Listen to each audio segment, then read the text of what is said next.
Chapter 1: A Secret Boat. Louise was lying on her bed. She was dreaming that she was back in her homeland, a 3-day ride away from the Tristan Academy, where she was born. The young Louise in her dream was running around near the house, eventually hiding in the bushes of the labyrinth-like vegetation to hide from her pursuers. "Louise, where are you? Come out now!" shouted her mother. In her dream, Louise was being reprimanded due to her poor results in magical studies. She was constantly being compared with her sisters, who had much better results than her. Louise saw a pair of shoes that appeared below the bushes. "Miss Louise really is hopeless at magic." "I completely agree. Why can't she be like her 2 older sisters who are very good with magic?" Louise, upon hearing those words, felt sad and dejected as she bit her lips. The servants started to look for her in the vegetation. Louise tried her best to escape. She retreated to the place she called the secret garden, the central lake. The secret garden was the only place where Louise felt at ease. It was tranquil, with no one else around. Flowers bloomed everywhere and birds gathered on the benches near the lake. And in the middle of the lake there was a small island on which a small house made of white marble rested. Next to the island was a small boat originally used for leisure, but now derelict and forgotten. Her older sisters had grown up, and were busy studying magic. Her father, who had retired from his military duties, now spent his time mingling with the nobles nearby. Her father's only pastime was hunting wild game. Her mother's only interest was to teach her daughters, and she could not care less about anything else. Therefore, besides Louise, no one ever came to the forgotten lake anymore, much less remembered that small boat. That is why whenever Louise was reprimanded, she would come to this place. In Louise's dream, the younger version of her jumped onto the boat and snuggled into a blanket that was prepared earlier. As she hid inside her blanket, a noble clad in a cloak appeared from the mist-covered island. The noble was about 16 years old. In Louise's dream, she was only 6 years old. A 10-year difference lay between them. "Have you been crying, Louise?" His face could not be seen as it was covered by a large hat. But Louise knew exactly who he was. He was the Viscount, the noble who had just inherited the lands around her homeland. Louise felt warm and fuzzy inside. The Viscount was the man of her dreams. They had often frequented banquets together and, furthermore, their fathers had already made an engagement. "Is that you, Viscount Summer?" Louise haphazardly covered her face. She did not want the man of her dreams to see her crying. It would be embarrassing. "I was invited by your father today regarding the engagement." Hearing this, Louise was even more embarrassed, to the point that she did not even dare lift her head up. "Really? But that would not be possible, Viscount Summer. Louise, my small and dainty Louise, do you dislike me?" the Viscount said in jest. Louise gently shook her head and said abashedly, "No, it's not that. It's just that I'm still young and unready." The face hidden underneath the hat revealed a smile and extended a hand out to Louise. "Viscount Summer. Lady, please take hold of my hand. Quickly, the banquet is about to start." "But have you been scolded again?" "Don't worry. I'll talk to your father," the Viscount said. Louise nodded, stood up and reached for the Viscount's hand. What big hands! Aren't those the hands that she had always dreamed of holding? Just as she was about to grasp the Viscount's hand, a sudden gust of wind blew the hat from the Viscount's head. "Eh?" Louise looked at his face, perplexed. Because it was a dream, Louise had returned to her 16-year-old self. What are you doing?" The person underneath the hat was not the Viscount, but her familiar, Sato. "Louise, come quickly." "It doesn't matter whether I come or not. Why are you here?" "Don't be so narrow-minded. Haven't you fallen for me already?" replied Sato, who was impudently dressed in the Viscount's clothes. One had to wonder where he got that much confidence from. "Don't be stupid, I was just muddle-headed that time. You better stop dreaming. Stop making up excuses, my Louise." "Who is your Louise?" Sato pretended not to hear her at all, and instead, came closer to Louise. "What are you trying to do, you idiot?" Ignoring her complaints, Sato proceeded and lifted Louise, who was in the boat, into his arms. "Why is it you?" Louise asked in frustration while punching Sato. But Sato did not get angry at all, instead his grin became wider. This made Louise slowly turn red from embarrassment. She did not know the exact reason, but she felt good in Sato's arms. This made Louise even more anxious. Sato, lying in his bed, slowly opened his eyes. The twin moons in full circle shone onto the room, lighting it up brightly. Louise, sleeping in her bed, moaned as though she was having a nightmare. Sato prayed that she would continue to sleep. He quietly got up and slowly approached the sleeping Louise. "What is it, partner? Not sleeping?" Derfelinger asked Sato quite abruptly. "Shh." Sato turned around and put his index finger onto his lips. "Don't want me to speak? Why not?" "Shh." Sato shook his head, once again drew his middle finger across his lips and stared at his partner, Derfelinger, with annoyance. "I won't forgive you for giving me the cold shoulder. My partner wakes up in the middle of the night without telling me a reason. This makes me angry and depressed." After saying this, Derfelinger moved and shook his body, like he was really angry. What a difficult sword. Awakened by the rattling of the sword, Louise turned around and opened her eyes. Sato's heart skipped a beat. Sitting up, Louise started to scold Sato. "Don't be so full of yourself. You better do some cleaning up, don't you see the dust gathered everywhere? Don't tell me that you have done it already, you slow-witted fool. You're such a dimwit." Sato's body was frozen solid, as though the hardened spell had been casted on him. But after Louise finished scolding Sato, she lay down once more and slept. Apparently, she was just talking in her sleep. Even in her sleep, Louise was ordering Sato about. Sato felt simultaneously relieved and saddened. Derfelinger, who was watching Sato all this time, gave a hapless sigh. "She's talking in her dreams, huh? But it doesn't seem to be music to your ears, Sato." Sato stared angrily at Derfelinger, who had almost spoiled his plan, and quickly walked towards him and said, "You better keep quiet, you idiot. You're really too much, I shall not forgive you.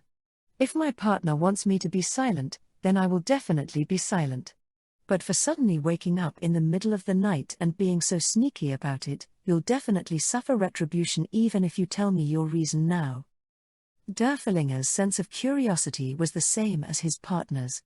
It seemed that he wanted to know Sato's reason for waking up in the middle of the night no matter what it took. Sato sighed, and then pointed to the sleeping Louise. "What about the noble's daughter? What do you think, partner?"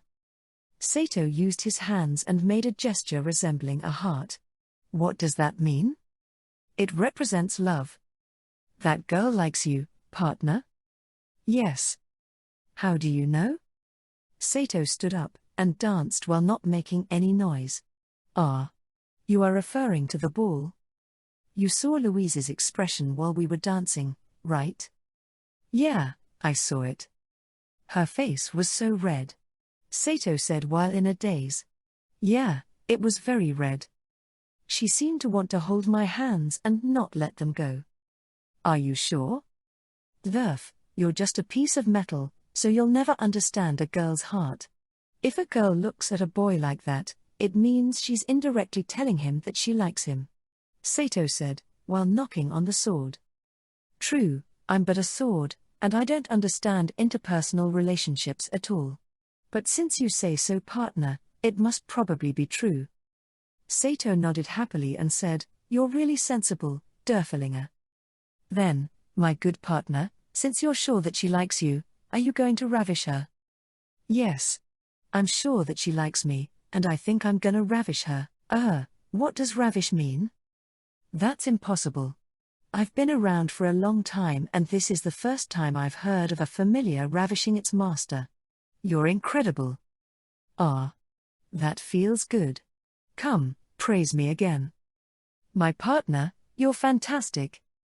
Sato stood up and buoyantly asked, "Derf, Who's the most handsome man in the world? Of course it's you, partner. Who is the greatest person in this world without magic? Of course it's you, partner. The praises went straight to Sato's head. He felt as if the whole world was cheering for him. One had to wonder if he had a problem with his IQ. Louise is really fortunate that I have taken a liking to her. The great and handsome me. If that haughty girl really likes you, then why did she have to scold you even in her dreams? Derfelinger wanted to continue voicing his opinions, but was stopped by Sato. Louise is in reality extremely stubborn. She would not bare her heart that easily. Is that so? If I went over and asked her, she would definitely reply, "What are you saying? You stupid familiar." Like you said, do you really know her inside out, partner? Of course. Although she's always denying it, in reality she desperately wants me to conquer her. She's already deeply in love with me, but Louise is a very headstrong girl. She won't tell me that she likes me directly due to her pride. Partner, you must be a genius to have deduced this. So now, I'm to represent planet Earth and ravish this Bishoujo one, from Hakujinia. You understand, don't you, Durf? So could you do me a favor and keep your mouth shut? Derfelinger shook his body, signifying agreement. If that's the case, I will remain silent then. Sato thanked Derfelinger and once again approached Louise. Louise was still in deep sleep. No matter from what angle you looked at the sleeping Louise, she still looked as beautiful as ever. Sato took a deep breath. The room was filled with a nice fragrance. Sato, trembling slowly, lifted Louise's blanket. Moonlight shone onto Louise, who was wearing a nightgown. Even though Louise was wearing her nightie, one could still feel her smooth and supple skin through it. Although just slightly, her breasts had developed. Also, Louise did not like to wear undergarments when sleeping. Sato knew this extremely well. He was the one who prepared her undergarments every morning. Sato was so touched that tears nearly came out of his eyes. From now onwards the petite and cute girl will finally be mine, he thought to himself. He has been waiting for this moment for a week, ever since the ball. Rubbing his hands together, Sato approached the sleeping Louise and said, "Itodokimos." Too, saying that, he snuggled under Louise's blanket. "Ah, Louise, your skin is really so smooth and supple. Ha ha. Sato, you idiot." Sato did not know why he called himself an idiot, but nonetheless he was becoming more and more aroused. He hugged Louise without thinking twice and kissed her cheek. Louise did not look like she would wake up anytime soon. She was quite a sound sleeper. "Louise, my dear Louise, your face, you have the cutest face in the world." Following that, just as Sato was about to lift up Louise's nightgown, she suddenly awoke. Sato was initially shocked, but he recovered quickly and hugged Louise tightly. What are you doing?" Louise immediately realized what was going on and struggled to break free from Sato's arms. "Can't you just stay still?" Why? Are you hugging me? What are you saying? I thought that you liked me?" Sato stared at Louise in frustration. Louise felt the anger and stopped struggling. "What?" Sato placed his hands on Louise's shoulder and asked, "Aren't you in love with me?" What nonsense are you blabbering?" "It's all right, Louise, I understand how you feel. I'm the one that understands you the most. Don't be nervous, just relax." Sato slowly moved his lips towards Louise's. Louise's face became paler and paler. "Me, in love with you?" Louise's dream just now flashed before her eyes again. Sato was exactly the same as in her dream, speaking to her in that audacious manner. Thanks to that, the more Louise looked at Sato, the angrier she became. Both the Sato in her dream and the Sato in reality made her mad, really mad. You could say it was pure rage. Louise was now trembling in anger, but Sato mistook it for shyness, as Louise had had no prior experience. "Are you still nervous? This is my first time too. Relax while I take off my pants." Louise felt Sato holding up her waist. As swift as a flame salamander catches its prey, Louise shot her right leg upward and struck Sato between the legs. Ah! Sato immediately felt his spine carry the excruciating pain from his groin all the way to his brain. Sato, not able to take the pain, began foaming at the mouth and rolled off of Louise's bed. Louise slowly got up and grabbed the horse whip which was placed next to her bed. Sato, seeing the whip, tried to escape, but the whip-bearing Louise already had her foot on Sato's head. "What do you want to do to me just now?" Sato, slowly recovering from his pain, managed to speak. "Aren't we just like lovers whispering sweet nothings to each other just now?" Louise, using her foot to apply more pressure on Sato's head, replied, "That's only wishful thinking on your part. Does it mean that I'm mistaken? Aren't you fond of me?" "Who is fond of whom?" "Well, don't you like me, Miss Louise?" "Ha ha. Please tell me the reason for you believing that, but you'd better make it simple to understand, otherwise I will not be able to tell what will happen to you." "Well, during the ball, you looked at me, you're familiar, with those lovelorn eyes." Louise, with her face turning red, replied, "So that's why you thought that I'm fond of you and climbed into my bed?" "That's correct, Miss Louise. Is your humble familiar really mistaken?" "You're definitely mistaken. I have never heard of a familiar climbing into its owner's bed. I will take note of it the next time." Louise gave a sigh and said in a tone that seems to pity Sato, "There won't be a next time. Master, look. Look. The twin moons are shining so beautifully tonight," Sato said in desperation.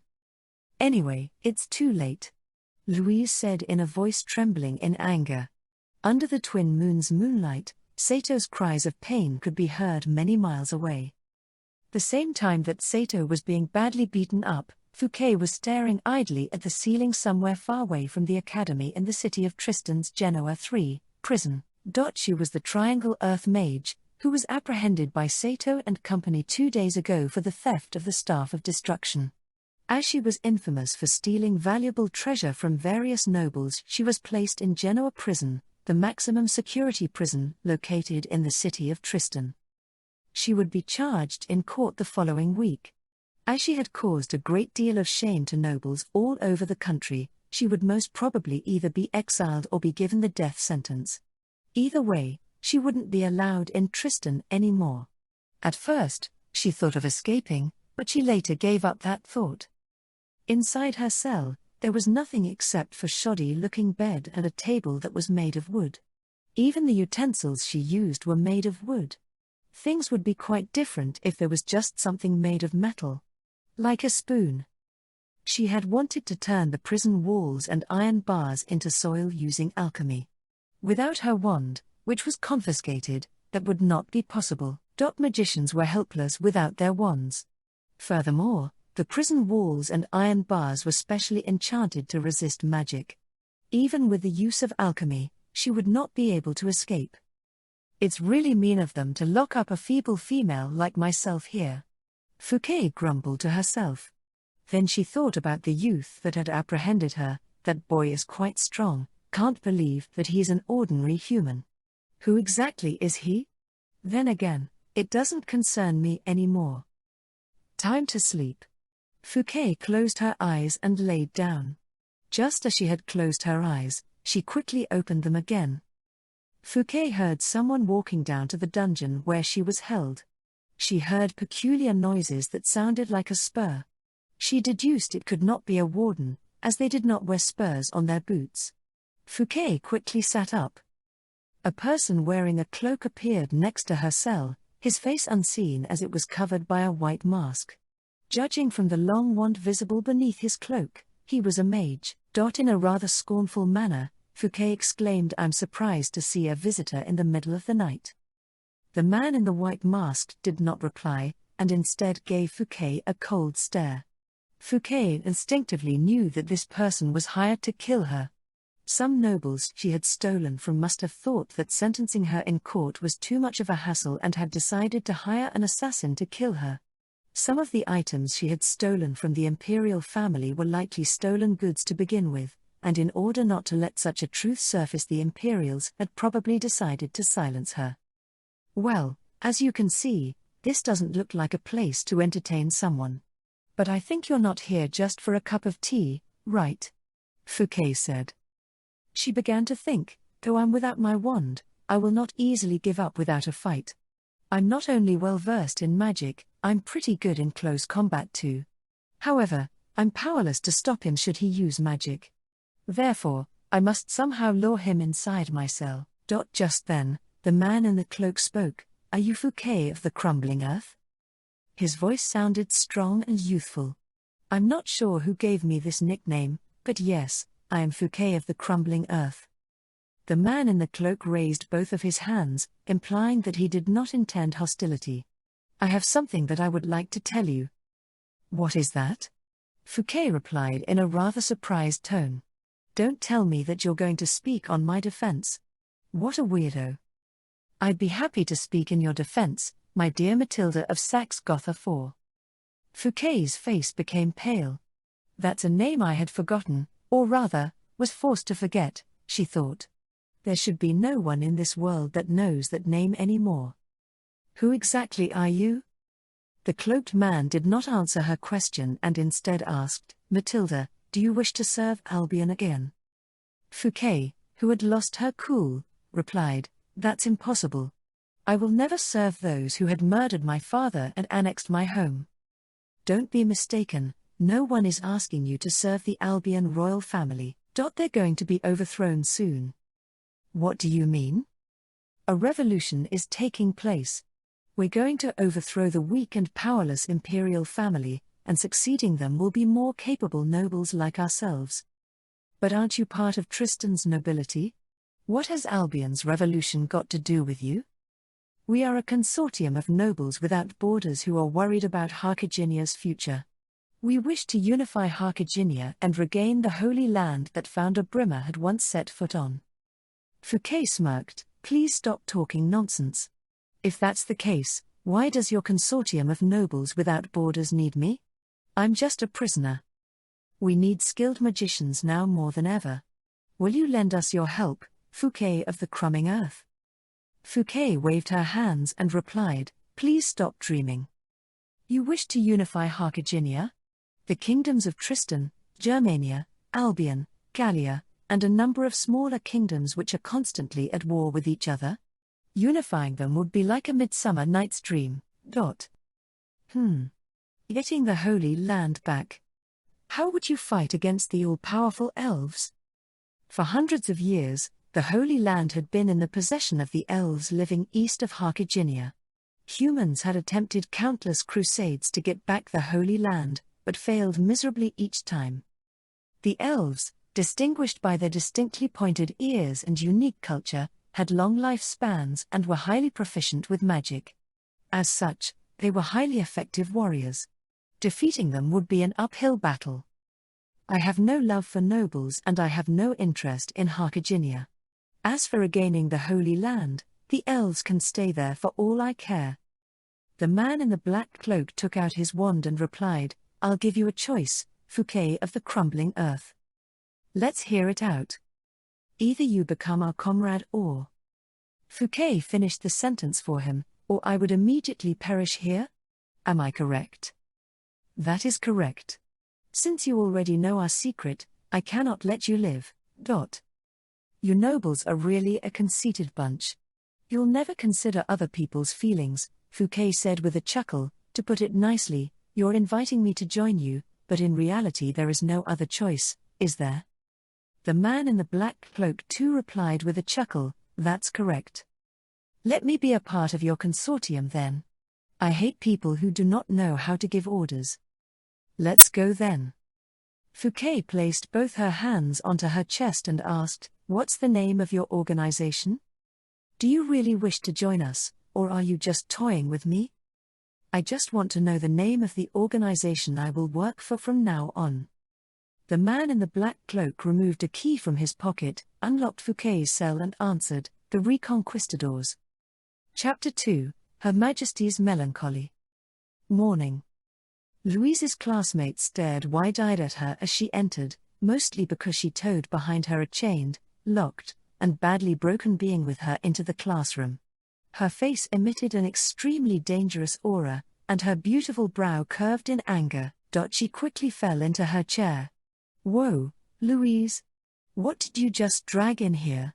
Montmorency the Fragrance asked Louise, her jaw dropping. "My familiar." "Oh right.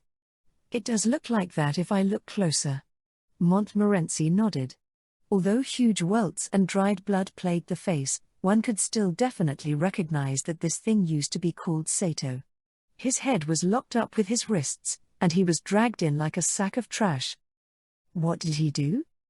"He snuck into my bed." "Oh." Montmorency exaggeratively showed her shock, fraying her beautiful curvy hair. "Vulgar." "Oh, sneaking into that bed is so. Oh. Dirty. Unclean. Very unclean." She bit on her handkerchief, while mumbling about reputation and ancestors and the like. Ruffling her fiery red hair, Kirsche entered the classroom staring at Louise. "It must be your seduction, right, Louise? Dirty, dirty Louise, you seduced Sato like a whore 5, didn't you?" "Who's dirty here? Isn't that you?" "No way I'd seduce him." "Geez, all injured like that. Poor kid. Let me heal you." Kirsche hugged Sato's head. Her huge breasts nearly suffocated him, but he offered no resistance, and rather enjoyed the sudden heaven that came to him. "Whoa, whoa, whoa. Are you all right? Where does it hurt? I'll heal you with a spell." "Quit lying. You can't use water-type healing spells, can you? Your runic name is Heat, as in heatstroke. Go and cool down a little," Louise said indignantly. "It's ardent. Ardent. I never thought your memory was 0 too." Kirsche glared at Louise's chest. "Looks like the name 0 isn't just about your chest and your magic." Louise's face went red in an instant. Despite that, she laughed coldly, biting her lip. "Why do I have to take this from a woman who can only boast of her breasts? Are you saying that all a woman's worth is in her breast size? That's a really messed up way to think. Your brain must be empty or something. All the nutrients went to your breasts. Your brain must be empty." Although she tried to appear calm, her voice shook. She seemed to have taken a very personal offense. "Your voice is shaking, Voltaire." And Kirsche gently held Sato, his body still full of bruises and injuries, and touched his face with her chest. "Oh, my dear, do you think that big-breasted Kirsche is stupid?" No. "Why, you're very intelligent." Sato appeared in ecstasy, burying his face into Kirsche's chest. Louise's brow raised at that, and she forcefully pulled in the chain in her hand. "You come over here." Sato, locked head, wrists, and entire body, heavily fell on the ground. Louise stepped on his back, and coldly spoke to him. "Who gave you permission to speak in human?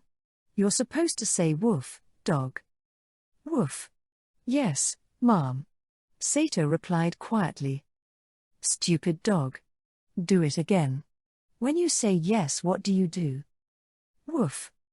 "Exactly. You say woof once. Then what do you do with I understand, mistress?" "Woof woof." "Right. You say woof twice. What about I wanna go to the bathroom?" "Woof woof woof." Exactly. You say woof 3 times. That's pretty good vocabulary even for a stupid dog, so you don't have to say anything else, got it? Woof. "A woofing deer is cute too," Kirsche said as she caressed Sato's chin. "Or, you can come to my bed tonight. How's that? I can let Woof Woof lick a lot of places you'd like." Sato suddenly sprang up on his knees, wagging his tail, which is a broom that Louise tied on his behind last night. There were even ears made of rags on his head. "Woof. Woof. Woof woof." Louise silently and forcefully pulled the chain tight. "You little." And she angrily stepped on him. "Didn't I say woof the way you told me to?"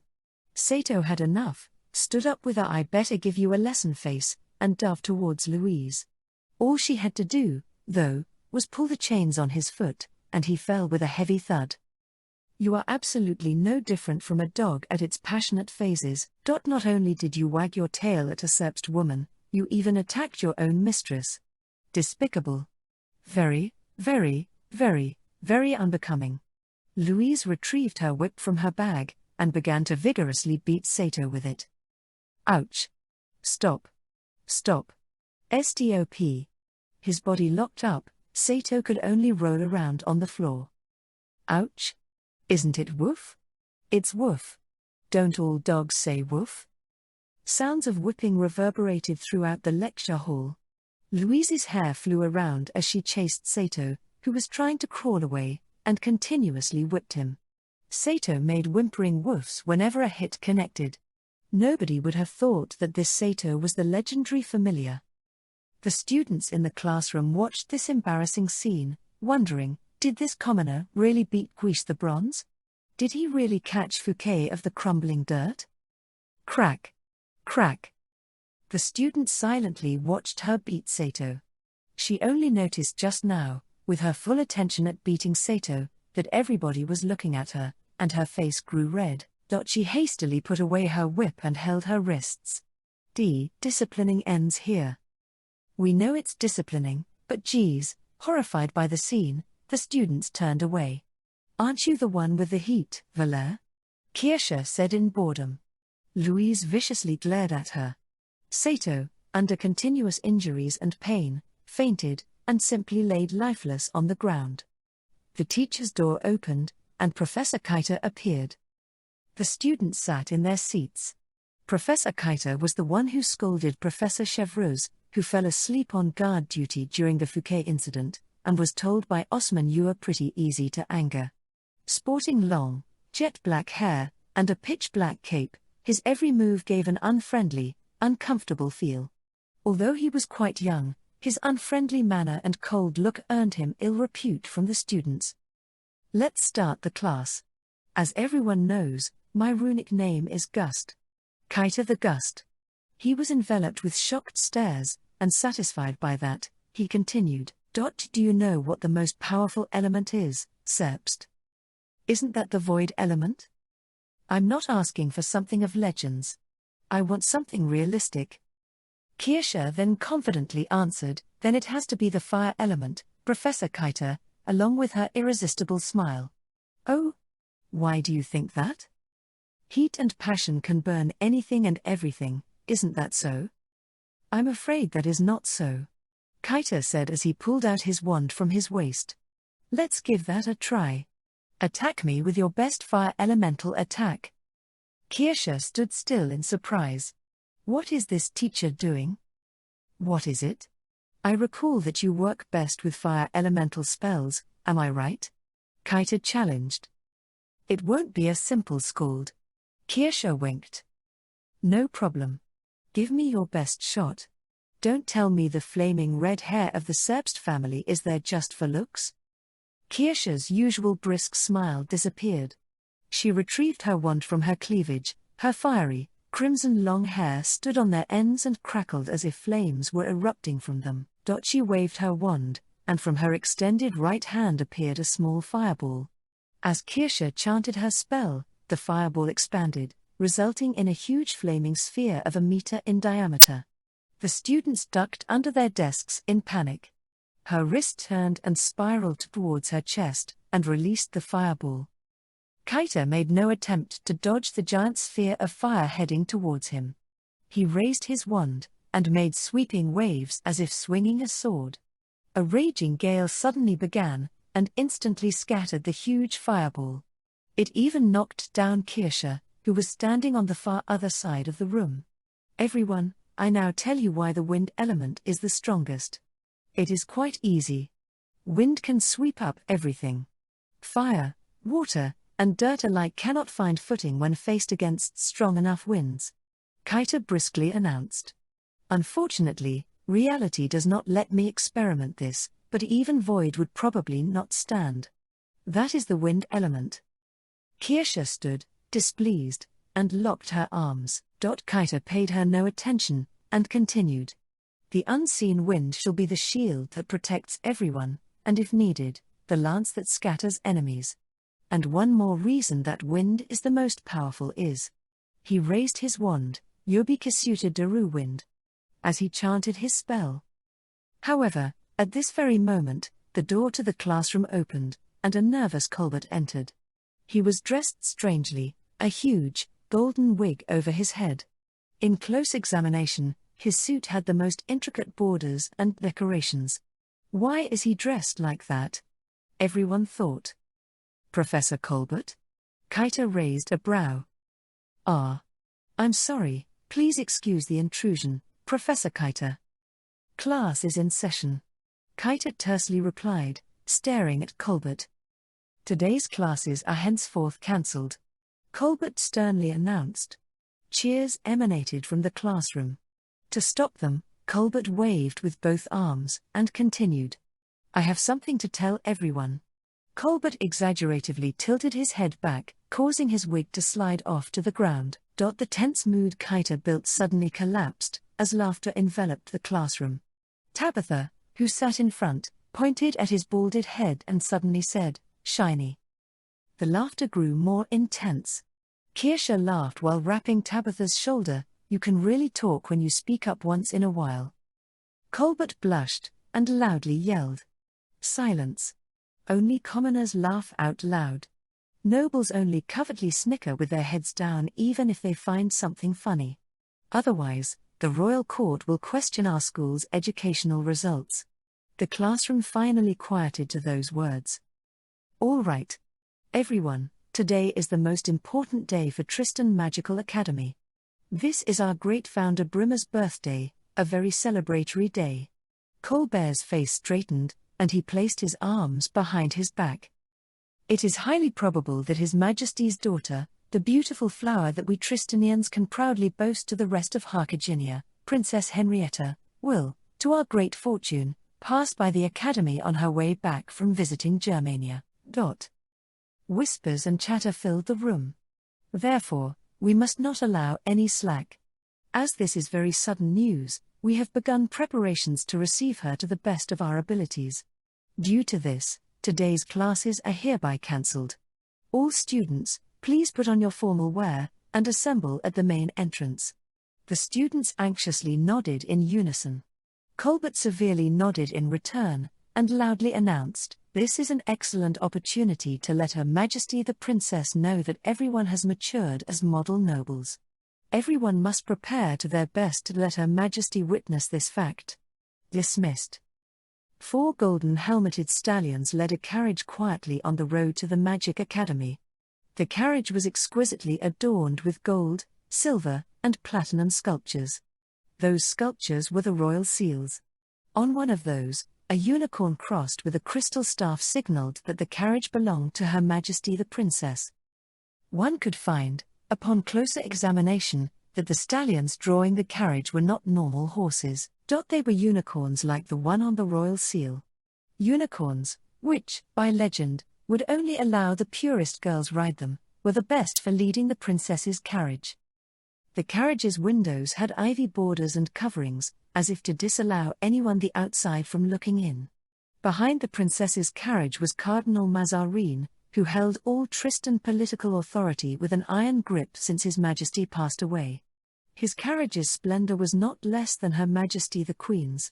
In fact, his was even more embellished. The difference of these 2 carriages on the road clearly showed who currently had the most authority in Tristan. Around the 2 carriages was the Imperial Guard, a division of mage guards. Composed of the most prominent noble families, the Magic Imperial Guard was the pride of all nobles in the country. Every noble male dreamed of wearing the black cape of the Magic Imperial Guard, and every noble female dreamed of being their brides. This Imperial Guard was Tristan's symbol of prosperity. The road was paved with flowers as commoners cheered from the roadside.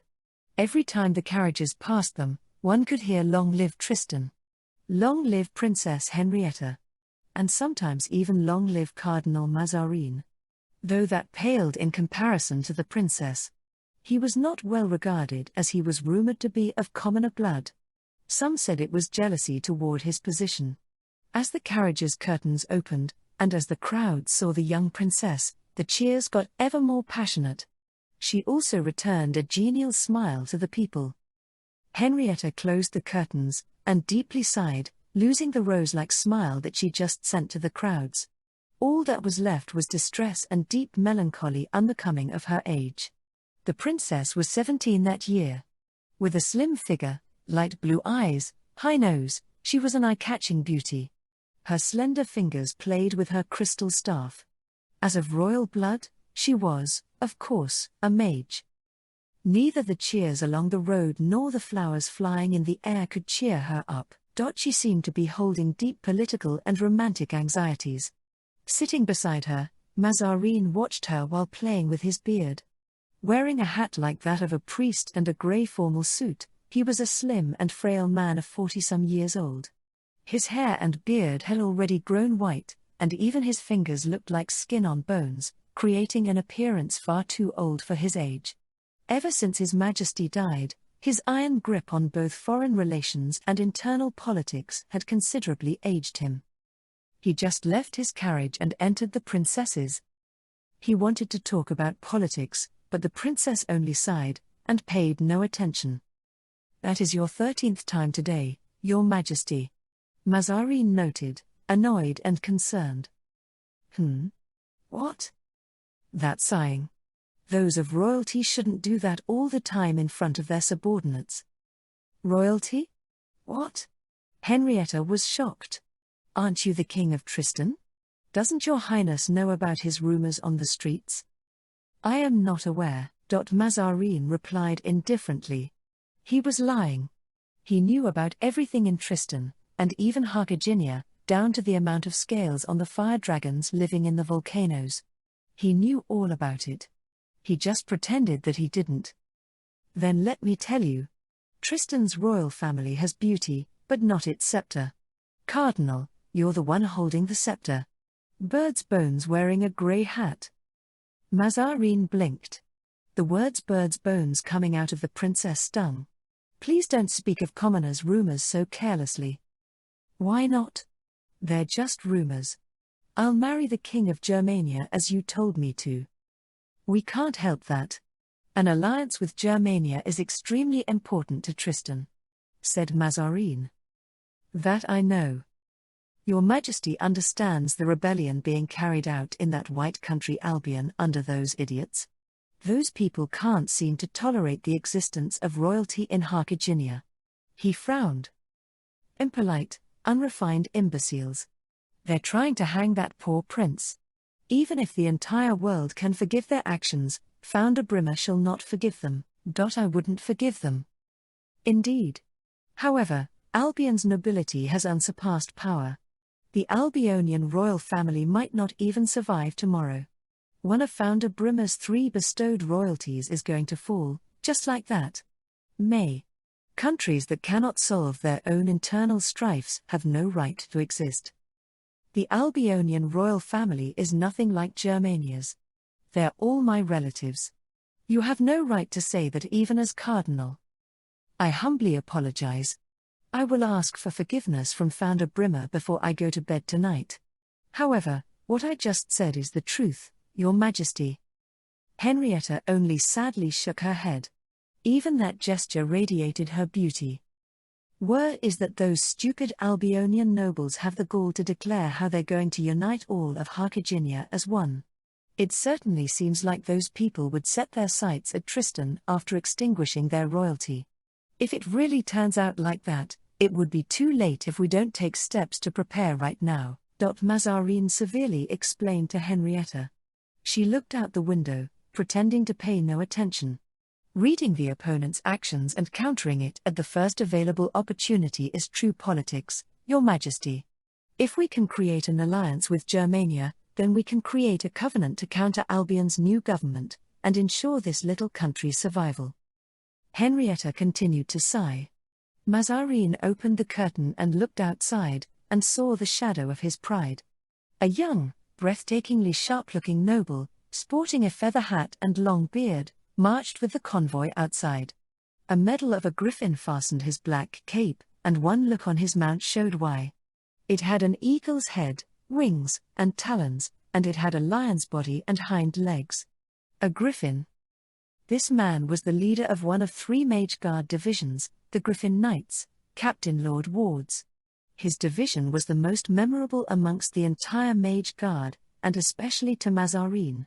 Wielding formidable magical prowess, the Mage Guard was organized through extremely selective trials amongst nobles, and each member rode a magical beast to his division's name. They were the Tristanian symbols of fear and pride. "You summoned me, Your Highness." Wards's eyes twinkled, and approached the carriage window on his griffin. The window slowly opened. Mazarine looked out. "Wards Khan, Her Majesty is feeling depressed. Can you get something for us that can cheer her up?" "Understood." Wards nodded, and observed the road with the gaze of an eagle. He quickly found a small section of the street, and had his griffin head there. Pulling out his long staff from his waist, he chanted a short spell, and briskly waved it. A small gust erupted from the ground, collecting all the petals strewn on the ground into Ward's hands. He returned to the carriage with the bouquet, and presented it to Mazarine. Mazarine stroked his beard, and suggested, "May Captain please present this to Her Majesty yourself?" "That would truly be a great honor." Ward saluted, and turned to the other side of the carriage. The window slowly opened. Henrietta extended a hand to receive it, and showed her left hand to him. Wards emotionally held her left hand, and lightly kissed it. Still quite upset, Henrietta asked, "What is your name?" "Your Majesty's Mage Guard, Griffin Knights leader, Lord Wards." He gratefully lowered his head and replied, "A model of nobility. How very fine of you." "I am merely a lowly servant for your Majesty." There have been fewer nobles who would say this lately. When grandfather was still alive, oh my. Under the great Philippe III's reign, the whole nobility shared that kind of marvelous chivalry. Sad times nowadays, Your Majesty. May I expect your sincerity when I get in such upsetting times again? When that happens, no matter where I am, in battle or in the skies, no matter what I must leave behind, I will run over to serve Your Majesty. Henrietta nodded. Ward saluted once again, and left the carriage's side. "Is that noble quite capable?" she asked Mazarine. "Lord Wards. His runic name is Lightning. Even the White Country can only boast a few people who can prove to be a match against him. Wards. I think I've heard of that place before. I think that is close to Lord Valaire's territory." "Valere?" Henrietta's memory came to being, and she nodded. That name was now in their destination, the Magic Academy. "Cardinal, do you remember the name of the noble that caught Fouquet the crumbling dirt?" "I'm afraid not." "Aren't you about to knight them soon?" Henrietta was shocked. Mazarine was uninterested. "I think it's high time for knighting rules to change. One needs to serve in the military to deserve that. How can the title of a knight be so easily given away for arresting a thief? Either way, it seems we will be fighting Albion with Germania soon, and it would not be a good idea to lose our nobles' loyalty due to jealousy. You made a lot of decisions without me knowing." Mazarine did not reply. Continuing to mumble, Henrietta remembered that the name Valere was among the nobles who caught Fouquet. It will all work out, Henrietta thought, and calmed down. Mazarine looked at the princess. "Your Majesty, it seems that there is some instability between the royal court and part of the nobility." Henrietta shook. "Something about intervening in the princess's marriage, and destroying our alliance with Germania." Cold sweat dripped from Henrietta's forehead. "You have not been exposed to them, have you, Your Majesty?" After a length of silence, Henrietta replied annoyingly, "No." "I'll take Your Majesty's word for it then. I am the princess. I do not lie." Henrietta breathed a sigh of relief. "Your 14th time, Your Majesty. Just something in my mind. All I can do is sigh now. As royalty, your country's stability comes before your feelings." "I'm like that all the time," Henrietta replied apathetically. She looked at the flowers in her hands, and said dejectedly, "Are flowers on the road not a blessing, Cardinal? All I know is a flower picked to a person's hands is the flower's blessing. As the princess went through the academy gates, rows of students raised their staffs in unison, silent and serious. After the main gates were the doors to the central tower. Osman stood at attention there to receive the princess. As the carriages stopped, servants rushed to lay down red carpet to its door. Guards tensely announced her arrival. Her Royal Highness of the Kingdom of Tristan, Princess Henrietta has arrived. The first out the door, however, was Cardinal Mazarin. The students grunted, but Mazarin paid no attention, standing at the side of the carriage, holding the princess's hand as she alighted. The students finally applauded. A youthful, flowery smile emerged from the princess's face as she elegantly waved. "That's the Princess of Tristan. Hair. I'm better looking than that." Kirsha mumbled. "Oh my dear, who do you think is prettier?" She turned to Sato, locked tight and lying flat on the ground. "Woof. I can't understand you if you just woof. Who is it?" Sato looked towards Louise, who was attentively looking at the princess.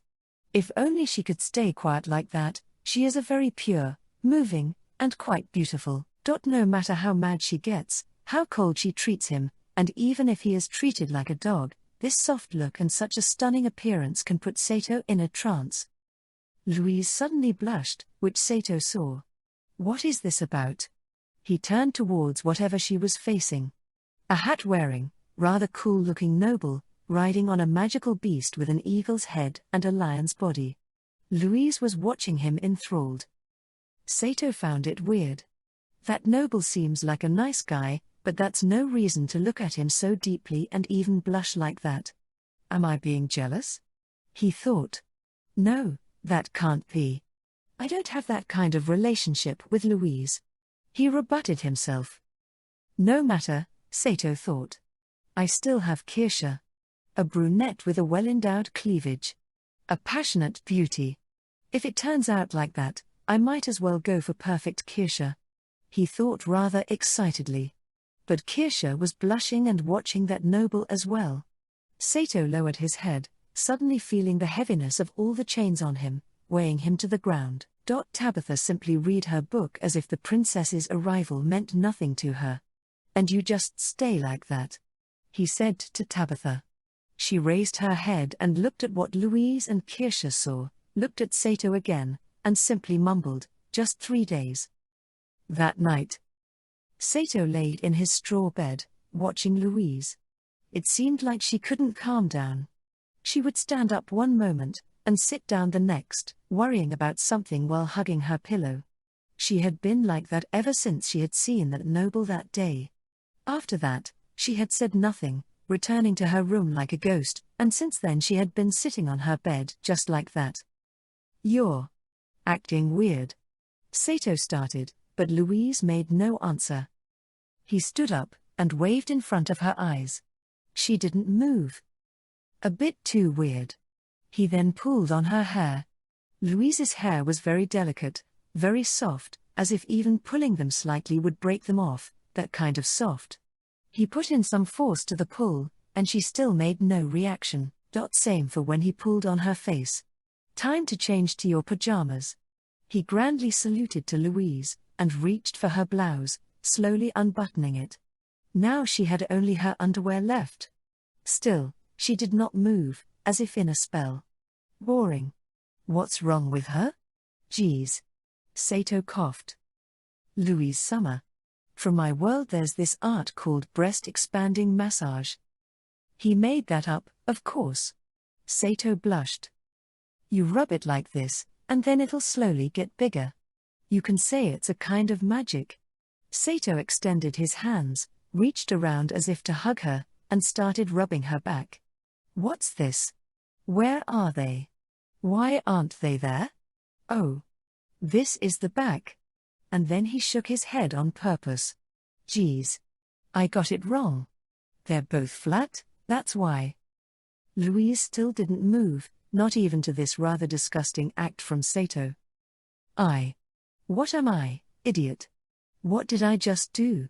After realizing that, He forcefully shook his head, and beat it with his own hands on the bed. He was visibly embarrassed that he actually did that, and then he was depressed. He knew that as a person, being scolded and yelled at was sometimes glory. But if it only hurt if someone said something, then he wasn't worth being noticed. Just as he was thrashing about, somebody knocked on the door. Who could it be? Sato asked Louise. The knocks were very orderly. It started with 2 long knocks, and then 3 short ones. Louise suddenly woke up from her trance. She put on her clothes, stood up, and opened the door. Standing there was a girl, covered entirely in a black veil. She looked around, and then walked in, closing the door behind her. "You are?" a shocked Louise barely managed to voice. The veiled girl made a SHH gesture with a finger on her mouth, and took out a star from her black cape, lightly waving it while chanting a short spell. Glowing powder filled the room. "A silencing spell?" Louise asked. The veiled girl nodded. There might be extra ears and eyes around. After making sure the room had no magical ears and no peeping holes, she slowly removed her veil. In front of them was really Princess Henrietta. Sato held his breath. Louise was already very cute, but this princess could match her in cuteness, and still have this admirable elegance. Louise frantically went down on her knees. Sato didn't know what to do, and just stood there, with no idea what was going on. Henrietta coolly and gently spoke. "It has been a while, Valère." Chapter 3, A Childhood Friend's Request. Princess Henrietta, who had just appeared in Louise's room, looked like she had been overcome with emotion, and hugged the kneeling girl. "Oh, Louise, my dear Louise. This won't do, Your Highness. Coming to a humble place like this," Louise said ceremoniously. "Oh, Louise Francois. Please stop acting so formally. You and I are friends. We are friends, are we not? I am not worthy of such kind words, Your Highness," Louise replied with a steely, strained voice. Sato, stupefied, just stared as the pair of beautiful girls embraced. "Stop that, please. Neither the Cardinal, my mother, or those greedy court aristocrats who buzz around wearing friendly faces are here.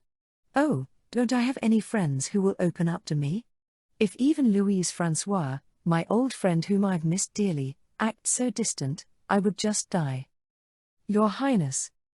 Louise lifted her face. "When we were little children, didn't we get together and chase butterflies at the palace courtyard? And got all muddy?" With a shy face, Louise answered. "Yes, and La Porte Summer the Chamberlain told us off for getting our clothes so dirty." "Yes. That's right, Louise. We were arguing over those puffy cream cakes, and ended up having a real scuffle. Oh, whenever we fought, it was me who always lost. You would grab my hair, and I'd just start crying."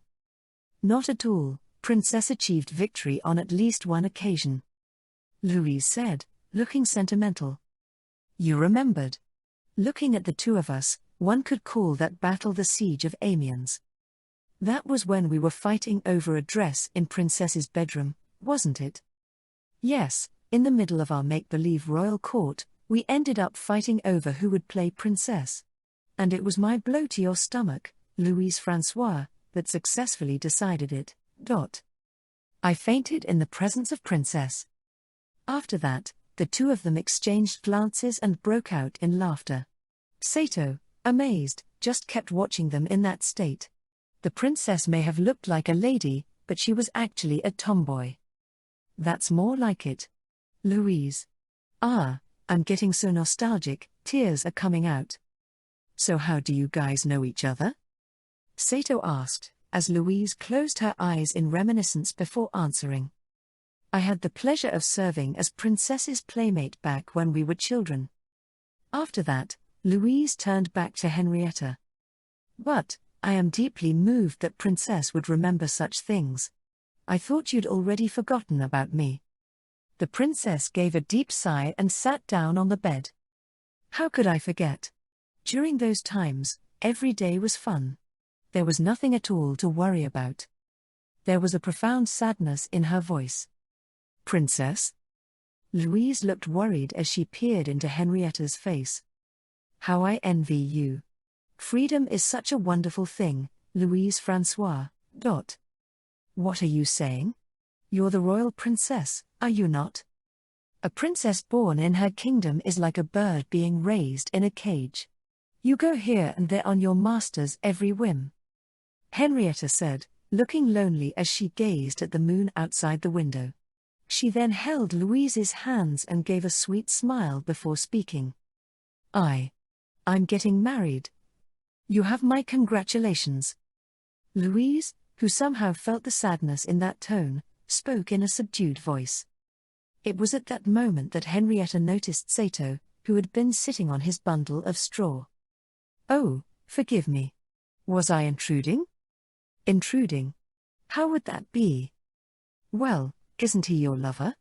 Oh no. It seems I was so caught up reminiscing that I didn't realize my blunder. Huh? Lover? That creature? Stop calling me that. Sato said with a disappointed voice. Princess. That's just my familiar. Don't even joke about it being my lover. Louise shook her head wildly, denying Henrietta's words. Familiar? Henrietta looked at Sato with a blank expression on her face. But he looks like a human. I am a human, princess. Sato gave a strained greeting to Henrietta. And he was even more hurt by how hard Louise had denied they were lovers. Even though that really was the case, it hurt all the same. He recalled Louise's profile as she gazed at the other young noble during the day. At any rate, I'm a familiar. An earthling. Not a noble. And I want to go home. I want to eat a teriyaki burger. Yeah, and I might even receive an answer at the online dating service. Painful thoughts like these were swirling together into a chain. Feeling a great weight upon him, he put his hand on the wall. As fast as Sato had become elated, his feelings fell just as soon. What a hectic personality. True. Oh, Louise Francois, you may have changed since our younger days, but you are still quite the same. I didn't make it my familiar because I wanted to. Louise looked disappointed. Henrietta gave off another sigh. Princess, what happened? No, it's nothing. Forgive me. Oh, I'm so ashamed of myself. It's not something I should tell you. But I am just so. Please tell me. What troubles are they that cause Princess, as cheerful as she is, to sigh like this? No, I cannot tell you. Please forget I said anything. Louise. I will not. Didn't we used to talk about everything? Princess was the one who had called me a friend. Won't you share your worries with your friend? After Louise spoke, Henrietta gave off a cheerful-looking smile. You've called me a friend, Louise Francois. That makes me so happy.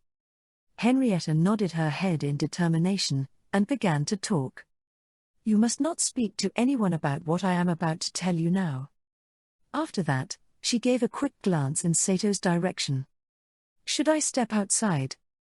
Henrietta shook her head. A mage and her familiar are as one. I see no reason for you to leave. And with a sad tone, Henrietta started talking. I am to marry the Emperor of Germania. Germania, you say? Louise, who hated Germania, spoke out in astonishment. That country of barbaric upstarts? Yes. But it can't be helped. It must be done to solidify our alliance. Henrietta explained the political climate of Carthagena to Louise. There was an insurrection among the nobles of Albion, and it looked like the royal family would soon be overthrown. If the rebels won, then the next thing would be the invasion of Tristan. To defend against this, Tristan was looking to form an alliance with Germania. For the alliance's sake, it was decided that Princess Henrietta would be married into the Germanian imperial family. So that's why. Louise said with a depressed voice. It was clear from Henrietta's tone that she did not desire this wedding. It is all right. Louise, I have long since abandoned the notion of marrying the one whom I love. Princess.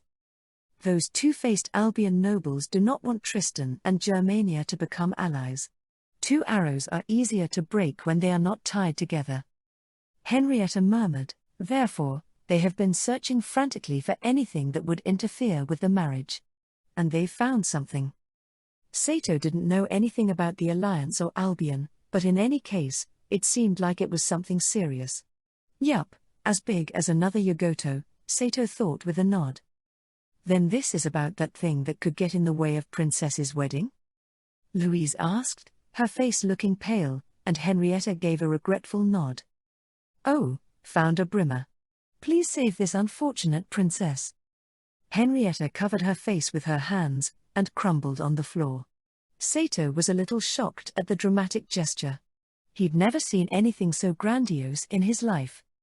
Tell me, please, princess. Just what is it that could interfere with the princess's wedding? Louise, like she had also been infected, rattled off with an agitated look. With both hands still on her face, Henrietta looked like she was in pain as she began muttering. It is a letter that I had written some time ago. A letter? Yes. If those Albion nobles get their hands on it, they would probably send it forward to the Germanian imperial family as soon as they could. What kind of letter could that be? That I cannot tell you. But if the Germanian imperial family were to read it, they would never forgive me. The marriage would fall through, and with it, the alliance with Tristan. Then Tristan would stand alone against the strength of Albion. Louise gave a gasp and seized Henrietta's hands. Where would that letter be? The letter that would bring crisis to Tristan. Henrietta shook her head. It is not with us. The truth of the matter is, it is already in Albion. Albion. But then, is it already in the enemy's hands? No. The one who holds the letter is not with the rebels of Albion. As the conflict between the rebels and his kinsman unfolded, Prince Wales of the royal family. The Prince Wales? The Prince Valiant? Henrietta bent back and laid down on the bed. Oh, it's a disaster. Sooner or later, Prince Wales will fall captive to the rebels. And when that happens, the letter will come to light. And everything would be ruined. Ruined. Without an alliance, Tristan would have to take on Albion by itself. Louise held her breath. Then, princess, the favor that you're asking of me. Impossible. It's impossible, Louise. How could I be so terrible? It's all confusing. When I think about it, I couldn't ask you to do such a dangerous thing as to go to Albion while this conflict between the nobles and the royalists is unfolding. What are you saying? Be it the kettles of hell, or into the jaws of a dragon, if it's for princess's sake, I'll go anywhere. There is no way the third daughter of the House of La Valère, Louise François, could overlook such a crisis for Princess and Tristan. Louise kneeled down and lowered her head reverently. Please leave this matter to me, the one who has captured Fouquet the crumbling earth.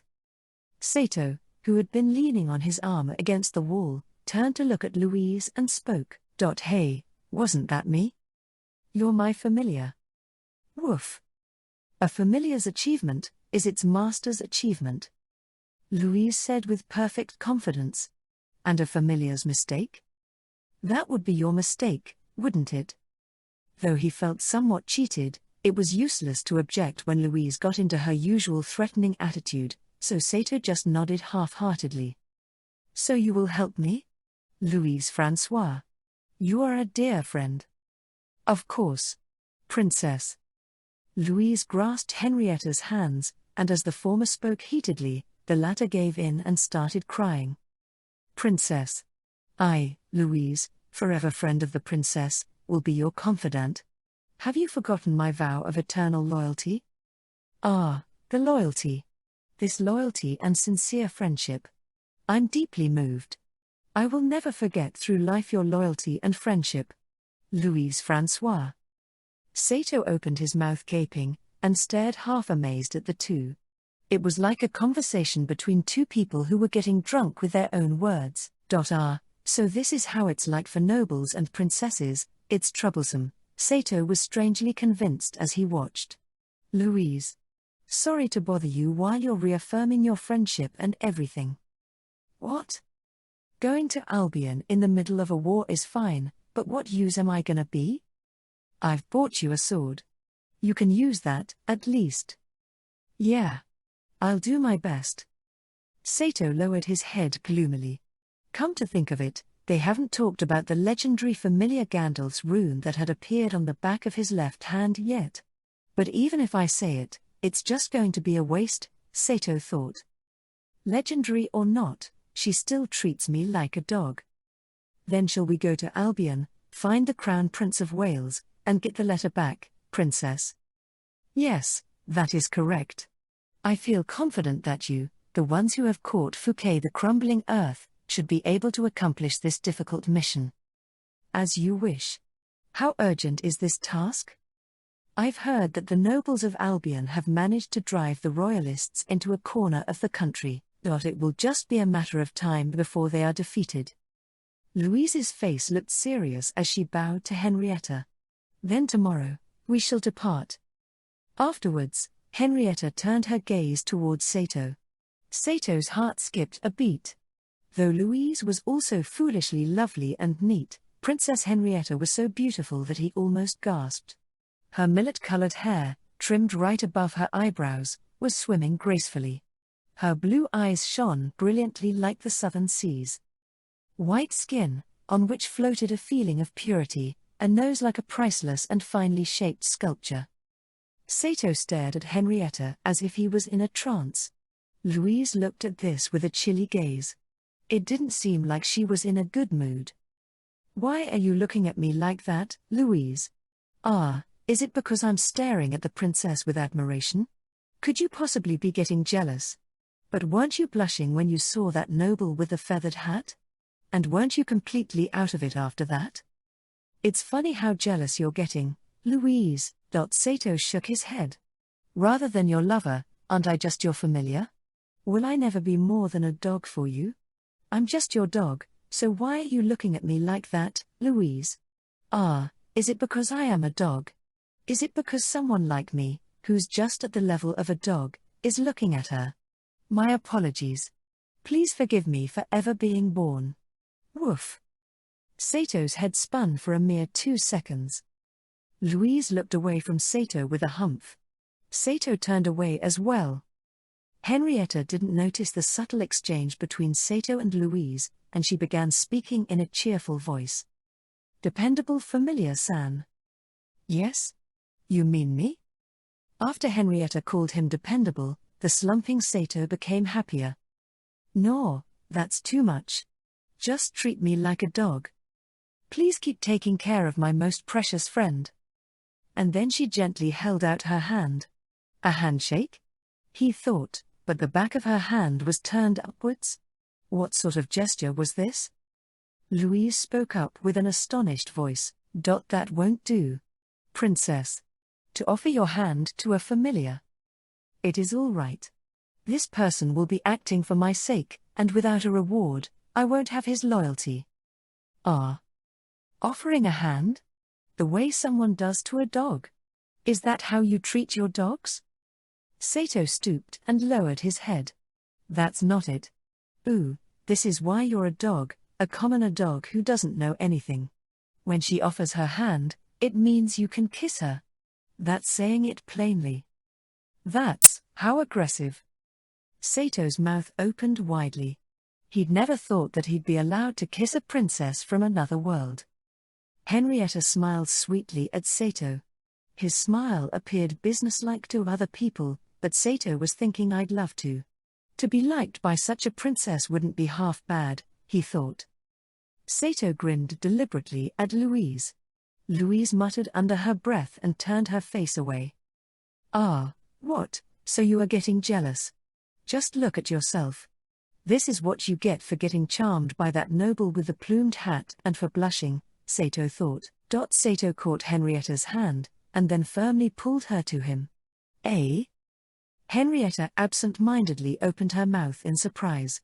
Then before they could blink, Sato pushed his lips against Henrietta's. MMPH. What tender, tiny lips they were. Henrietta's eyes opened widely into circles. The circles went white. The strength left Henrietta's body, and, slipping through Sato's hands, she fell to the bed. She fainted? Why is that? What are you doing to Her Highness? UDDD dog. Woof.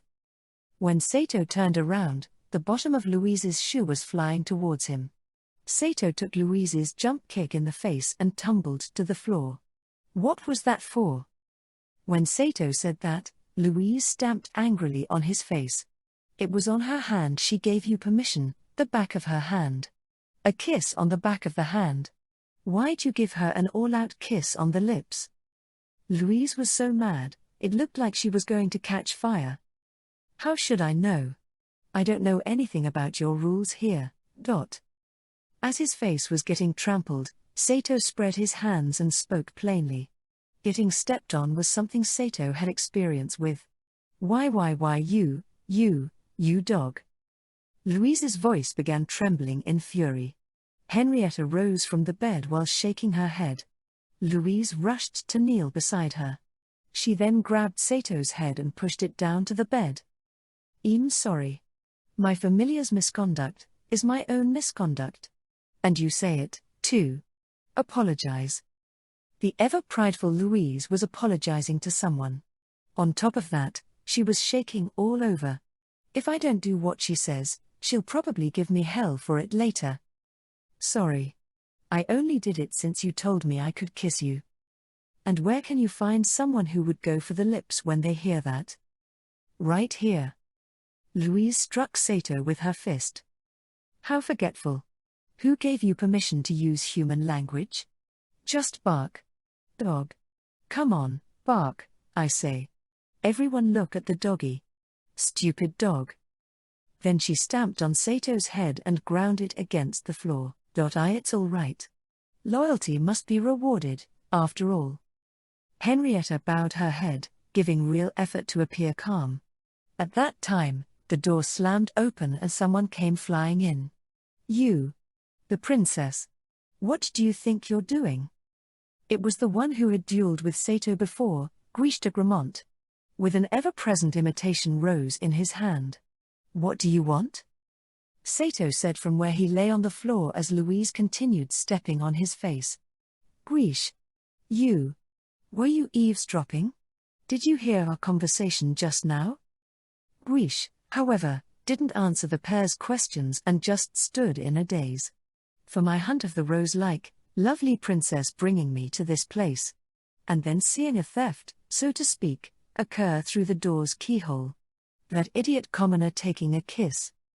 Guiche flourished his imitation rose and cried. Duel with me. You scoundrel. Sato sprang up and drove his fist into Guiche's face. Agar. Duel away then, stupid. I still remember how you broke my arm. Let's go. Sato gave Guiche, who had fallen to the floor, a hard kick, then he sat on him and started wringing his neck. That's not fair. You. Gar. So, what now? This guy overheard Princess's story. Shall we have him hanged? If the opponent was a guy, Sato could be very serious. That might be best. It's really too bad he had to hear our conversation just now. Guiche caught Sato off guard, and stood up. Your Highness. By all means, please appoint me, Guiche de Gramont, to this difficult mission. Oh? You? You go to sleep. Sato swept Guiche's legs. Guiche fell down gaudily. Let me join your group. Guiche yelped as he collapsed. Why? Guiche's face reddened. I wish to be of use to Her Highness. Sato was sensing something from Guiche's appearance right then. Are you in love? With the princess? Don't say such rude things. I am, absolutely, just wanting to be of use to Her Highness. However, Guiche's face was burning intensely as he said this. Telling by the passionate look he was giving Henrietta, he was certainly under her charm. But you have a girlfriend. Who was that again? Ah, Monmouth something. It's Montmorency. So what's going on? But Guiche was silent. Ah, I see, Sato thought. Did you get dumped? She completely dumped you, I bet. Q quiet. It was all your fault. It was the matter of the perfume in the dining hall. When he was caught two-timing, Guiche was dripping with wine from the top of his head courtesy of Montmorency. Gramont? Ah, of General Gramont? Henrietta fixed her eyes on Guiche's vacantly looking face. I am his son, Your Highness. Guiche stood up and gave a reverent bow. Are you also saying that you wish to help me? It would be an unexpected blessing for me if I were to become a part of that mission. Henrietta smiled at Guiche's enthusiastic expression. Thank you. Your father is a great, brave noble, and it seems you have inherited his blood. Then, please, would you help this unfortunate princess, Sir Guiche? Her Highness has called my name. Her Highness, Tristan's lovely flower, has smiled her rosy smile at me. Guiche, having felt too much excitement, fell on his back in a faint. Is he all right? Sato poked at Guiche. Louise paid no mind to the disturbance and spoke in a serious voice. Well then, tomorrow morning, we shall depart for Albion. We have heard that Prince Wales has set up camp somewhere around Newcastle in Albion. Understood. I've travelled through Albion with my sisters before, so I'm familiar with the geography. It will be a perilous journey. If the nobles of Albion discover your mission, they will do everything in their power to get in your way. Henrietta sat at the desk and, with Louise's feather quill and some parchment, wrote a letter out. Henrietta quietly gazed at the letter she had written herself, before she began shaking her head sadly. Princess? What's the matter? Louise, thinking something was up, called out. It's nothing. Henrietta blushed, gave a nod as if she had settled on something, then added another line at the end. After that, she murmured in a soft voice. Founder Brimmer. Please forgive this selfish princess. Even though my country is in distress, I cannot help but write this one sentence. I cannot lie about my own feelings. Henrietta's facial expression made it seem like she had written a love letter rather than a secret message. Louise couldn't say anything more, and just looked at Henrietta quietly. Henrietta rolled up the letter she had written. She waved her staff. Out of nowhere, sealing wax appeared on the rolled-up letter, and a seal pressed down on it. Then she handed the letter over to Louise. When you meet the Crown Prince Wales, please pass this letter to him. He should then return the letter in question immediately. After that, Henrietta removed a ring from the ring finger on her right hand, and gave it to Louise. This is a water ruby that I had received from my mother. It should work as a good luck charm, at least. If you have any money concerns, please sell this to get some travel funds. Louise bowed her head in silence. This mission is for the future of Tristan. For that, my mother's ring will protect you from the harsh winds blowing in Albion. Chapter 4, Port City La Rochelle. Although dawn had just broken, Sato, Guiche and Louise had already started preparing the saddles for their horses. Slung over Sato's back was Derfelinger. Because of its length, it could not be attached to the waist. Louise was dressed in her academy uniform, the only difference was that she now wore horse-riding boots instead of shoes. Judging from that, it looked like a great deal of time would be spent riding the horse. How far would Albion be from here? I'm still not used to riding a horse. Most probably my waist will ache from the riding. He thought to himself. Just before setting off, Guiche spoke rather awkwardly. I have a request. What is it that you want? Sato responded with hostility while putting his belongings onto the saddle. He still could not forgive Guiche for hurting him that badly during their fight some time back. I wish to bring my familiar along. Do you have a familiar in the first place? Of course I do. All magicians have one. Louise and Sato looked at each other, then looked at Guiche again. Where's your familiar now? Here. Guiche replied while pointing to the ground. But there's nothing on the ground, Louise said. Guiche responded by tapping his feet on the ground. Just then, a giant brown creature popped out of the ground. Verdandi. Oh, my cute Verdandi. Sato, dumbfounded, asked, "What in the world is that creature?" "What do you mean, creature?" "This is my cute little familiar Verdandi." "You mean that your familiar is that big thing over there?" Upon closer inspection, the giant brown creature was actually a mole with a size equivalent to a small bear. "Yes. Ah. My Verdandi, you look so cute from any angle I look. Have you eaten your meal of earthworms before you arrived here?" The gigantic mole hemmed happily in response. "Really? That's wonderful," Guiche said while rubbing cheek to cheek with his familiar. Actually, I don't think that you could bring it along with us," Sato said in disgust. "That's right, Guiche. That creature moves underground, right?" "That's right. Even though it's slightly bigger than usual, Verdandi is still a mole, all right." "How are we going to bring it along?" "We're all riding on horses," Louise said in perturbed fashion. "That's all right. Verdandi moves along quickly underground. Am I right, Verdandi?" The gigantic mole nodded in agreement. "But we're going to Albion. We can't bring creatures that move underground," Louise explained. Guiche, upon hearing that, knelt onto the ground and replied, "I cannot bear the separation with my dear Verdandi. Oh, the pain." At the same time, the giant mole seemed to pick up some scent from its nose and drew nearer and nearer to Louise. What is this stupid mole trying to do? Like master, like familiar. They both share the same interest, girls, Sato said. Stop.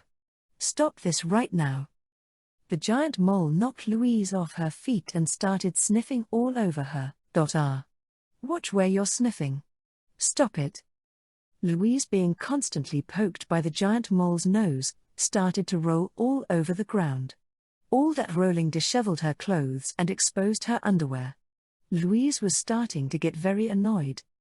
Sato unconsciously started to be immersed in watching Verdandi and Louise just as if he was admiring a beautiful picture. Ah! How beautiful is the scene of a giant mole teasing a damsel. I totally agree. Both Sato and Guiche nodded in unison. Stop blabbering nonsense over there, you oafs. Come over and help me quickly. Ah! The giant mole saw the ring at Louise's right hand and started pecking it with its nose. You insolent mole. Don't use your nose to sniff at the ring the Highness has bestowed to me. I see now. It's the ring. Verdandi loves jewels. Such an irritating pest. Please don't call Verdandi an irritating pest. It's because of me that Verdandi searches for precious stones and jewels. For an earth magician, there's nothing more helpful than this. Just as Louise was preparing to blow her top, a sudden gust of wind came out of nowhere and blew away Verdandi. Who is that? Guiche shouted agitatedly. A rather stout-looking noble wearing a feathered cap appeared out of the faint daylight behind him. Sato looked rather surprised. That person is. What have you done to my Verdandi? Guiche hastily took out his rose-shaped wand, but the noble wearing the feathered cap was faster. Before Guiche could cast any spell, his wand was already out of his hand. I'm not your enemy. I'm under the orders of the Highness to accompany you on your journey. The princess is worried about just having you going to Albion, but then again sending a whole troop of soldiers with you will be too conspicuous. Therefore, I was appointed to accompany you all on this journey. The noble said while taking off his feather cap and bowing. I'm the captain of the Griffin Knight 6, Viscount Wards. The grumbling Guiche quickly shut his mouth. For most of the nobles, Guiche included, being able to join the Griffin Knights meant great prestige. Wards looked at Guiche and spoke apologetically. Sorry for what I did to your familiar. I couldn't stand watching my fiancé being harassed. What? Sato was shocked. Fiancé? This majestic-looking noble is Louise's fiancé? Ward Summer. Louise spoke in a trembling voice after standing up. It's been such a long time. My Louise, my dear Louise. my Louise? What kind of joke is that? Sato thought to himself. Wards approached Louise and with a beaming smile on his face, carried Louise up. It's really been such a long time, Louise said with her face turning red with embarrassment. Still as light as ever. Just like a feather. Viscount. Please don't be like this. There are people over here. Wards, who placed Louise back down and replaced his hat, said, care to introduce your companions to me? That is Guiche de Gramont and my familiar, Sato, said Louise while pointing at them while she was introducing them to Wards. Guiche, who did not dare look at Wards directly, lowered his head. Sato followed suit though a bit unwillingly. Wards said with a rather surprised look on his face, are you Louise familiar? This is the first time I've seen a human being a familiar. Thank you for taking such good care of my fiancé. You're welcome. Sato took the opportunity to size up Wards. He was indeed handsome. Even though Guiche could also be considered a Bishonen 7, himself, he was always making a fool out of himself and making irrational decisions. He could even rub his own cheek with a giant mole. However, for Wards, not only he had the looks. His eyes were like that of an eagle, keen and sharp. That moustache he had further enhanced his suaveness. In addition, he had a muscular and well-built body. Sato had originally thought that all male magicians would have a body like Guiche, but he was proven wrong. Even in hand-to-hand combat with Wards without the use of magic, Sato could be subdued in seconds. Thinking about all that, Sato gave a deep and long sigh. Wards, seeing that, approached Sato and gave a pat on his shoulders. What's wrong? Are you having doubts about this trip? There's nothing to be afraid of. Aren't you the one who caught Fouquet of the crumbling earth? With your courage alone, nothing is impossible. Wards, who had finished saying that, gave a broad smile. With that, Sato felt a tinge of remorsefulness. Is he really that good of a person? I don't think that I can compare with him in any aspect. That's right. I think Louise would be married to him soon. Just thinking of that has made me alone and empty. Louise, not able to calm down due to Wards' appearance, was feeling restless with anxiety. Sato had to turn his head away, he did not want to see Louise that way. Wards gave a whistle, and a griffin appeared out from the morning clouds. It was a mythical beast with the head of an eagle and a body of a lion. And on its back were wings that were made up of beautiful white feathers. Wards had climbed to the back of the griffin with grace, and then extended a hand to Louise. Come over, my Louise. Louise lowered her head in hesitation and bashfulness, just like a girl who is in love. This made Sato even more jealous. What does he think he's doing? Come over, my Louise. Your Louise? Your Louise? What an obnoxious freak. Sato, being a male, had to keep those thoughts to himself and went up to the horse in silence in the end. Louise, who was still hesitating, was suddenly carried up the griffin by Wards. With one hand on the reins and his wand in the other, Wards shouted, well everybody, onwards. The griffin moved forward. Following behind it were Guiche, looking full of admiration for Wards, and Sato, feeling very down and dejected. Sato thought to himself while staring at the blank sky. How far would it be to Albion? From the headmaster's office window, Henrietta was watching Sato and group departing for Albion. Closing her eyes, she starting praying, Founder Brimmer, please grant them protection throughout their journey. Next to her was Headmaster Osman trimming his nasal hair. You aren't going to see them off, Headmaster Osman? No, as you can see, I'm busy trimming my nasal hair, Your Highness. Henrietta shook her head in disapproval. Just then, someone knocked at the door. Enter, said the headmaster. Mr. Colbert entered room with an anxious look on his face. Bad news. Headmaster. You say that quite often. What seems to be the problem now? From the news that I've heard from the castle guards, Fouquet has escaped. Said Osman while stroking his beard. According to the guard who was on duty that time, some noble knocked him out using wind magic. The person used the opportunity that most of the manpower was diverted to protect the princess to help Fouquet escape. This means that someone inside is a spy. Isn't that bad news? Henrietta's face turned pale upon hearing the news. Headmaster Osman made a gesture to Mr. Colbert asking him to leave. Okay. We'll hear further details from you later. After Mr. Colbert left, Henrietta placed her hands on the table and sighed deeply. We have a spy in our midst. This must be the doings of the Albion nobility. Maybe it is. Ouch, said the headmaster while trimming his nasal hair. Henrietta looked at him helplessly. How can you still be so relaxed? The future of Tristan is at stake. The opponent has already made his move.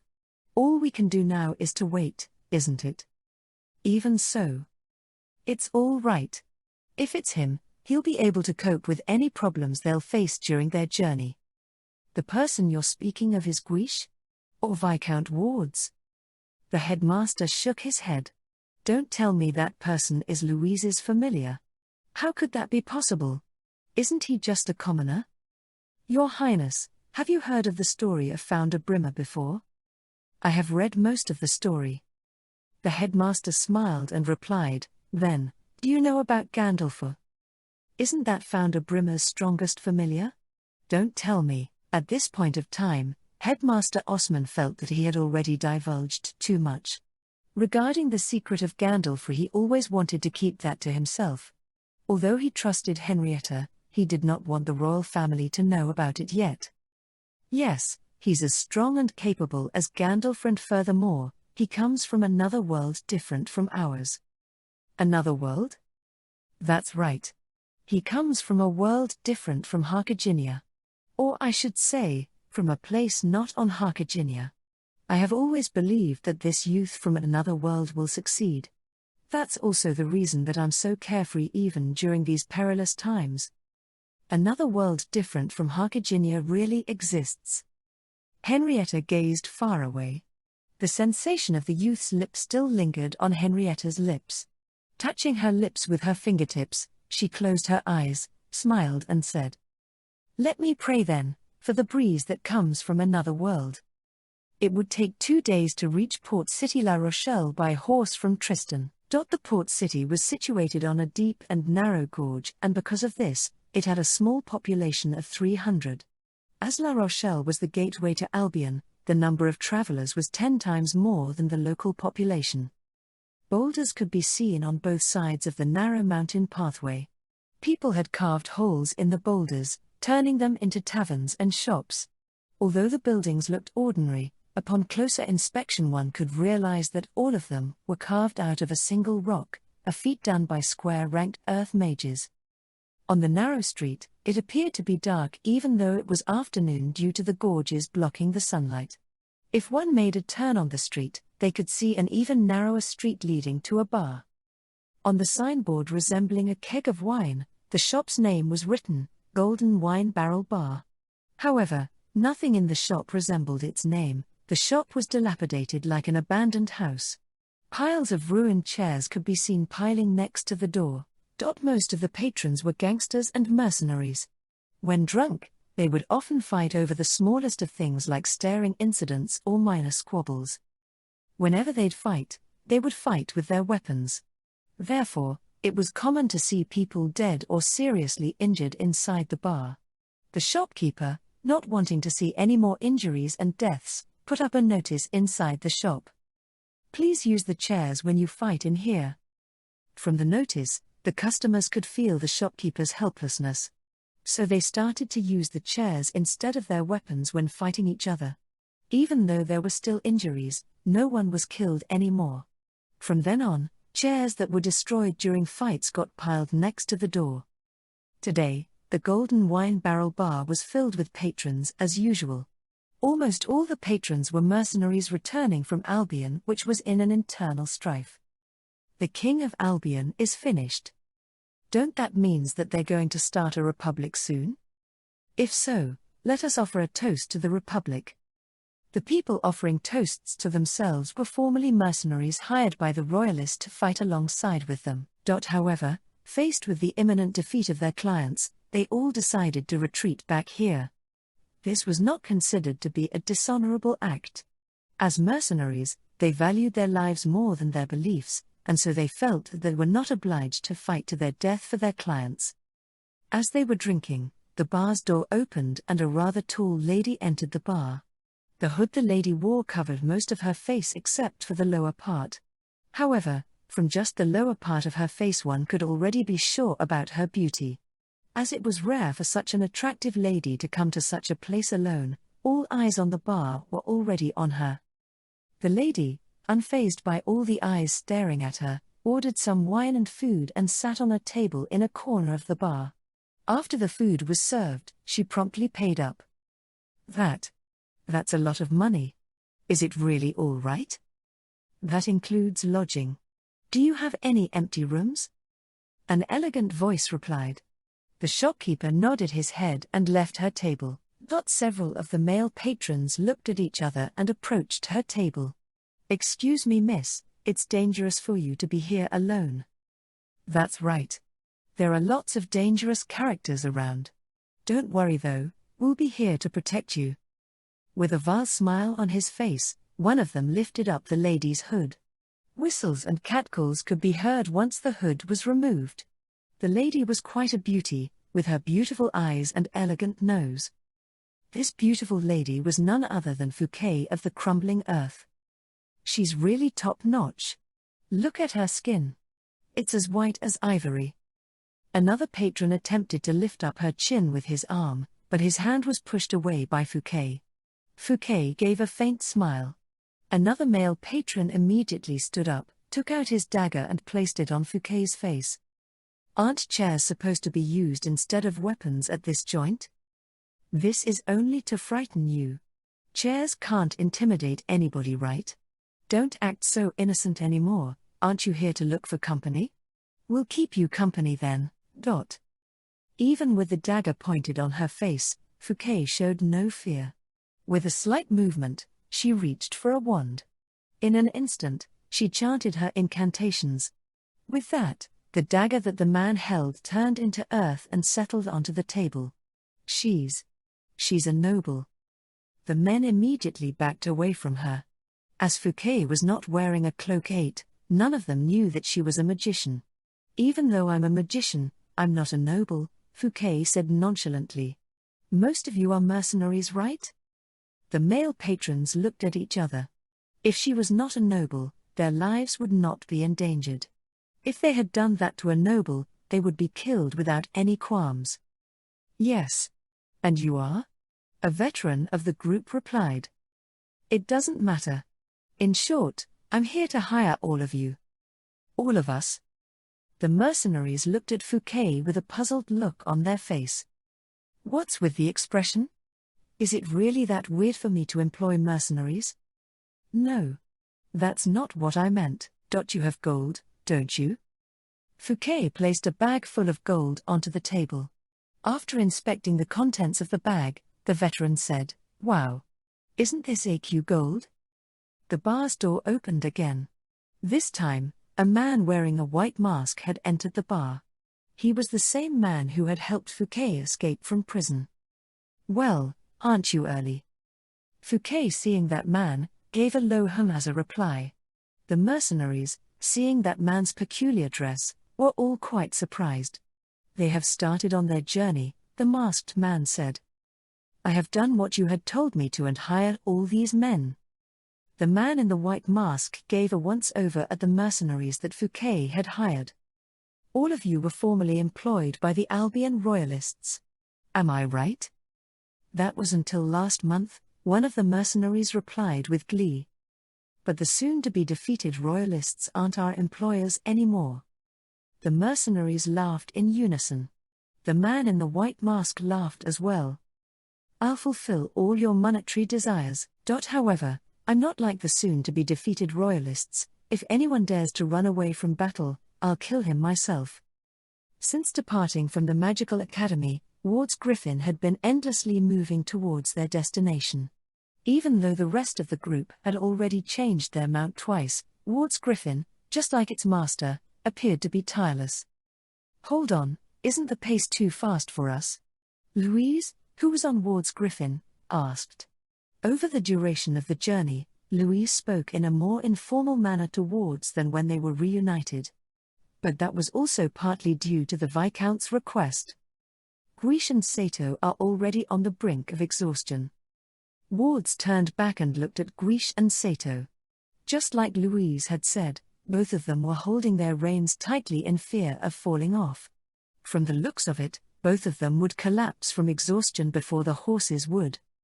But I had originally planned to journey to Port City La Rochelle without stopping. That would be difficult, it would take 2 days to reach by horse. If that's the case, why don't we just leave them behind? We can't do that. Why? Aren't we in this together? Furthermore, a magician should not abandon her familiar. You seem protective of them both. Which one is your sweetheart? Louise's face immediately turned red and replied, What? What sweetheart? That sets my heart at ease. If my fiancé tells me that she already has a sweetheart, I would die of a broken heart, replied Ward's with a smile. But that was only something that our parents had agreed on. Then, do you dislike me, my small and dainty Louise? Please, I'm not young anymore, Louise replied, pouting. But in my eyes, you're forever that small and dainty Louise. Louise remembered that dream that she'd had a few days back, where she was back in the courtyard of her home, La Valais. The secret boat on the forgotten lake.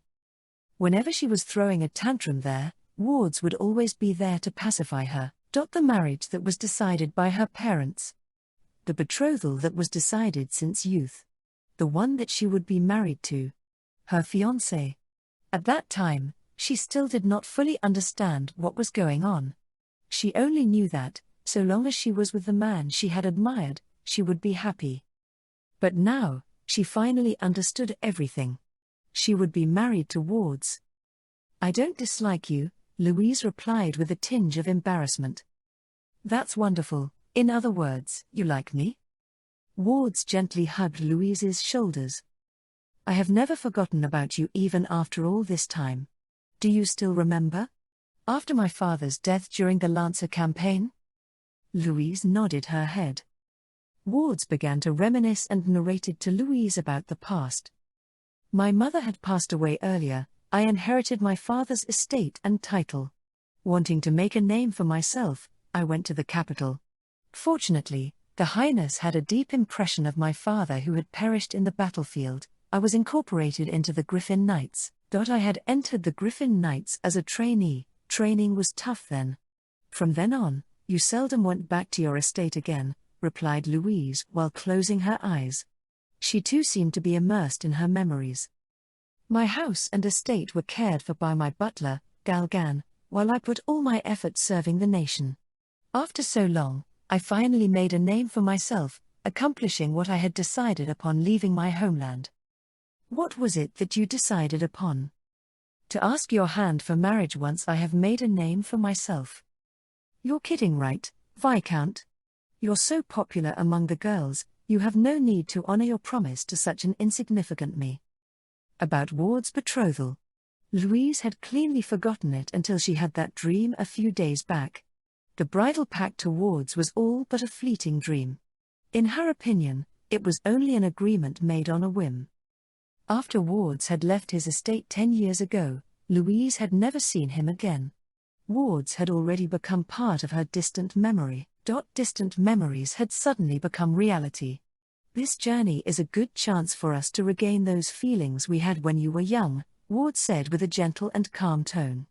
Louise thought to herself, do I really love Ward's? Even though she did not dislike him and she did admire him when she was young, that was all in the past. Suddenly faced with a fiancé and probably marriage, she did not know what to do. Furthermore, they had been apart for so many years, she did not really know whether she still had any feelings for him. Louise turned her head and looked behind. She saw Sato prostrating on the horse. It looked like he had nearly reached his limit. Louise pouted her lips. Good for nothing. As soon as she thought of that, she became anxious and her heart pounded furiously. We have already been on these horses for nearly a whole day, doesn't he get tired? Are those Griffin Knights monsters? Guiche, who was also lifelessly slouching on the horse, asked. Who knows? Sato replied lethargically. He felt embittered each time Wards touched Louise. He touched her again, this time hugging her by the shoulder. What is that guy up to? Even though you're Louise's fiancé, even though I have no right to stop you, you should have at least done it somewhere else where I could not see. Each time Sato thought of that, he became more tired and his heart became heavier. Guiche, looking at Sato in such a state, began teasing him. Heh. Don't tell me you're jealous. Guiche said with a snicker. Ah. What are you implying? I guessed it correctly, didn't I? Guiche laughed even harder. Shut your mouth, mole boy. Mwahaha. You actually carried a love for your master that would never flower? To tell you honestly, love between people of different status will only result in tragedy. Stop talking nonsense. How could I ever like such a person like her? I admit that she's cute. However, she has an extremely bad character. Guiche suddenly looked to the front and exclaimed, Look! They're kissing. Sato, shocked, immediately turned to the front. However, Wards and Louise did not kiss. He then looked again at Guiche. Guiche was barely controlling his laughter. Arg! Sato shouted and pounced on Guiche. Both of them fell off their horses and began fighting each other on the ground. Hey!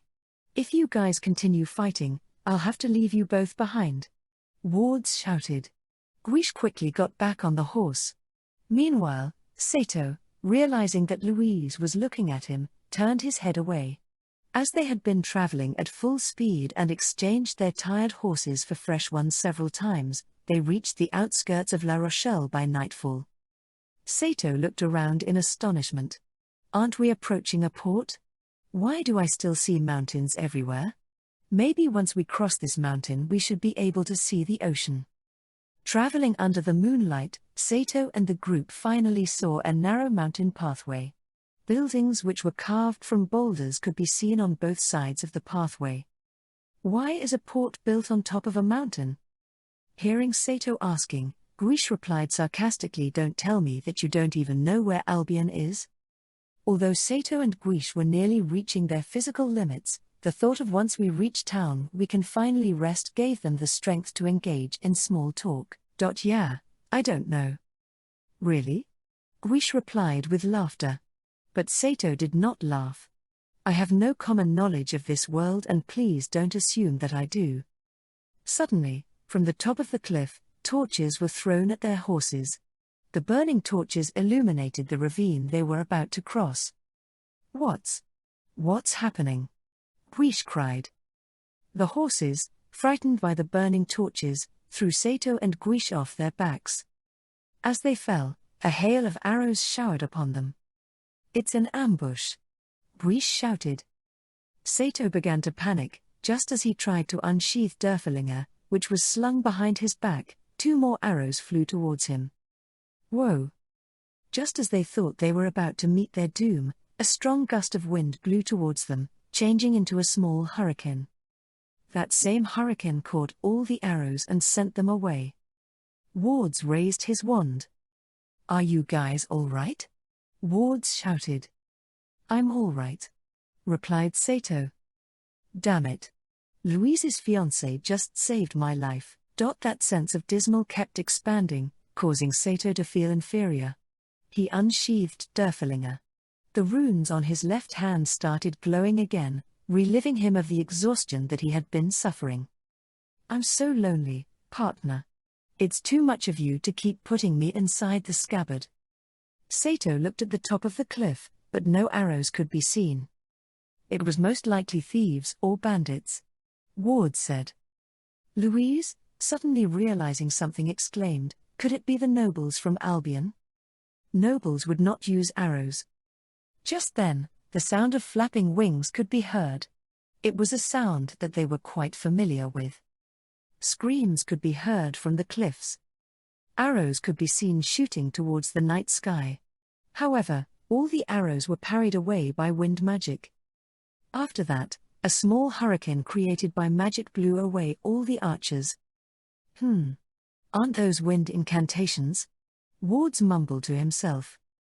The archers, attempting to ambush them, rolled down the cliffs after being blown away by the magical tornado. They landed hard onto the ground, giving out moans of pain. With the moon as the background, a familiar sight appeared. It's Sylphid. Louise shouted confoundedly. It was Tabitha's wind dragon. After it landed, a red-haired girl jumped down from the dragon and flicked her hair. Sorry to keep you waiting. Louise too jumped down from Ward's griffin and replied, What do you mean sorry to keep you waiting? Why are you here in the first place? Not to help you in any case. When I saw you leaving the academy on the horse in the morning, I quickly woke up Tabitha and followed you all the way here. Kirsha pointed at Tabitha. From the looks of it, she was woken up from her sleep. She was still wearing her pajamas. But she didn't seem to mind at all, and was still reading a book. Sepst. Listen to me, we're on a secret mission given to us by Her Highness. Secret mission? You should have said so earlier. How would I know if you did not tell me about it? Anyways, be thankful to me, for I have apprehended the people who wanted to ambush you. Kirsha said this while pointing to the people who were lying on the ground. Those ambushers were unable to move due to their injuries and hurled abuses towards Louise and the group. Guiche approached them and began interrogating them. Louise, crossing her arms, gave a vicious stare at Kirsha. Don't be mistaken. I'm not here to assist you. Am I right?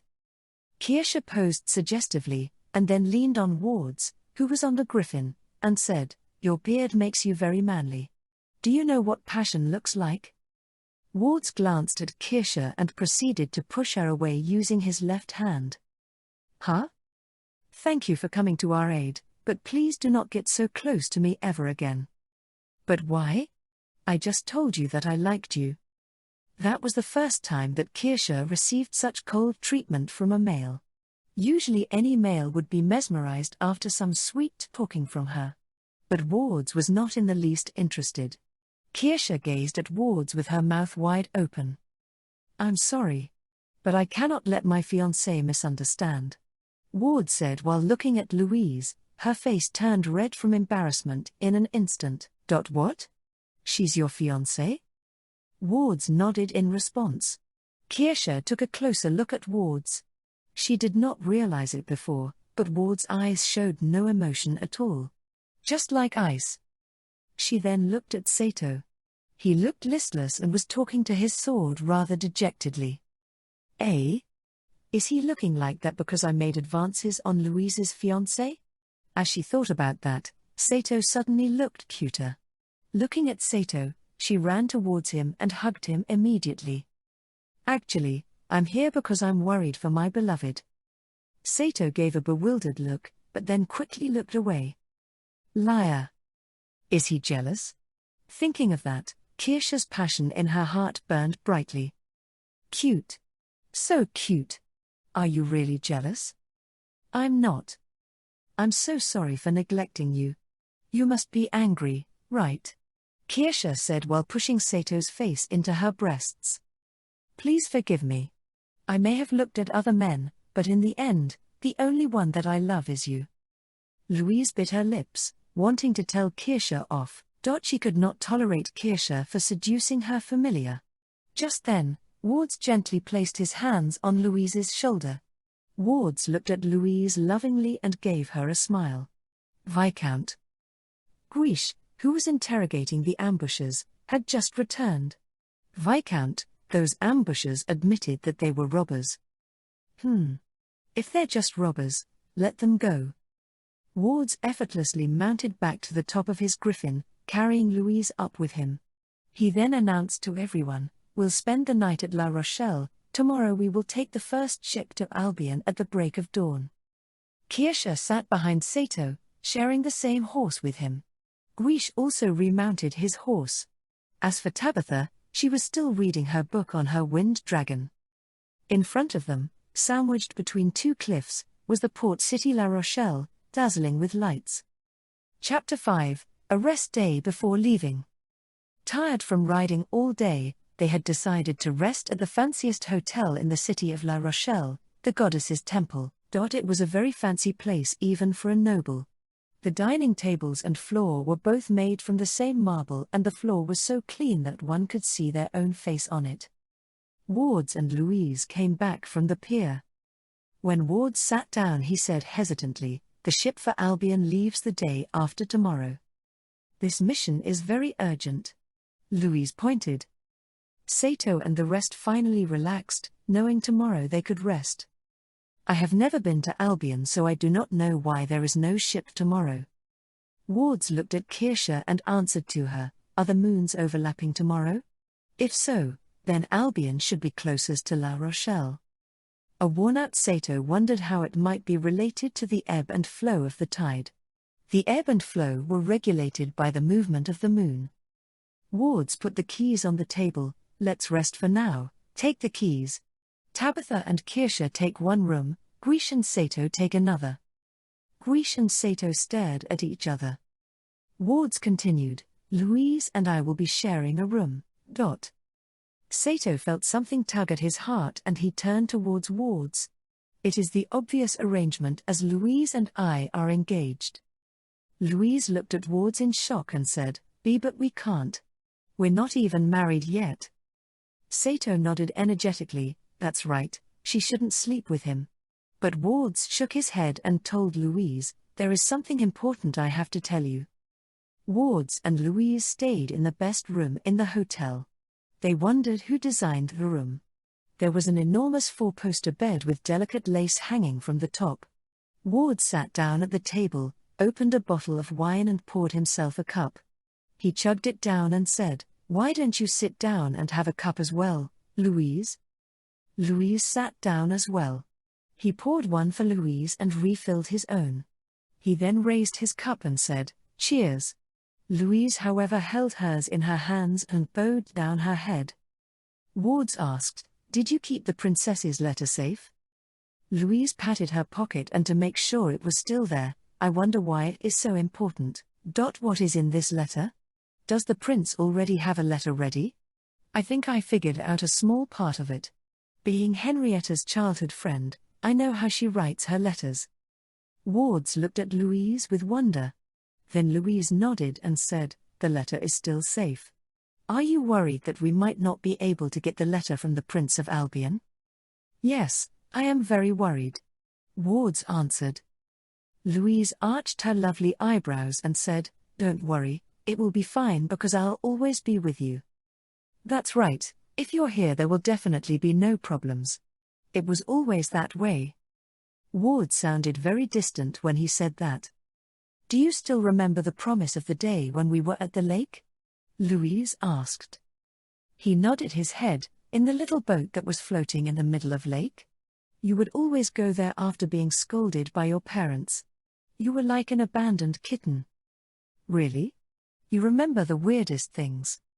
Wards replied happily, "Of course I have to remember those things. You were always compared to your sisters in terms of magical power." Louise lowered her head embarrassed and he said, "But I think that's wrong. You are worthless and a failure, but..." "You are so mean," Louise said angrily. "You have an incredible power that nobody else has. I know this because I am a different kind of magician." Wards finished ignoring what Louise said. "That's impossible." Wards replied, "But it is possible. For example, whenever you use your magic." Louise's face turned red and said, "The accident about Sato?" "Yes, when he picked up the weapon the runes on his left hand began to glow. Those runes are legendary." "Legendary?" "Yes, those runes belong to the legendary familiar Gandalfur. The familiar that once belonged to Founder Brimmer." Ward's eyes shone with admiration.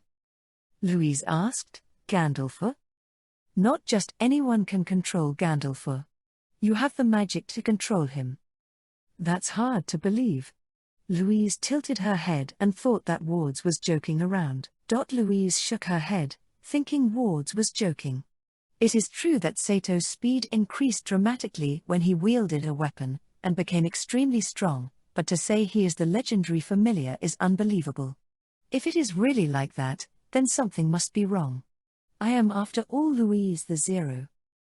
I am always a failure, there is no way I could have the power Wards mentioned. You could become a great mage. Yes, like Founder Brimmer, and leave your name in history as a great mage. I believe so. Wards gazed at Louise warmly. After this mission, marry me, Louise. Ah. The sudden marriage proposal left Louise speechless. I am not satisfied to be just a mage captain of the Magic Knights. I want to become a noble that will move the whole of Harkiginia someday. But what? I am still. You are not a child anymore, you are 16 years old. You have reached the age when you can decide things. Your father agreed too. So. Wards abruptly stopped here.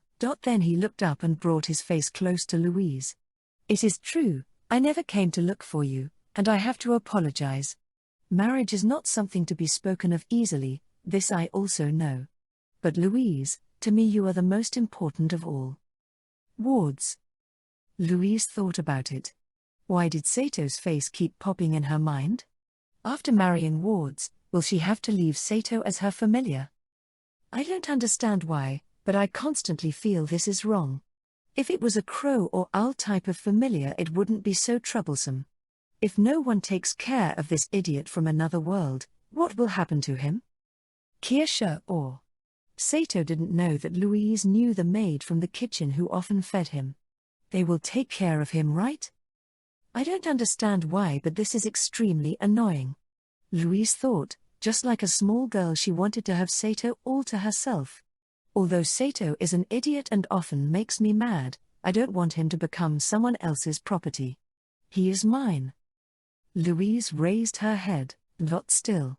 Still. That I am not a mage of your caliber yet, I still need to study. Louise lowered her head, kept it low and murmured. Wards, when I was young, that is what I always thought, someday, I must make everyone recognize me, become a great mage, and make my mother and father proud. Louise raised her head, staring at the older man. I still cannot reach that yet. Is it because someone already stole your heart?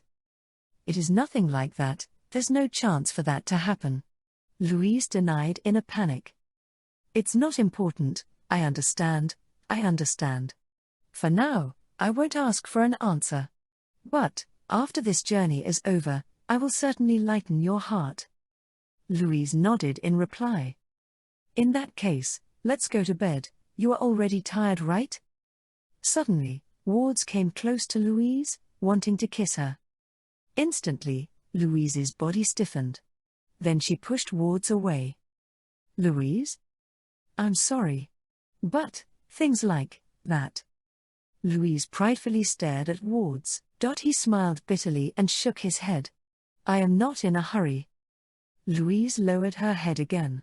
Why, even though Wards is so gentle, handsome and strong, even though I longed for him for such a long time.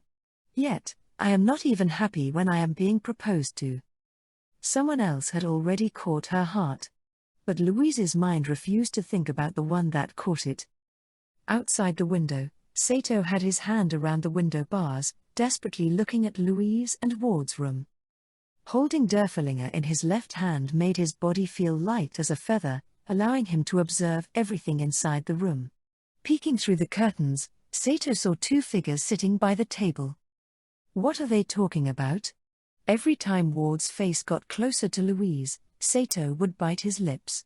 Every time when the two appeared to be about to kiss, the boy would almost stop breathing. But since Louise always denied the kiss, Sato's breath didn't stop either.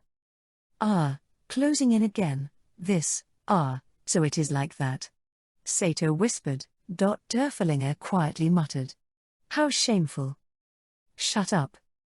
My partner sticks like a green caterpillar to the window, peeking at the girl he has a crush on and her lover having a cheerful talk. It is so shameful it hurts and almost makes me cry. I don't have a crush on her. What is so good about that kind of girl? Explosive temper, Treats me like a dog, twisted personality. Sato groaned through gritted teeth. Then why are we peeking? I am only worried, just worried, that's all. With these words something fell on Sato from above. Patter. It landed on Sato's shoulders, covering his face and obscuring his vision. While what? What are you doing here? Do you like to take strolls on the wall? Geez, took me forever to find you. It was Kirsche who landed on his shoulder, and our hero's eyes were blinded because his face was covered by the Germanian's miniskirt. Hey, get off me! Sato replied as he pulled his face out of Kirsche's skirt. Why, is it not good? Hey, what are you looking at? Kirsche took one look at the window, turned around to face Sato again and put her arms around him. No, don't peek at newlyweds, we shouldn't care about them. This is what I think, a quiet date on the wall is so romantic. Look how beautiful the lights from the city are, don't you think they are cheering for us? First thing first, you get off. The two tried to wriggle their ways out when suddenly the window slammed open. Sato remained frozen in place and hugging the wall like a cockroach. One look and we can see Louise with her hands placed on her hips. But her lovely face had twisted into a demonic mask, staring at Kirsche and Sato. What are you doing next to my window? Sato with his sword in one hand, another clutching the window frames. At the same time Kirsche, with her legs around his shoulders, clung closely to him as if getting some weird piggyback ride. Without question, this looked suspicious, but pretty amazing too. Can't understand it even after you see it. This is a date.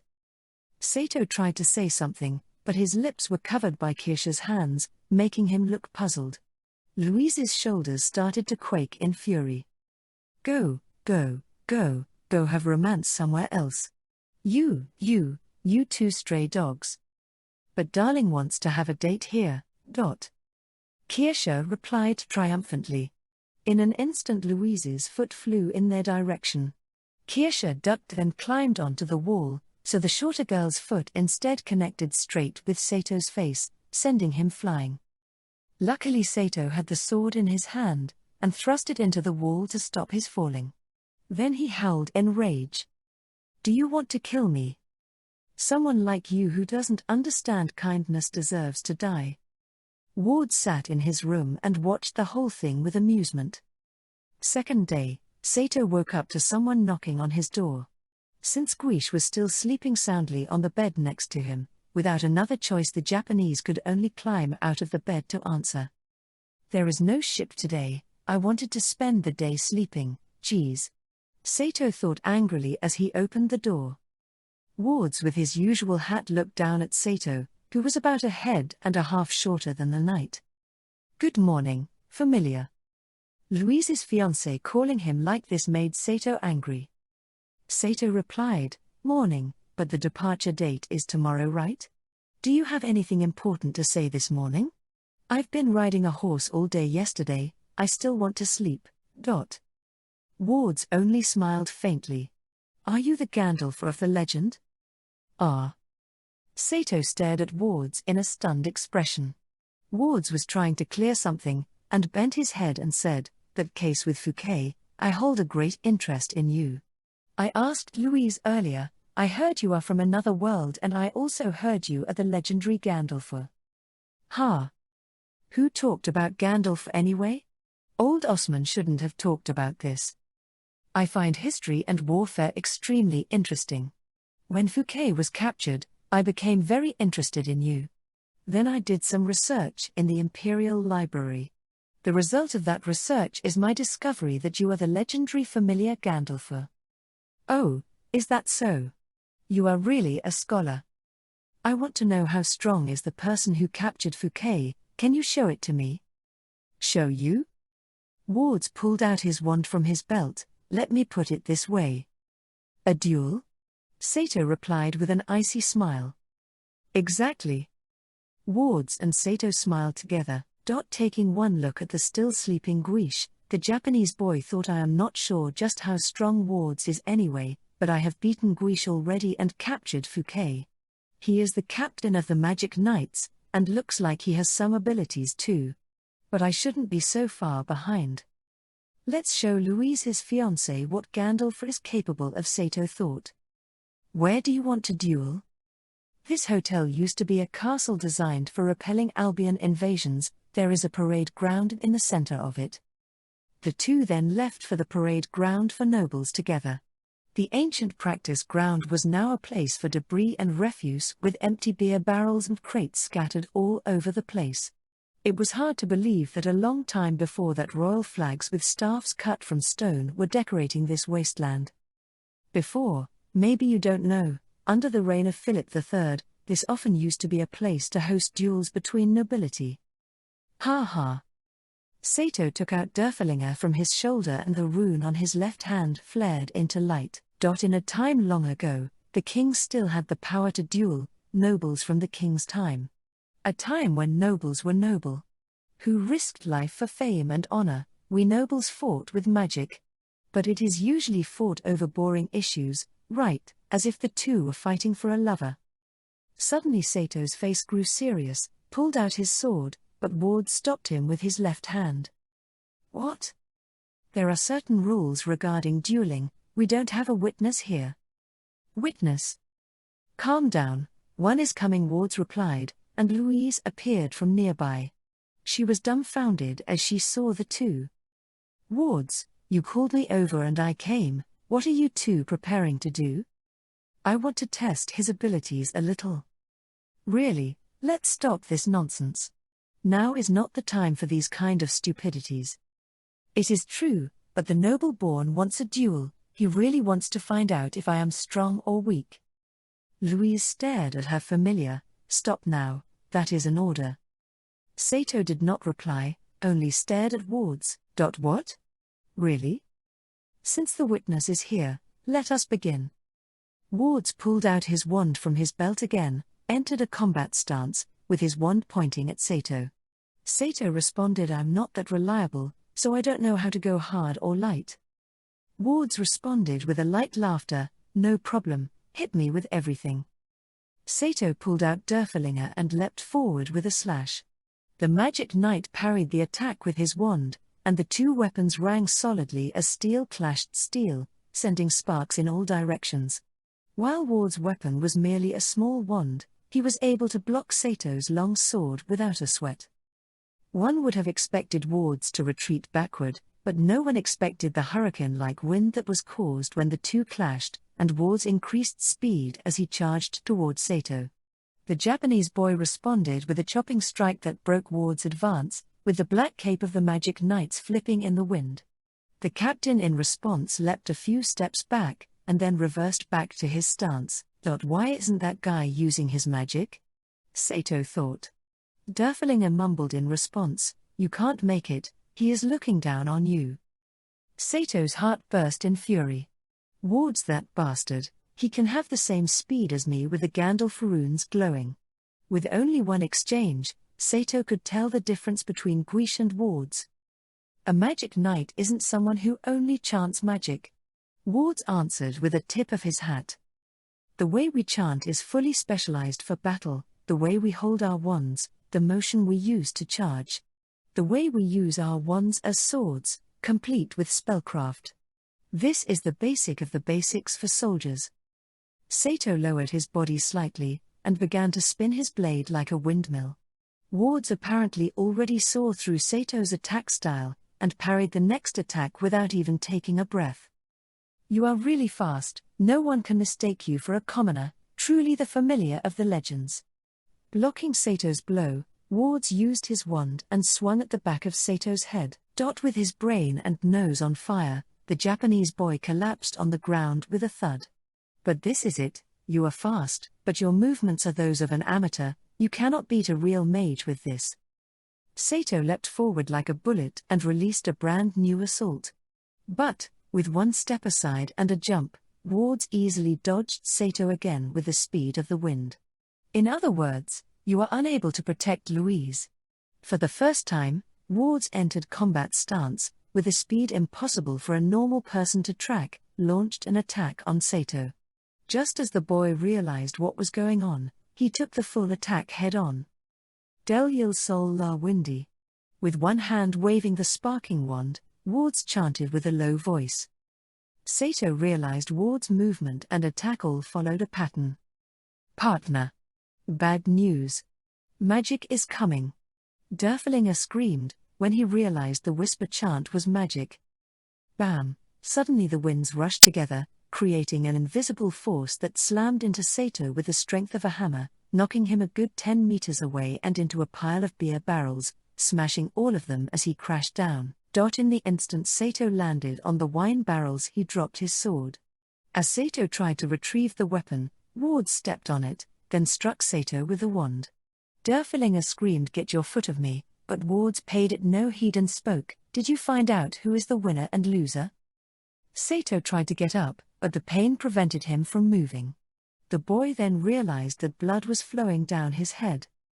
Louise fearfully came over. "Do you understand, Louise?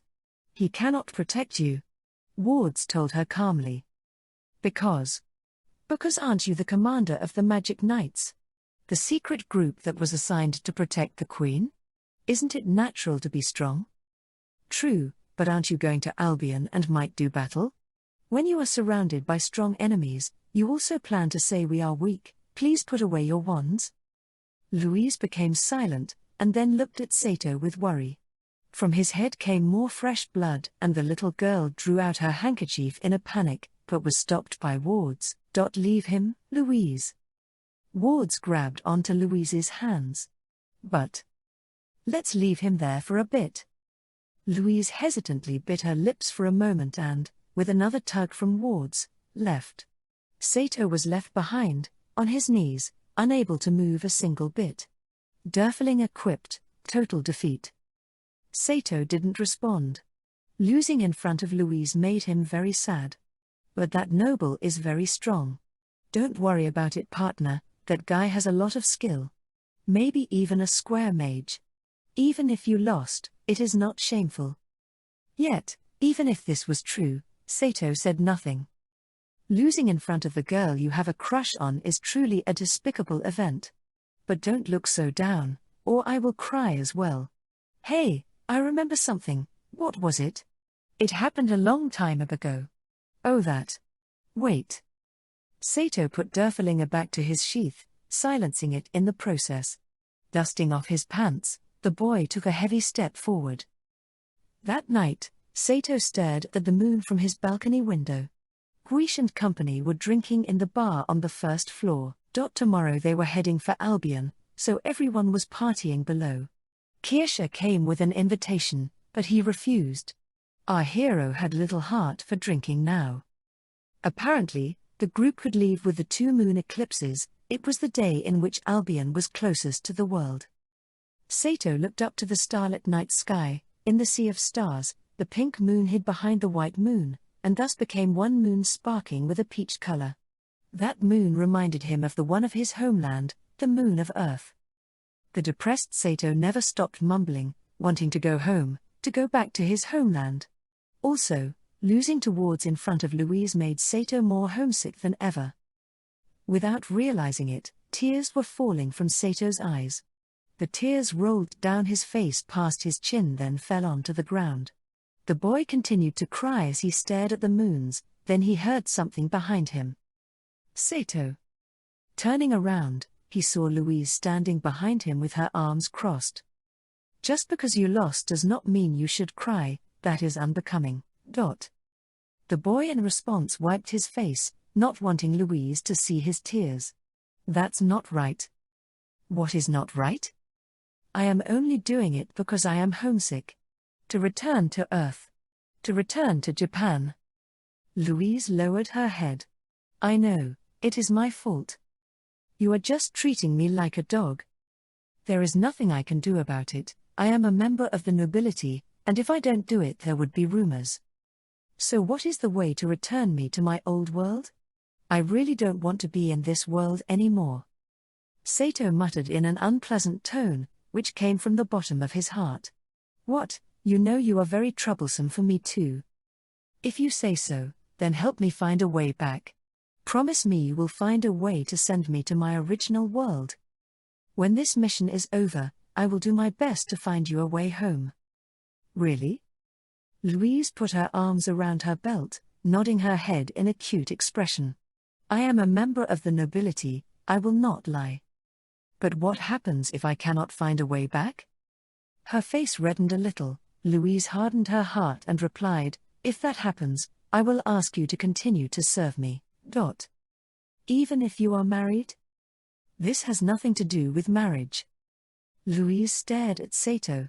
Sato commented with a little sarcastic humor, okay, a person like you, with such an awful personality, and there is a person who is willing to marry you, that noble is really a miracle. You are really lucky. Louise raised her arms with a tint of anger. What? Didn't Kirsha fall in love with you? That idiot can fall in love with you. Forget it, no matter what can be said, both of you are morons and would make a lovely pair. The two turned away from each other. Louise closed her eyes, calmed herself and spoke, in summary, during the time you are in Harkiginia, you are my familiar. So regardless of the fact I get married or not, it is your duty to protect me and do laundry as well as other duties. Sato turned around to face Louise. Under that peach-colored hair, Louise's tea-green eyes sparked with fury. Her normally pale face was also tinted with color of anger, which made her puckered lips extremely cute. But Sato's heart began to race as he stared at her. He did get yelled at by Louise, but she was still so beautiful. But is it truly only this? Just because she is beautiful, my heart is racing? I feel it is not just this alone. No matter how beautiful she is, how cute, when I hear such hurtful words my heart should not race. Louise held her hands together. The red-faced Louise. The Louise who nursed me. The Louise who confronted Fouquet's golem despite being a zero. The self-ashamed Louise that cries secretly when being called zero. Occasionally, Louise shows up as a real girl that combines courage, kindness and beauty in herself. Sato thought really deeply, then why is it really this way? He finally understood why he had been staring at the moon every night until tonight, yet never thinking about going home. But he really hated wanting to admit this reason. This really sucks. Why would I? Sato could not stop the line of thought. Spontaneously, Sato asked, why don't you just let wards protect you? Amazing, you are still not over losing to him. Sato remained silent. You are my familiar, right? Just because you lost, you have to be strong. That defeated look would sully the La Valere name. It was not as simple as being defeated. It was losing in front of Louise, and losing to her fiancé. How could he still be strong? Sato curled his lips, and angrily slammed the balcony frame. Louise replied angrily, okay, I understand. Do what you like, I will let wards protect me. Okay, be like that. Sato countered maliciously, and this line made Louise even angrier. That person is really reliable. He won't make me worry. I don't have to tell a familiar like you, but I will tell you now. Now I have decided, I will marry wards. Louise looked at Sato, but Sato remained silent, not caring. What? Louise thought. I am going to marry wards. Louise repeated herself again, but Sato remained silent and didn't say anything. With his head lowered in anger. At first she expected Sato to say something to stop her, but he didn't even say a single word. What? Haven't you already crawled into my bed? Louise thought. She got even more unhappy as her pride had been hurt. A person like you should spend the rest of your life staring at the moon. Louise howled as she dashed away. Just at this moment. Whoa! Sato shouted. Louise turned her head around, and to her surprise, something appeared that swallowed the moon, and it was nowhere to be seen. Beneath the moon's shadow, there appeared to be a giant. When they looked at it closely, the huge shadow turned out to be a golem made of stone. The person controlling the golem turned out to be Fouquet. Sato and Louise shouted in unison. The figure above them sat on the golem's shoulder, cheerfully answered, "Oh, it is such an honor to be remembered." The sword on Sato's shoulder asked, "Shouldn't you be rotting in jail?" Fouquet shouted back, Somebody had a kind heart, a beauty like myself should be contriving to the welfare of the world, so they let me escape. It was dark so not many people could see it, but there was a figure in the black cape of nobility standing next to the woman. Was that guy the person who helped her escape? The noble supported Fouquet's actions, but remained silent. Because the figure wore a mask, no one could see anything clear, but it appeared to be a man. So you are someone who can't mind her own business, what are you doing here? Sato brandished his sword with his left hand. I am here to thank you for the long vacation you gave me, I am here to send you my appreciation. Fouquet howled in laughter, as the huge golem pulverized the fence on the balcony with one hit. The fence was carved right out of solid stone, so it appeared the power of the golem had increased significantly. There is stone, not dirt, so calm down. No one is trying to be calm here. Sato grabbed Louise's hand and ran away, escaping the room. The duo leapt down the stairs. Meanwhile, the room below became a pandemonium. Suddenly a group of soldiers came to assault Wards and company who were drinking. Guiche, Kircher, Tabitha and Wards were using magic to defend themselves. However, there were too many people. It appeared every soldier from La Rochelle came attacking. It seemed like they were losing. Kircher broke one of the table's legs, and decided to use the table as a shield against the coming foes. The attacking soldiers were used to fighting magic using foes already. While they were fighting, they observed Kircher and her allies' range and style. Then moved out the magic's range to attack with bows. The soldiers hidden from the dark had the advantage of the field, leaving those inside the room a bitter battle. If anyone stood up to chant magic, they were answered with a torrential volley of arrows. Sato lowered his body, charged to Kircher's shield table wall, letting her know Fouquet was above them and attacking, but the giant's huge feet were already visible, so there was no need to tell them. The other nobles and guests were hiding under the counter and shaking in fear. The fat innkeeper called out to the soldiers, "What are you doing to my establishment?" But one arrow slammed into his shoulder, leaving him slumped on the ground. This is really troublesome. Listening to Ward's words, Kircher nodded. It appears this band is not only just interested in a simple little robbery. Maybe Fouquet and Albion's nobles are behind this? Kircher raised her wand, and mumbled, "Those guys are planning for us to use our magic, exhaust ourselves then come in with a charge, what can we do? My Valkyries will protect us." "Guiche, your Valkyries are only a small squad, these are seasoned mercenaries. If we don't try we will never know. But Guiche, if it comes to warfare I am a far better expert than you are. But I am the son of General de Gramont, how could I lose to this band of idiot soldiers? This is intolerable, the nobles of Tristan are only tough with their words, but their actual combat capabilities are pretty weak." Guiche stood up, preparing to chant his magic. But Ward stopped him by grabbing on to the young noble's shirt. "Everyone listen carefully," Wards whispered. Sato and the others became silent to listen. This mission counts as complete if one half of the group arrives safely at the destination. At this moment the cute Tabitha also closed her book and looked at Ward's direction. The girl used her staff and pointed at herself, Kircher and Guiche and uttered one word, "Bait." Then Tabitha continued and pointed at Sato, Wards, and Louise, then uttered another word, "Go to the harbor." "The time?" Wards asked the young girl. "We will carry it out right now. Just like we planned a while ago, go from the back door." "Ah? Ah?" Sato and Louise shouted out in surprise. "They are responsible for holding the situation, we should be able to confuse their sight. Using this time we should be able to escape toward the harbor, just like that." But. Sato looked at Kircher, and the girl ran her hand through her red hair. And puckered her lips then added, "Can't help it anyway, we really didn't want to go to Albion with you anyway."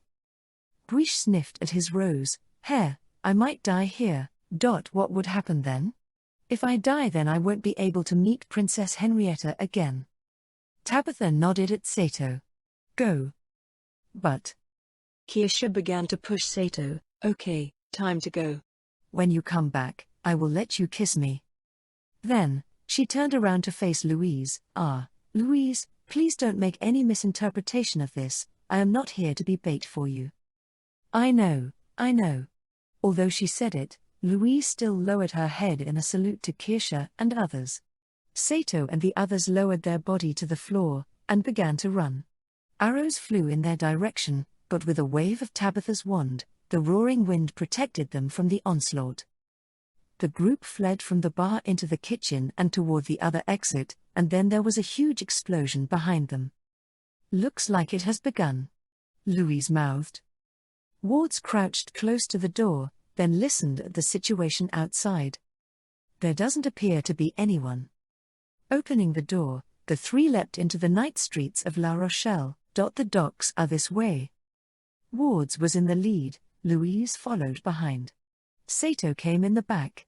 Under the moonlight, the trio's shadow extended, and followed closely behind. Chapter 6, The White Country. After making sure Sato and company were running, Kirsche commanded Guiche, now then, it's time to begin. Guiche, there's a pot filled with oil in the kitchen somewhere, right? You mean those frying pots? Yep. Bring them over with your golems. No sweat. Guiche hid behind a table, waving his rose, which was his wand. The petals fell slowly and female bronze warriors sprouted from the ground. The golems headed towards the kitchen, even though arrows were aimed at them. The steel arrowheads burrowed into soft copper, causing the statues to wobble. Guiche laughed, as the statues finally reached the kitchen behind the counter, and picked up the frying pot. Can you throw that at the entrance? Kirsche put on makeup looking at a mirror while talking. You're putting on makeup now, of all times? Guiche said, a shocked look on his face, but still commanded his statue to throw the pot at the entrance as he was told. Kirsche brandished her wand and stood up. Because the play is about to begin, and if the female lead has no makeup on. She waved her wand at the oil, now sprinkled in the air. Wouldn't that be embarrassing? Kirsche's magic lit up the oil, spreading flames all over the goddess's temple, making a loud noise. In an instant, a group of mercenaries, once bent on advancing, retreated from the sudden fire. Kirsche seductively sang a spell, waving her wand again. The flames burned even fiercer, spreading towards the mercenaries at the entrance, enveloping them and causing them to roll around in pain. Kirsche stood and elegantly flicked her hair before raising her wand. Although all the arrows flew towards her, Tabitha's wind magic parried them all. Dear unnamed mercenaries, although I have no idea why you're attacking us, Kirsche smiled and bowed in the rain of arrows. Please let me, Kirsche the Ardent, graciously be your opponent. Sitting on her enormous earth golem's shoulder, Fouquet bit her lip in annoyance. The group she just ordered to attack instantly came back in confusion after being surrounded with fire. She turned to the hooded masked noble sitting beside her. Geez, making a fuss just because of this level of fire. Hired hands just aren't dependable. That's enough anyway. But you can't beat them like this. It's all right even if they can't. All they have to do is separate them. Even if you say so, I won't let this go on. I took so much humiliation because of them.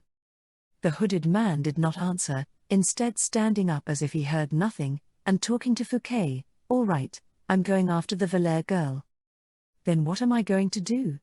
Fouquet answered in shock. Whatever you like. Burn or cook the rest, whatever. We'll meet up at the usual restaurant. He casually jumped off the golem's shoulder, disappearing into the darkness like the midnight wind, soft and chilling. Geez, what a laid-back guy. Can't tell me anything he's thinking about. Fouquet spoke silently in disgust. Moans came from the men below. Strong winds came from inside the temple, spreading and strengthening the violent flames. Even the archers hiding in the darkness felt the burn. Fouquet yelled below her, "Damn it, that's enough. You're all useless. Get out of my way." The golem rose with a thundering noise, and moved towards the entrance, raising its fists over its head as it advanced. Kirsche and Tabitha controlled the flames in the hall, forcefully tormenting the mercenaries outside. The group of archers outside also fled from the fire spread by Tabitha's wind, leaving their bows behind. Oh ho ho ho ho ho. Oh ho. Oh ho ho ho. Kirsche laughed victoriously. You see it? You get it now? The power of my flames. If you don't want to get burned, you better run home now. Ah ha ha ha. All right, my turn. After making an untimely appearance, just as Guiche aimed at the retreating enemies in between the gaps of the flames for his Valkyrie spell. With a loud, thunderous noise, the entrance and beyond disappeared. A huge golem emerged from the flying dust and easily kicked away Guiche's statues. Oh, I forgot. That tough missy's still here. Kirsche said silently, sticking out her tongue. Don't be too arrogant, kids. I'll finish you off. Fouquet yelled in anger, standing on her golem's shoulder. What do we do now? Kirsche turned to Tabitha's direction. Her friend laid out both hands and shook her head. Guiche took one look at the enormous golem, and sank into a fervent panic, yelling, Everyone! Attack! I say, attack! Now is the time for them to see the spirit of all Tristanian nobility. Watch me, father. Guiche will become a man. Tabitha tripped him with her staff, sending him crashing on the ground. What are you doing? Let me be a man. In the name of Her Royal Highness, let my rose wither here. All right, we got to go. No. I will not run. You know, you're exactly the type that would die in any battle first. Tabitha looked at the approaching golem, and suddenly seemed to reach an idea. She then pulled on Guiche's sleeve. What? Rose. Tabitha pointed at Guiche's fake rose, making a waving motion in the process. A lot of petals. What do you want with those petals? Guiche yelled, only to have his ear pulled by Kirsche. Just do what Tabitha says. Guiche waved his rose wand in annoyance, sending large amounts of petals flying in the air. Tabitha sang a spell. Under her wind's direction, the petals stuck onto the golem. And what does sticking petals all over the golem do? Sure, it's pretty. Guiche yelled back. Tabitha concisely ordered Guiche. Alchemy. On the golem's shoulder, Fouquet, seeing her creation stuck all over with petals, annoyingly complained, What's this? A present? I'm not letting up even if you decorate my golem with petals. The golem raised a fist, and smashed the table that shielded Kirsche, Tabitha, and Guiche in one blow. At that moment, the tangled petals all turned into liquid. The smell of oil crept up to her. As a master of the earth element, Fouquet instantly realized the reason. A spell known as alchemy. They just used alchemy to turn the petals on the golem into oil. She was too late to realize that something was wrong. Kirsche's fireball was already flying towards her golem. In an instant, the huge golem was covered in fire. Unable to withstand the heat and flames, the golem fell on its knees. Seeing their employer in a losing position, the mercenaries fled like spiders. Kirsche, Tabitha, and Guiche held their hands in joy. We did it. We won. I won with alchemy. Father. Your Majesty. Guiche has triumphed. That's all because of Tabitha's plan. Kirsche poked on Guiche's head. A hideous Fouquet stood up in front of her burned golem. How dare you? Beat me, Fouquet, twice, with earth magic. She looked pitiful. With her long, beautiful hair burned away, her robes singed with holes everywhere, and her face charred a dark black, the beauty had left her. Aha, that's some nice makeup you have on. You know, lady, this heavy makeup kinda suits you. I mean, you're pretty old already. As Kirsche finished, she waved her wand at Fouquet. However, she seemed to have depleted her energy with all the spells she used in battle. Suddenly, a small, weak flame flew out, and disappeared in an instant. That's it? Kirsche scratched her head. Tabitha and Guiche seemed to have the same effect. But not Fouquet. She didn't try any spells, and simply moved straight at them. Call me old? Girl, I'm only 23. Fouquet tightened her fists, and punched at Kircher, who retaliated much the same way without hesitation. And so the two fought completely unlike themselves. Tabitha sat down, and, with absolutely no interest in the fight in front of her, started reading. Guiche watched the two beautiful women fighting, a mild blush on his face. He seemed indifferent to his clothes being a total mess. Watching from far away, the mercenaries began betting on the match. As Kircher and Fouquet beat up each other, Sato and company ran towards the harbor, their road illuminated by the bright moon. Wards ran towards a certain building's long stairs, and began walking up them. "Aren't we heading towards some harbor? Why are we climbing a hill?" asked Sato. Wards did not answer. After climbing a long flight of stairs, they arrived on top of a small hill. Seeing everything in front of him, Sato gasped. It was a huge tree, branching out in every direction. It had the size of a mountain. How tall was it? The night covered its top, but it had considerable height. Sato looked at the tree as if it were Tokyo Tower. And then, taking a closer look between the branches, the tree seemed to be holding something even larger. A huge fruit? He was wrong. It was a ship. It looked like a zeppelin, stuck between the trees. "This is the harbor? And that's the ship?" Sato asked in shock. Louise replied in surprise. "Yeah. Isn't your world like that? Harbors and ships all stay on water in my world. If there are ships that sail on water, there are ships that sail in the air," Louise said matter-of-factly. Wards ran to the tree's roots, which were as big and spacious as a skyscraper's lobby. They probably dug the middle out of a dead tree to make this. It was night, so they couldn't see anyone. Between each flight of stairs were metal panels, with writing of some sort on them. Maybe station signs or something, Sato thought. Wards began climbing the stairs in front of him. One flight of wooden stairs was connected to another. There were scaffolding and supports on them, but they still looked worryingly dangerous. One could see La Rochelle's lights in the spaces between each flight of stairs. In a rest stop midway, Sato heard footsteps behind them. He turned around, and a shadow jumped, flying over him and landed behind Louise. It was the white-masked man on Fouquet's golem. Sato pulled out his sword and cried, "Louise." Louise turned around. The man picked her up the next instant. "Ah!" Louise screamed. Sato raised his sword. "But if I just slash it like that, I'll hit Louise." The man carried Louise and jumped much like an acrobat would, his body moving wherever he wished. Sato stood still. Beside him, Wards waved his staff. The masked man, like Sato a while ago, was blown away, hit by Ward's air hammer, and let Louise go. He held on to a support, but Louise fell towards the ground. In an instant, Wards jumped off from the platform, and dove towards Louise like a grebe 9. He caught up with her and floated in the air while carrying her. The masked man bent around, jumped on the platform, and faced Sato. His build was not too different from Ward's.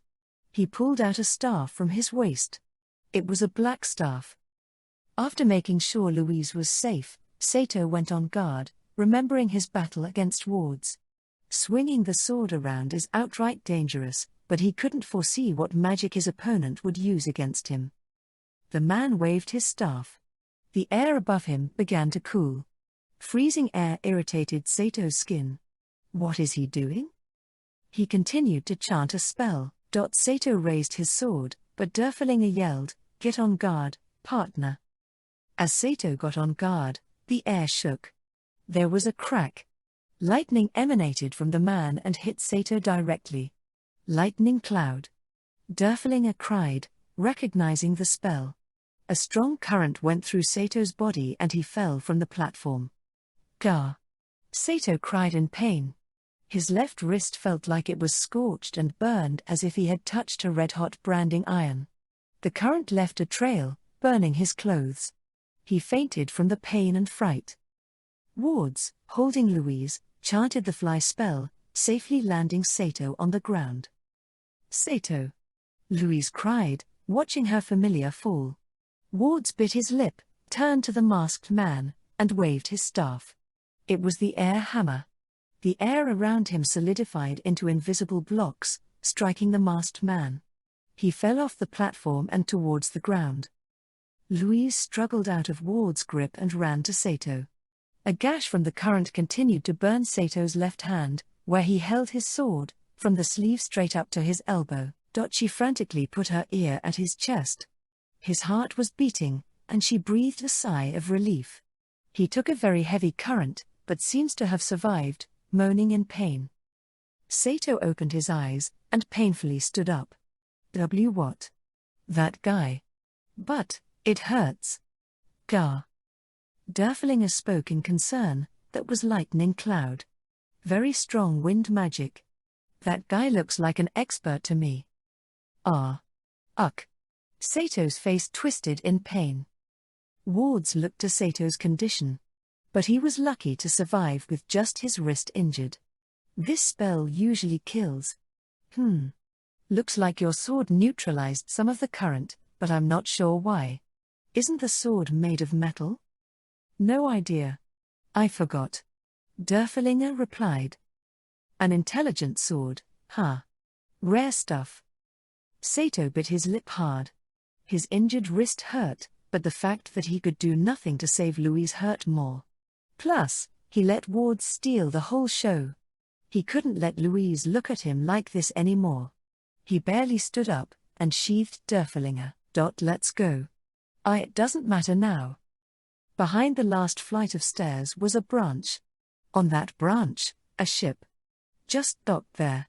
It was shaped more like a yacht, perhaps to let it fly. There were wings on the sides. From the ship dangled who knows how many ropes, all tied onto the branches. The branch they were standing on extended all the way to the ship's deck. They stepped on board, and a sailor sleeping on the deck climbed up. Hey you. What are you doing? Where's the captain?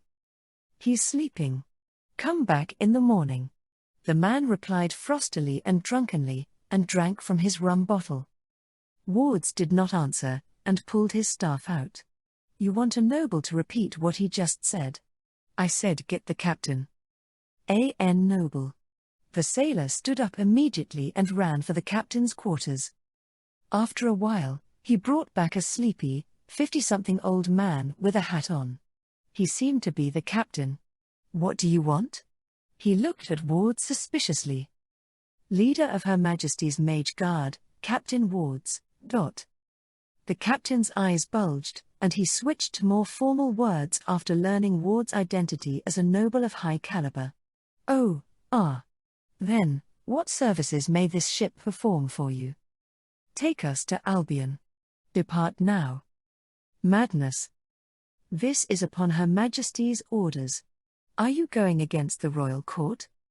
I don't know what you're going to Albion for, but we can't depart until morning.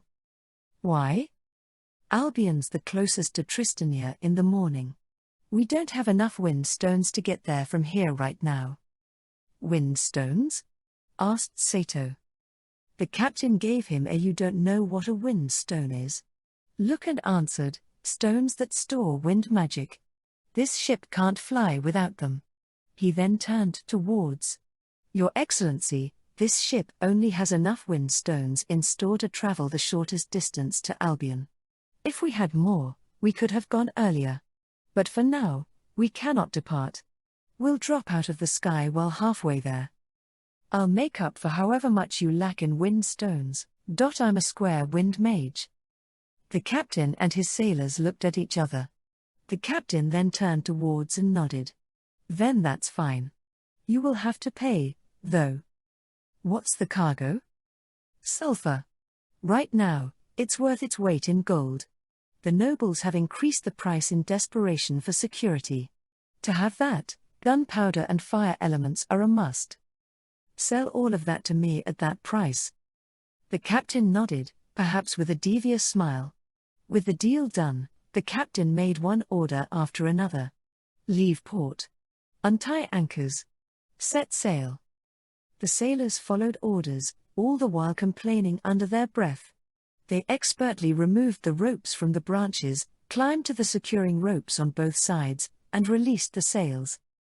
Without the ties, the ship suddenly sank, and then floated again with the power of the wind stones. "When can we reach Albion?" Wards asked.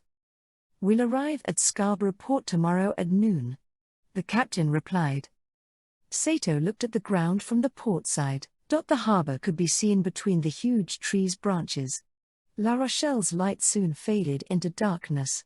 They seemed to be travelling rather fast. Louise approached Sato and put a hand on his shoulder. "Sato, are you okay?" She worriedly looked at him. "Don't touch me." He pushed her hand away. Louise's face reddened. "What?" "And I was worried about you." Louise went mad, seeing as Sato wouldn't even look at her. "And I got all worried about you. What's with that attitude?" she thought. Sato was depressed. He couldn't do a thing when Louise was about to be taken away by that white-masked man. He couldn't face her. He remembered what Wards told him a few days ago. In other words, you are unable to protect Louise. "Is that so?" He sank. Wards approached them. "From what I heard from the captain, the Albion Royal Army near Newcastle was completely surrounded and is fighting an uphill battle." Louise, clearly scared, asked, "What about Prince Wales?" Wards shook his head. "I'm not sure. He seems to be alive." "Wait. Isn't the harbour completely taken over by the rebels?" "Yeah." "Then how can we contact the royal family?" "We'll just have to fight our way out. It takes only a day on horseback from Scarborough to Newcastle." "Fighting out of the rebels?" "Right. That's the only choice we have.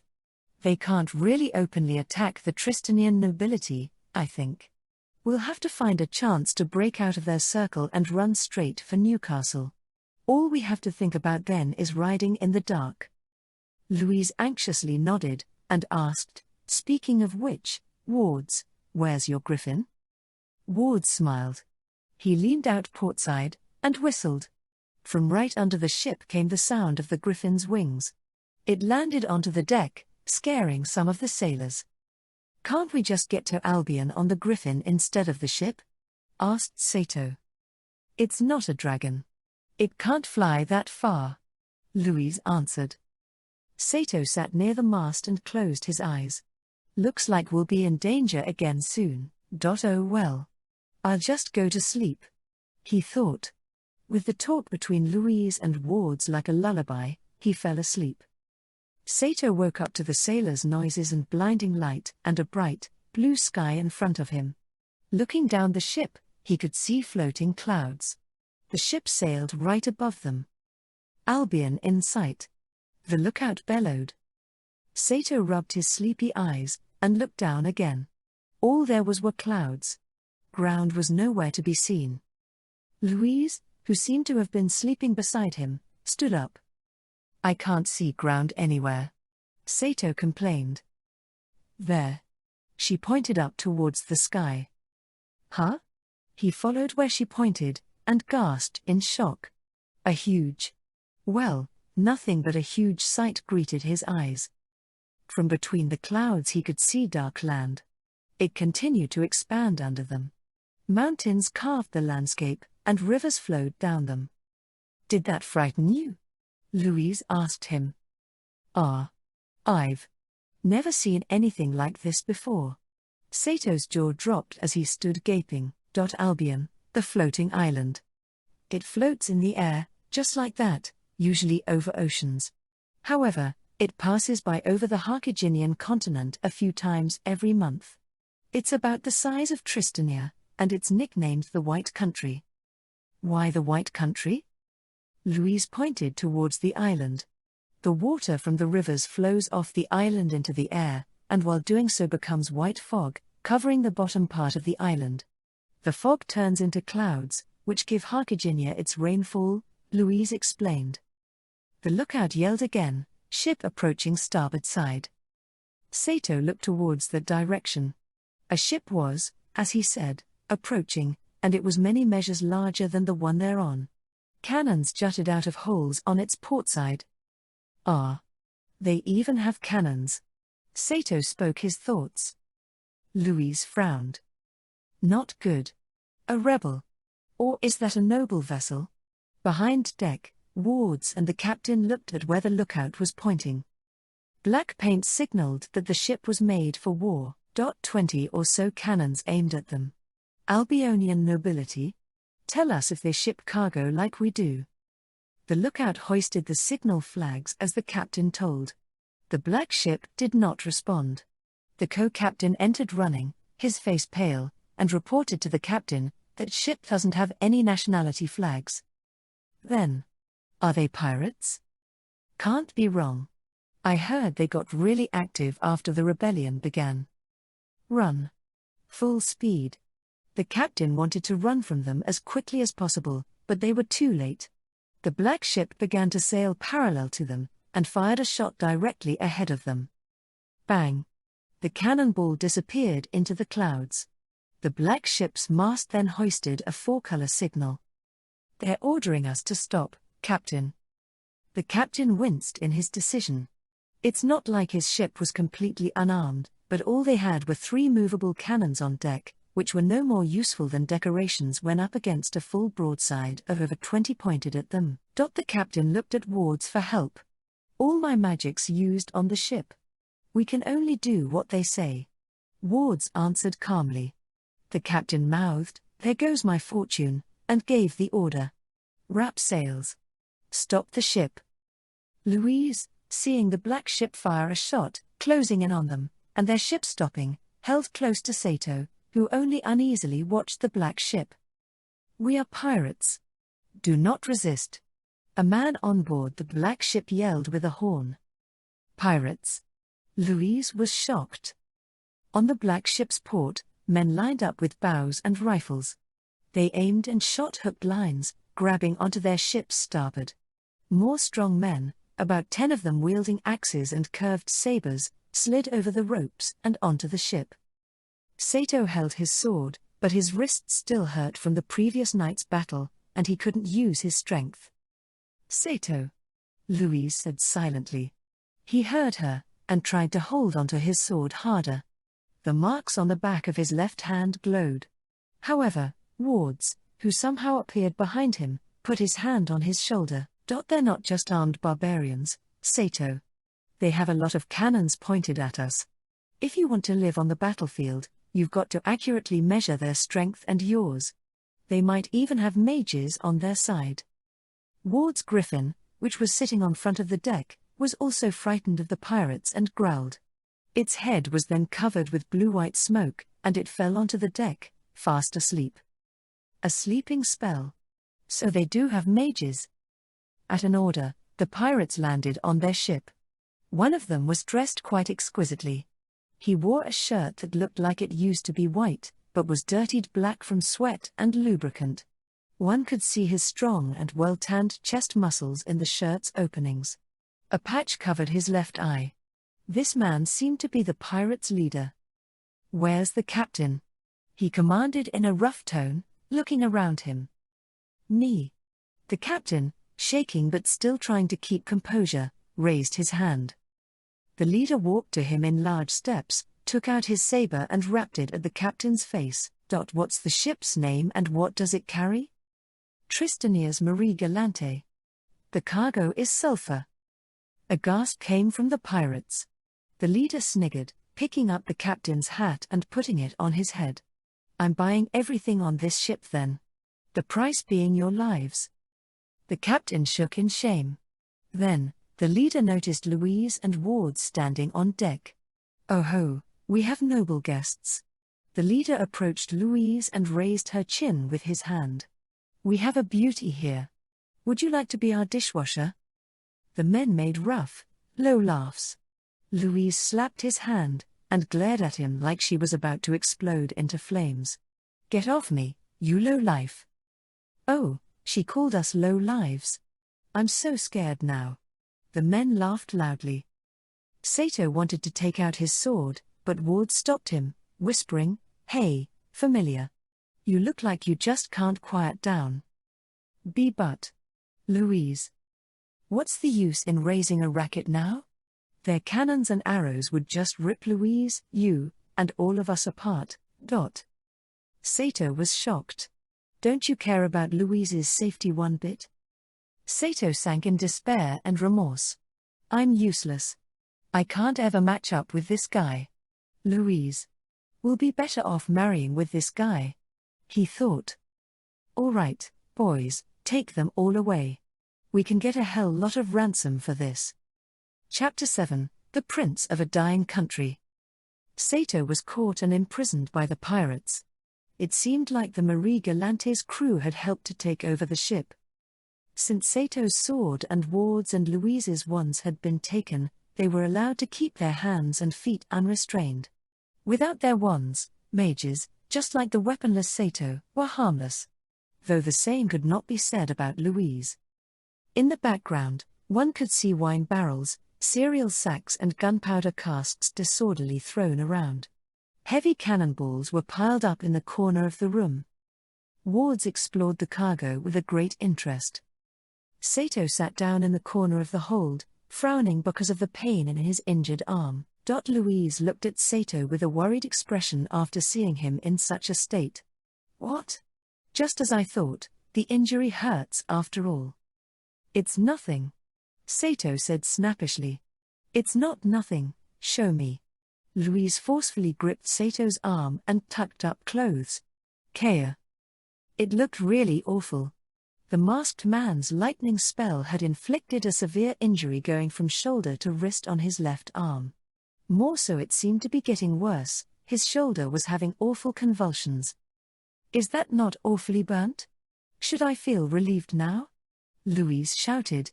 She stood up and started knocking on the door. Somebody come.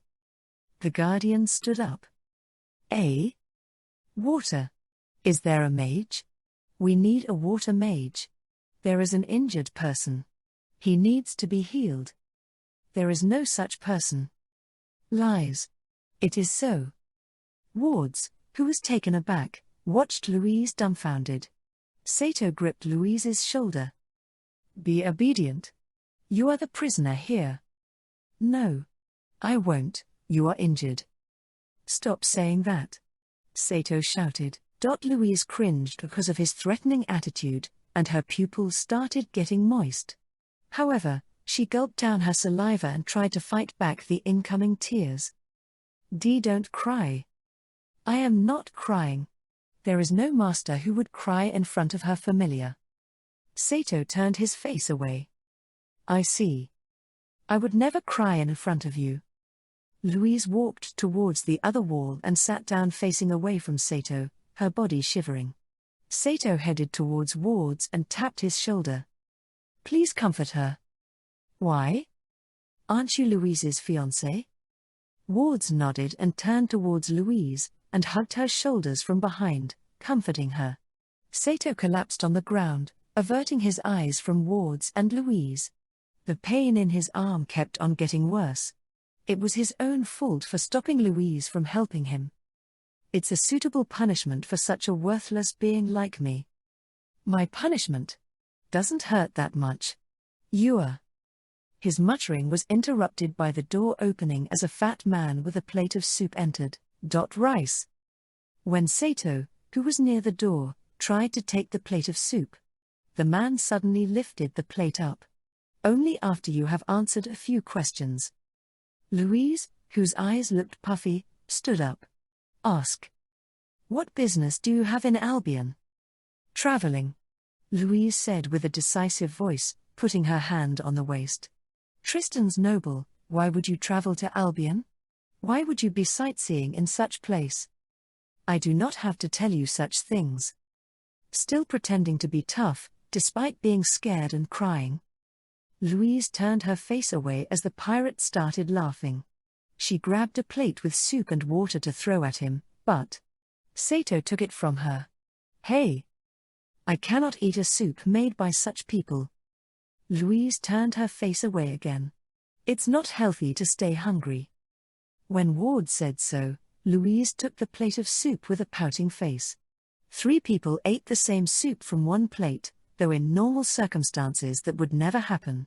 Wards leaned onto the wall with a tired expression on his face. Louise tore up the sleeve of her shirt and soaked it in water, trying to cool down Sato's wound with it. It's all right. It's not all right. Louise stared firmly at Sato with her puffy eyes. Because, you are my familiar, you have to listen what I tell you. Sato averted his face. Louise, who was treating his arm softly, looked up at him. What is it? You have more important duties to care about. I do, but an injury is also very important. Is that clear? Sato kept on looking away, before noticing the barrels with gunpowder. We could escape by using that. Eh? Louise suspiciously followed Sato's look. Sato opened the barrel and filled the plate with gunpowder. Wards muttered tiredly. And where would you run? Only emptiness surrounds us. Sato sat down again with a thump. But, sitting like that and doing nothing. At that time, the door opened again. This time it was a thin pirate standing before them. The pirate looked at the three with piercing eyes and asked, Good evening, are you the aristocrats going to Albion? Louise did not answer. Oi, judging from your silence it's true. Although we do not look like that, we respect nobles, thanks to the aristocrats our business goes well. But, isn't this a warship of rebels? No, though we are employed, we are involved in the 50-50 relationship with both sides. We are related to both factions. So how is it? Are you nobles? If it is true, then you will be let go free in the closest port. Sato felt relieved. Since Louise was an aristocrat, everything could be settled peacefully then. Also, they would be taken to the closest port. Louise, however, did not nod her head in agreement and kept on glaring at the pirate's forehead instead. How dare you have anything to do with those dirty rebels? Do not disregard Albion nobles. I myself am one of the noble families. Albion is still a kingdom, as the royal family is still a legitimate government in Albion. Because I am an aristocrat who comes here on behalf of Tristan, I am, in other words, an ambassador. Therefore, I demand an ambassador's treatment from you. Sato widely opened his mouth and muttered. Are you an idiot? Who are you calling an idiot? The idiot is you. Trying to act cool while being injured this badly. Louise angrily turned to Sato and shouted. But you should choose the time and place for your straightforwardness better. Shut up. You are my familiar and you should listen to what I say. Anyway, show your arm. Hey! The surprised Sato clasped his arm, while Louise tried to pull Sato's arm with a jerk. The pirate laughed after seeing such scene. Honestly, you should stop doing that. You're wrong, I can't let you get hurt so carelessly. Louise asserted. Eh? Sato said in a surprised voice. It's because you are my familiar. That's why. I'll go to report to the boss then. The pirate left laughing. Sato was so surprised that he wasn't able to reply to Louise properly. Show it. Don't act this way.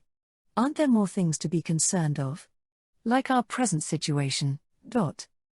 Louise responded decisively. I won't let such things take me down as long as we have the slightest chance to survive. Louise stood up straight. Though the thought of marrying Wards made her feel funny at the start, it wasn't so strong anymore. In any case, you lied to them. Don't talk nonsense. Are you seriously thinking that lying to such people is a bad thing? Sato sighed tiredly. Wards came near Louise and tapped her shoulder. Don't say such things, Louise, you are still my bride. Sato looked away dejectedly. Louise's face showed mixed feelings as she looked down. The door opened again, it was the same thin pirate. The boss calls. The aisle passed up the narrow stairs and took the three to a splendid room built on the upper part of the deck.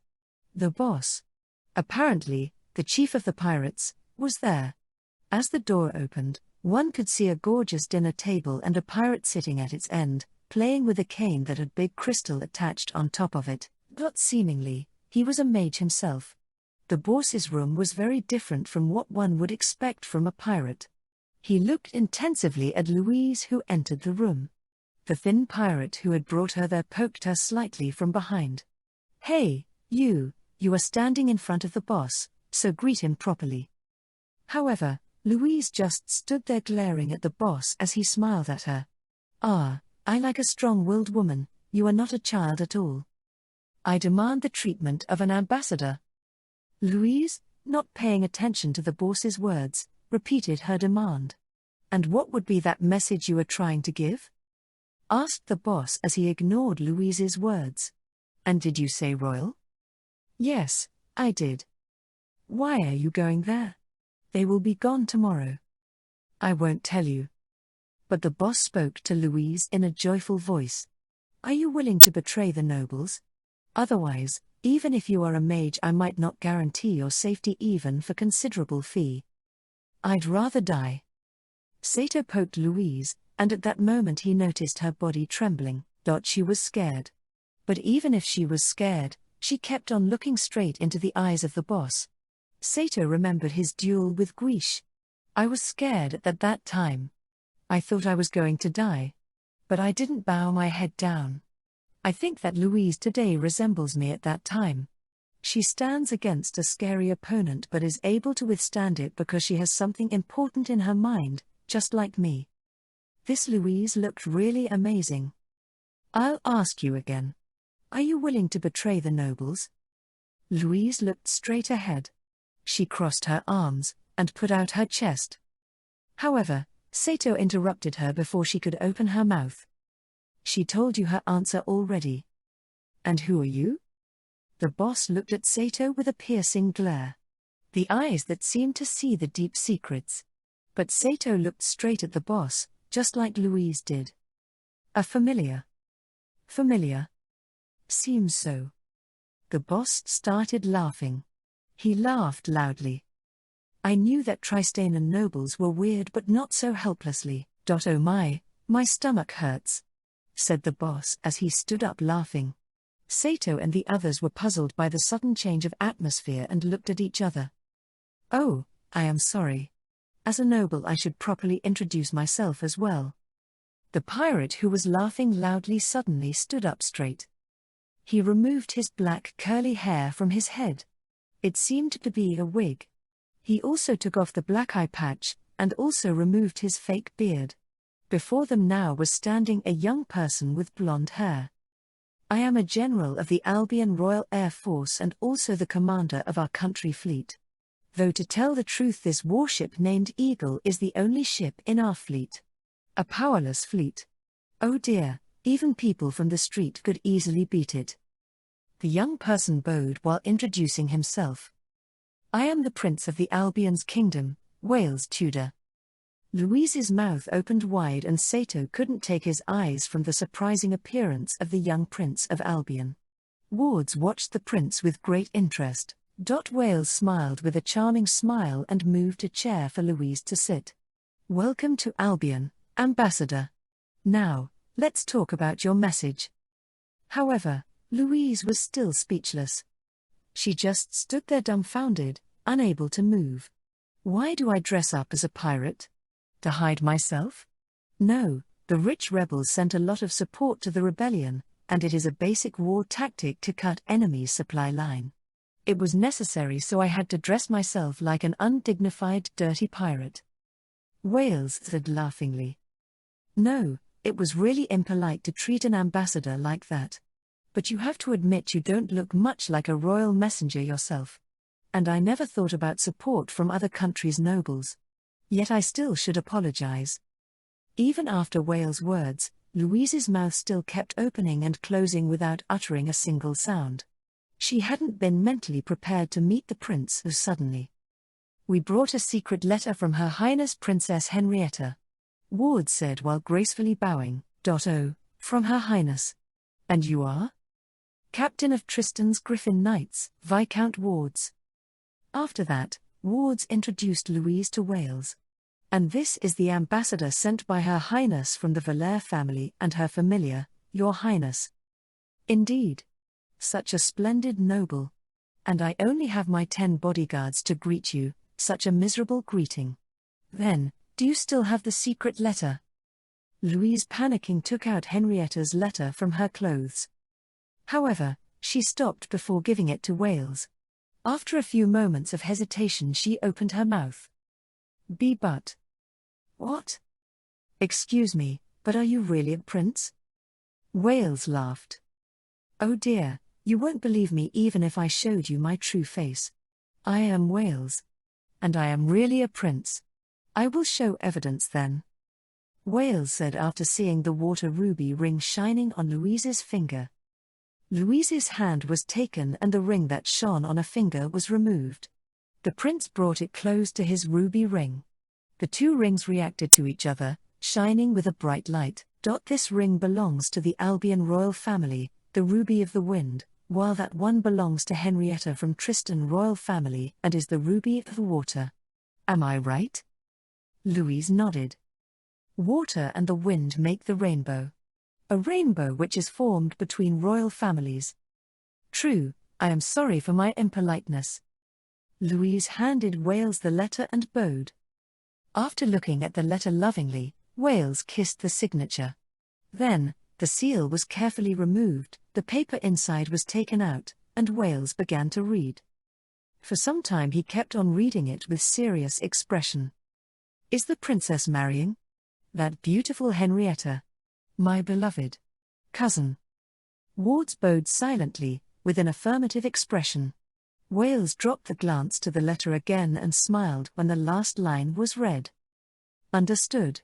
The princess is informing me with this that she wants you to return that letter. And more importantly, the princess also hopes that I return a letter from her. Seems like it. Louise's face beamed with pleasure. However, it's not in my hands right now. It's in the castle in Newcastle. I didn't want to bring the princess's letter to this pirate ship. Wales said laughingly. So, even though it's troublesome, please come with me to Newcastle. Chapter 8, The Eve before the final battle in Newcastle. The warship Eagle took Sato to the ragged coastline of Albion. They had been traveling for 3 hours and could already see the Cape, a big castle standing on its very edge. Wales explained to Sato, who was standing on the front deck, that it was the fortress of Newcastle.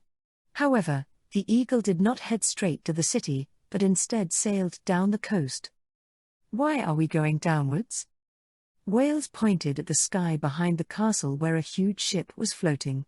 However, it could not see the Eagle, which was hiding on the other side of the cloud. Warship of rebels. It could be described only as a huge ship. It was twice as long as the Eagle with an incredible number of sails, and it seemed like it was aiming for Newcastle port. With no warning it opened fire aiming at the castle. The first cannonball crashed into the wall and a small fire could be seen. The shockwave from impact could be felt on the deck of the Eagle. This ship, named Royal Sovereign, once belonged to the fleet of our country. Yet, when rebels took control over it, they changed the name to Lexington. It was named in honor of the battlefield where those guys snatched the first victory from us. Wales said with a smile. This warship keeps a constant blockade of Newcastle from the sky. It shoots at the castle from time to time, not in order to do some damage, but just to annoy us. Sato looked through the cloud at the warship. There were a lot of cannons on each side, and a dragon was painted on the surface of the ship. It has 108 cannons and really looks like a fire-breathing dragon at times. The whole rebellion started from this ship. We can't match it, so it's better to sail through this cloud and remain unseen. We can reach Newcastle from the other side, as there is a secret port that only we know. It suddenly became pitch dark when the ship went under the continent, as the landmass blocked the sunlight. In addition, they were still surrounded by clouds. They couldn't see a thing. Wales explained that rebels never went under the continent because traveling in such a way was dangerous. Cold, damp and chilly air hit Sato's cheeks. For navigators of the Royal Air Force, it's easy to navigate by relying on topographical maps, using magic of light and measurements. Wales laughed. The noble that does not know the sky is not an intelligent person. They sailed for a while and eventually reached a section which opened into black hole overhead. Illuminated by the magic light from the mast, it was really spectacular. They could see a hole 300 miles in diameter. "Stop here for now." "Aye, aye, sir, stop here." Whale's order was given to the still very energetic and lively crew. The sails were taken off and the Eagle started to drift right under the hole. "Slowly increase speed." "Aye, aye, sir, slowly increase the speed." The Eagle rose slowly toward the hole. Following just behind was the Marie Galante that navigators of the Eagle had boarded. Wards nodded. "You are definitely not sky pirates, Your Highness." "We are precisely sky pirates, Viscount." Light could be seen inside the hole, and that's where the Eagle headed to. The warship had arrived at a secret port of Newcastle. Inside, the huge limestone cave was covered with white moss. Many people were waiting on the quay. Ropes were thrown to the sailors to tie down the Eagle, and finally the wooden gangway was attached. Wales hurried Louise and the others to go down the gangway. A tall and aged mage approached them. "Ha ha, wonderful military results, right, Your Highness?" The old mage seemed to appear out of nowhere before the Eagle. "Rejoice, Paris! Sulphur, it is sulphur!" When Wales shouted so, around him gathered cheering soldiers. "Ooh! Sulphur! This is for the honor of our guardianship." The old mage began to cry as he was aging. "I served for 60 years under the previous king. There won't be such happy days again, Your Highness. After the revolt happened, it all turned into sorrow. Even with sulphur we won't make it." Wales laughed with a smile. "Even if we'll be defeated, we'll show the revolters the royal family's courage and honor. A glorious death. My old bones are trembling with excitement. It was reported that the rebels are going to attack the castle tomorrow. It's really all or nothing now, Your Highness. With our last breath we'll put their soldiers to shame." Wales and the others were laughing at ease from the bottoms of their hearts. Louise became worried after hearing the word defeat. In other words, they will die. Aren't these people scared of death? "And who are these people?" the old mage named Paris asked Wales after seeing Louise. "This is an ambassador from Tristan. She came because of an important business related to the kingdom." Paris was surprised for a moment. What would the ambassador from another kingdom be searching for in those ruins? But soon a smile returned to his face. "So you are an ambassador. Paris Chamberlain, at your service, madam. It's nice that you came all the way to Albion. Though it might not be much, we will have a small feast tonight. By all means, please come." Louise and the others followed Wales to his room. The prince's room was situated behind the kitchen room, and it was rather ordinary looking. There was a wooden bed, table and a pair of chairs, as well as a painting on the wall that illustrated a battle scene. The prince sat on the chair and opened a drawer of the desk, inside of which was a little jewelry box. The prince took the necklace off his neck. A small key was put into the lock of the little box and Wales opened it. Henrietta's portrait was lying in there. Wales, who had noticed Louise looking at the box, spoke embarrassedly. "Strongbox." There was one letter inside. It seemed to be from the princess too. Wales took it out with love and read it. That letter looked older than it should from being constantly reread. After reading it, Wales gently folded it and put it into an envelope, then he handed it to Louise. "This is the letter I got from the princess. I am returning it as well." "Thank you." Louise received the letter while bowing deeply. "The Eagle will take you back to Tristan tomorrow, as we won't be using it in the battle." Louise opened her mouth decisively after looking for some time at the letter. "But, Your Highness, what did you have in mind when you mentioned a glorious defeat?" Louise asked with hesitation. Wales answered it very easily. "It is so. My army has 300 men while the enemy force has 50,000. There is no chance of victory. So let us at least die in glory." Louise looked down. "Your Highness, do you also mean yourself when you talk about dying in battle?" Of course. I will die as well. Sato, who had been looking at the conversation from the side, sighed. The prince being worried so little by death tomorrow made it all so confusing. It seemed that it was not reality but an event from a play. Louise's shoulders dropped when she bowed deeply to Wales. She had more things to say though. Your Highness. Forgive my impoliteness, but there are a few more things I have to say. What do you want to say? What is the content of the letter? Louise. Sato protested. Indeed, the content of the letter was a personal thing after all. But Louise, after asking Wales, looked up with determination. When Princess Summer gave me this task, she looked like she was worrying about her lover. And in the box there was a portrait of Princess Summer, and seeing the gloomy face after you kissed and read the letter. Are you and the Princess Summer? Wales smiled. He guessed what Louise wanted to ask. Do you want to ask if cousin Henrietta and I have a love relationship? Louise nodded. It seems so. Forgive my surprising impoliteness. In that case, the content of this letter is. After putting his hand to his forehead and making a gesture, as if worried for a moment about what he should and shouldn't say, Wales spoke. A love letter. Just like you guessed. Foolishly, if this love letter were to be passed to the imperial household of Germania as Henrietta informed by letter, it might become a great threat. In the letter she is swearing eternal love for me in the name of Founder Brimmer. It is like an oath when marrying, love sworn in the name of the founder. If this letter is brought to light, she will be accused of committing the crime of bigamy. The Emperor of Germania is sure to break off the engagement with the princess who violated the rules. Then, there would be no alliance. Tristan might be politically ignored by other countries' noble families. So Princess Summer and Your Highness were in love with each other? It's an old story. Louise spoke to Wales in a feverish tone. Your Highness, return. Return to Tristan. Wards abruptly put his hand on her shoulder. However, this did not stop Louise. I beg you. Please, come to Tristan with us. It cannot be done. Wales said with a laugh. Your Highness, I disagree. Princess Summer would think so as well. Didn't it say so in the letter? I have known Princess Summer since our childhood, I know very well how she thinks.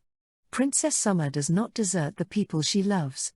Your Highness, you didn't say it, but I am sure Princess Summer told you to run away as well.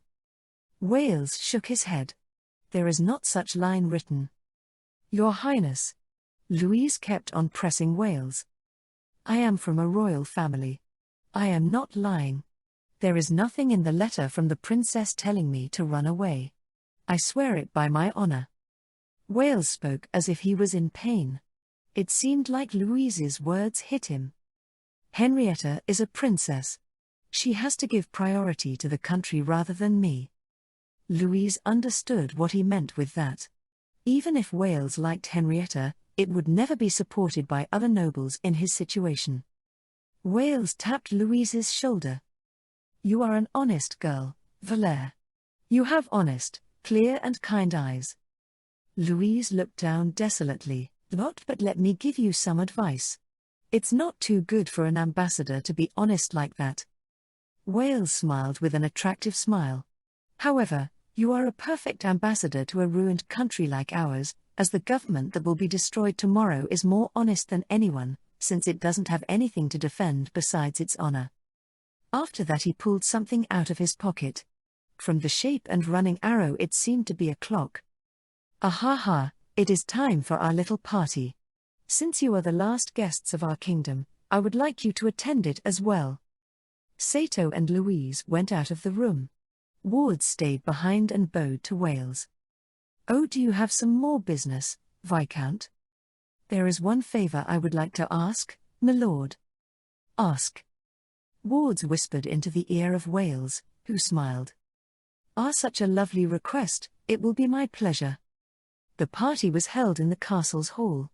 The King of Albion, James I, sat on the throne, and watched the nobles and vassals who had gathered through narrowed eyes. Though the following day everyone would die, it was still quite a feast and the table was filled with various treats. Sato and the others were watching this colorful party while standing in the corner of the hall.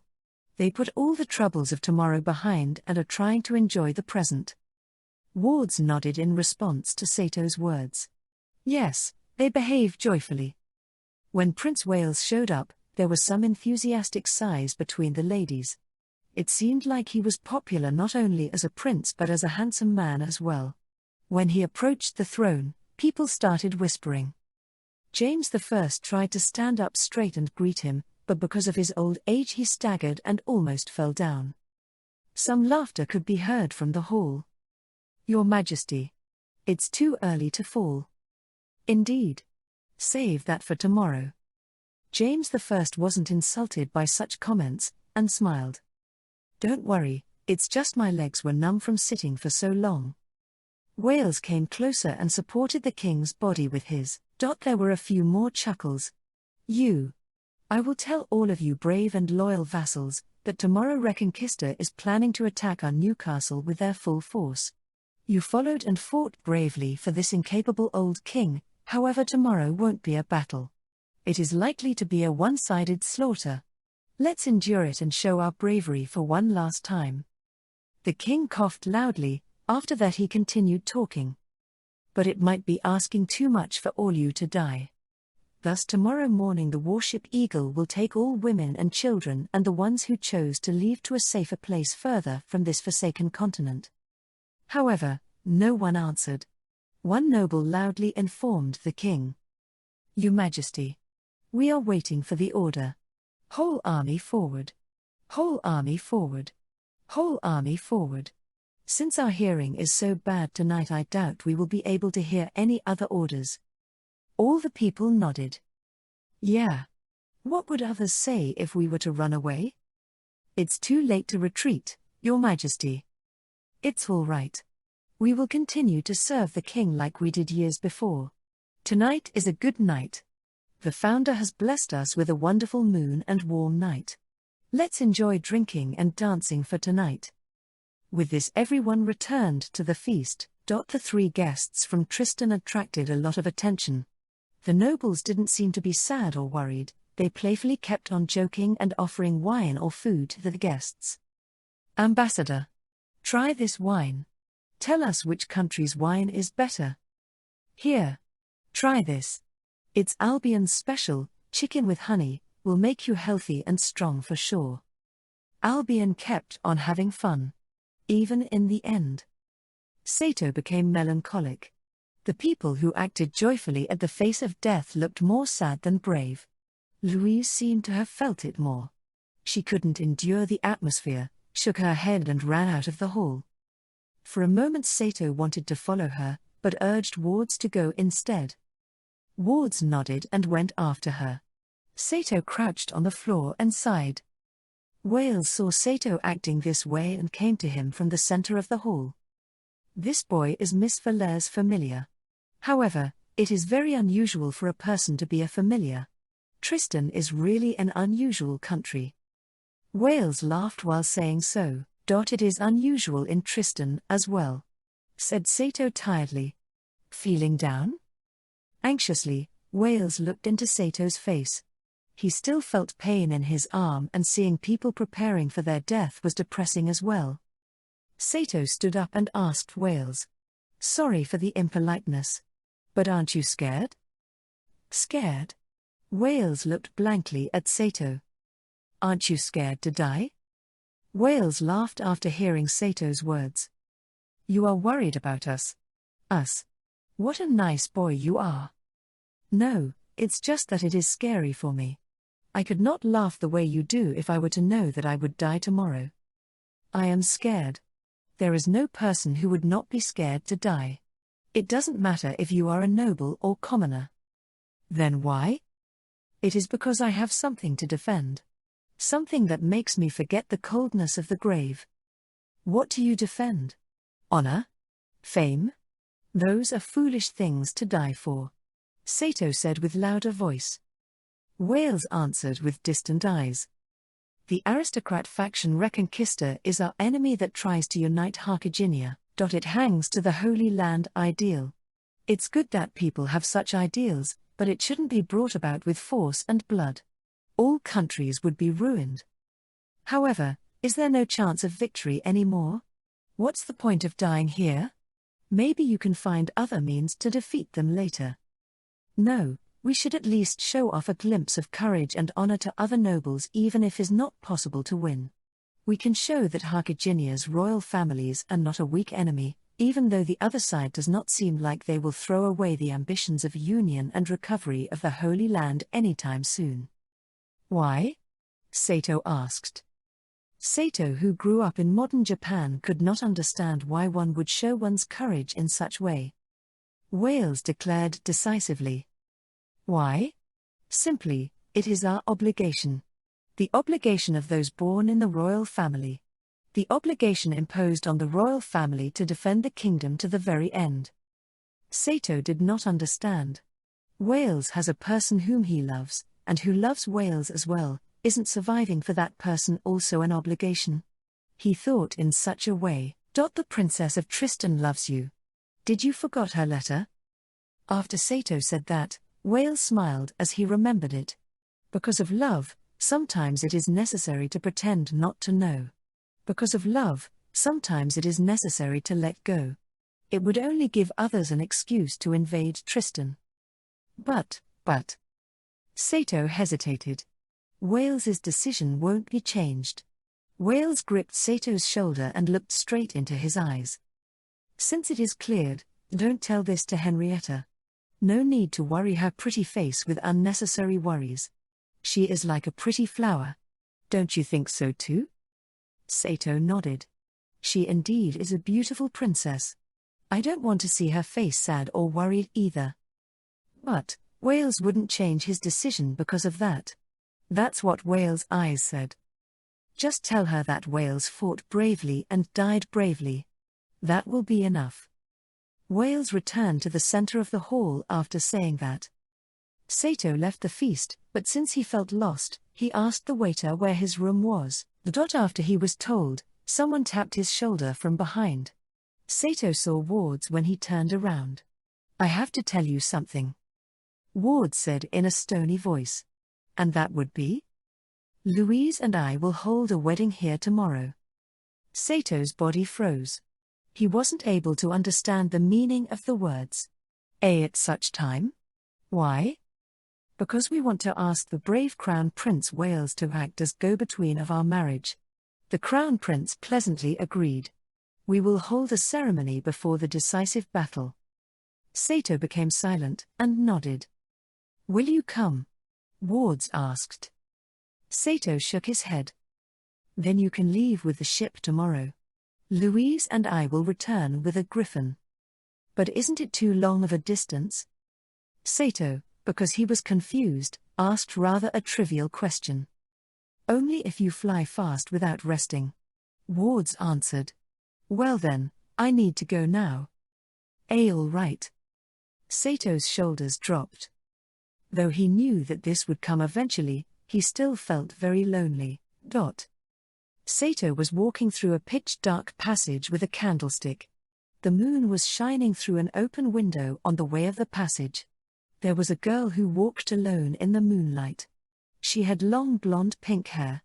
Tears that looked like pearls were falling down her white cheek. Sato looked quietly admiring her for a while, such a beautiful but sad face. Louise turned around and noticed Sato, who was standing there with a candle. Her eyes were wet even though she had wiped them.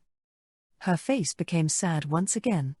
When Sato walked up to her, she leaned into his body, as if losing all her strength. You are crying, why? Louise didn't answer, but pressed her face into Sato's chest. He embraced her firmly. Sato, at first, was puzzled by Louise clinging to him. He wasn't used to these kinds of things. However, she sobbed like a girl, and it felt like Louise clung to him very dearly. She was hurt and he felt sorry for her. However, what does this mean? Louise probably clung to me because I was here by chance like a girl clinging to a stuffed animal. It is not me but Wards that is really important to her. Still, Sato said nothing and patted Louise's head in an awkward way with his hand. Her head seemed so small that it fit in his palm. Louise spoke while crying. No. Those people. Why did they choose to die? Even though there is the princess. Even if Wales loves her. Why does Crown Prince Wales choose death? He said that it was to defend something important. What is more important in this world than the person you love? I don't understand the prince's way of thinking either. I will persuade him. I will persuade him again. Don't. Why? Because you are here to deliver Princess Emma's letter. That is your only mission. Louise muttered while tears kept on streaming down her cheeks. I want to return soon. I want to return back to Tristan. I dislike this country. These foolish people and this unreasonable prince that leaves everything. Though Louise sometimes acted tough, she was still a girl. Louise could not understand Wales' world. But Sato understood her as he thought the same way as well. Louise, as if suddenly remembering, took something out of her pocket. Put out your left arm. Louise said. What? Just do it. Sato presented his left arm as he was told. It was a can that Louise took out. She scooped inside with her finger and took some sticky medicine that had a funny smell to it. I got it from someone in the castle a little while ago. This magical water medicine is very effective against burns. I could get only this medicine, but it should be all right. Louise muttered while she was lubricating Sato's arm with it. I never thought she could be so gentle. But I should not become dependent on this gentleness too much, as it will be gone soon. Sato shook his head and pushed Louise away from him. Louise looked up at his face surprised. Sato had a painful expression on his face. After seeing such an expression on his face, Louise bit her lip. Why such a face? Did something happen? It's nothing. I understand. As soon as we return, I will search for a way to send you back to your world. Louise said while hesitating. Apparently, she misunderstood. However, Sato thought it was good to let it be this way. It's all right even if you don't help. What? I mean, you will marry soon, so you shouldn't bother about searching for a way to send me back. What? Don't tell me you are worrying about that. You're still thinking about words I said in the La Rochelle hotel? Indeed, I said marry at that time. But I wasn't serious about it. Louise turned her face away from Sato. It is not possible to marry yet. I am still not a splendid mage. And I haven't found a way to send you back either. Sato thought.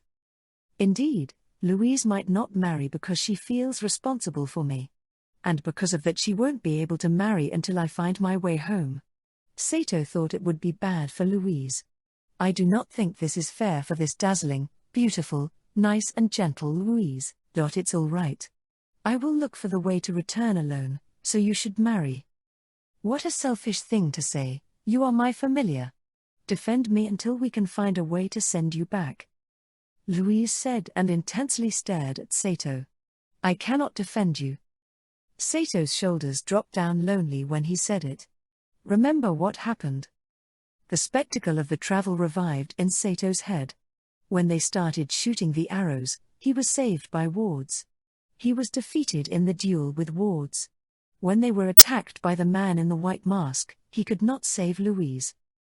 It is always wards saving you. I was not able to do a thing but stand and watch.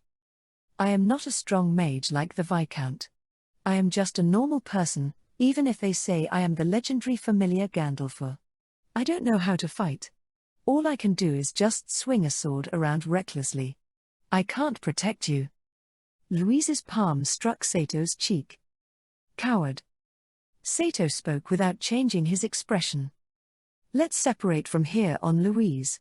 You return with the Viscount by Griffin while I return with the Eagle. When I get back, I'll look for the way to return to my world. As things are, I am indebted to you already. Are you serious? Yes. Idiot. Louise shouted. Tears started running from her eyes again. Still, Sato didn't answer. He just watched Louise tremble.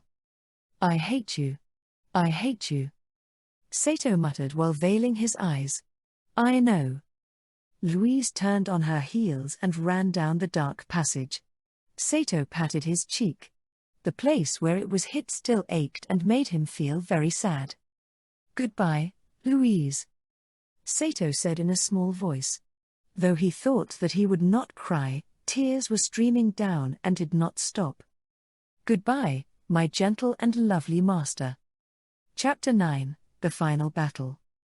The next morning, within Newcastle's port inside the cave, Sato stood in a queue to board the Eagle, surrounded by rushing people that were not able to leave with Marie Galante. Because of love, sometimes it is necessary to let go, Derfelinger muttered silently. He was hanging by a string on Sato's back. It was unbearable, during days like these, to have no one to talk to. Stop saying it. Why? I feel sick when you say it. You mean because of love, sometimes it is necessary to let go, that. Why don't you stop saying that? I understand. If my partner is asking, I won't say it anymore. Yet, we have to discuss a few things about our future. Have you decided where to go, since we have lots of free time now? Derfelinger asked, pretending not to know. Maybe to Arukatsu. And there we will look for the way to return to partner's former world? Why would you be looking for it? I'm the only one who is an alien here, right? Sato said. A way to return home? Louise said she'll help search for it, but he shouldn't rely on that. Even though leaving Louise's city was something hard to do. Then you should become a mercenary. Mercenary? Yes.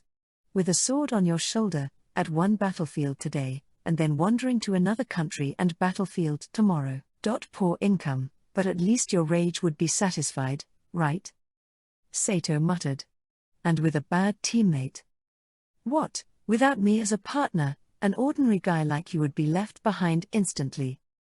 Even if your greatest power is rusting. How rude. But I forgive you, since you are my partner. By the way, partner, I recalled one thing the other day. What? Partner, you are called Gandalf? Ah, because that's the name of the legendary familiar. When I first heard it, I was amazed. Wait just a moment, partner. I think I remember the name. Really? No, it is an extremely old memory. It was very long ago, I just caught it in a corner of my head. Derfelinger kept on muttering aha, and repeatedly. Maybe you are confused since it was a long time ago. Besides, where is the head of a sword anyway? Derfelinger thought about it for a while. The handle, maybe? He said, making Sato laugh. It was finally Sato's time to board the ship. When he rose up the gangway, he saw that the refugee ship was everything one could expect it to be, many people squeezed next to each other so that it wasn't possible to find a place to sit on the deck. Sato looked at the limestone cave from the edge of the gunwale. At that moment, Louise was in the middle of her wedding. Sato shut his eyes tightly at that lonesome thought. People still kept boarding the ship one after another. It was really overcrowded and a mass of people pushed Sato around the deck. Someone's elbow hit against his injured arm, making Sato scream. Meanwhile, in a chapel, where the founder Brimmer's portrait hung, Crown Prince Wales was waiting for the bridegroom and the bride to appear. There were no other people around, as everybody was busy preparing for the upcoming battle. Wales also had planned, once the ceremony was over, to prepare for the battle as well. Wales was dressed in the Crown Prince's formal uniform. He wore a bright purple mantle, the symbol of the royal family, and a hat with 7 colored wings, the symbol of Albion's royal family. The door opened, Louise and Wards had arrived. Louise stood with a dazzled expression on her face, so Wales had to urge her to come and stand in front of him. Louise was puzzled. Everything happened so suddenly. Wards barged into her room this morning and brought her here, without even waking her up properly. She was puzzled, because desperate feelings were swelling in her mind. She came here without thinking, still half asleep. Because of the prince who was determined to die and Sato's attitude yesterday, she was very depressed. Wards, after telling Louise that it was time to do the wedding now, put on a bridal veil borrowed from Albion's royal family on Louise's head. The veil was nicely made, and the flowers, that were eternally fresh due to magic, made it look indescribably beautiful. Then, Wards removed Louise's black mantle and replaced it with a white one, that was also borrowed from Albion's royal family. Only brides were allowed to wear it, as it was the mantle of a virgin. However, even while being dressed up by Ward's hands, Louise was still unresponsive. But Wards understood Louise's mood as a sign of her affirmative will.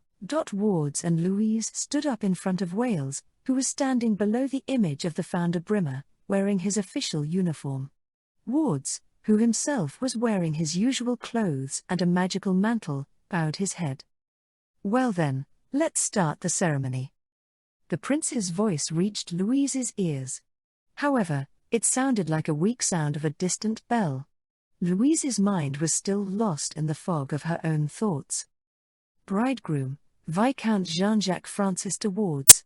Do you take this girl as your wife, and swear to respect and love her in the name of the founder Brimmer?" Wards nodded solemnly and grasped the cane with his left hand, holding it out in front of his chest. "I swear." Wales looked at Louise and smiled encouragingly. "Bride, the third daughter of the Duke of La Valère, Louise François Leblanc de La Valère." Wales read the oath in a clear voice. Just then, Louise noticed that she was in the middle of a wedding ceremony.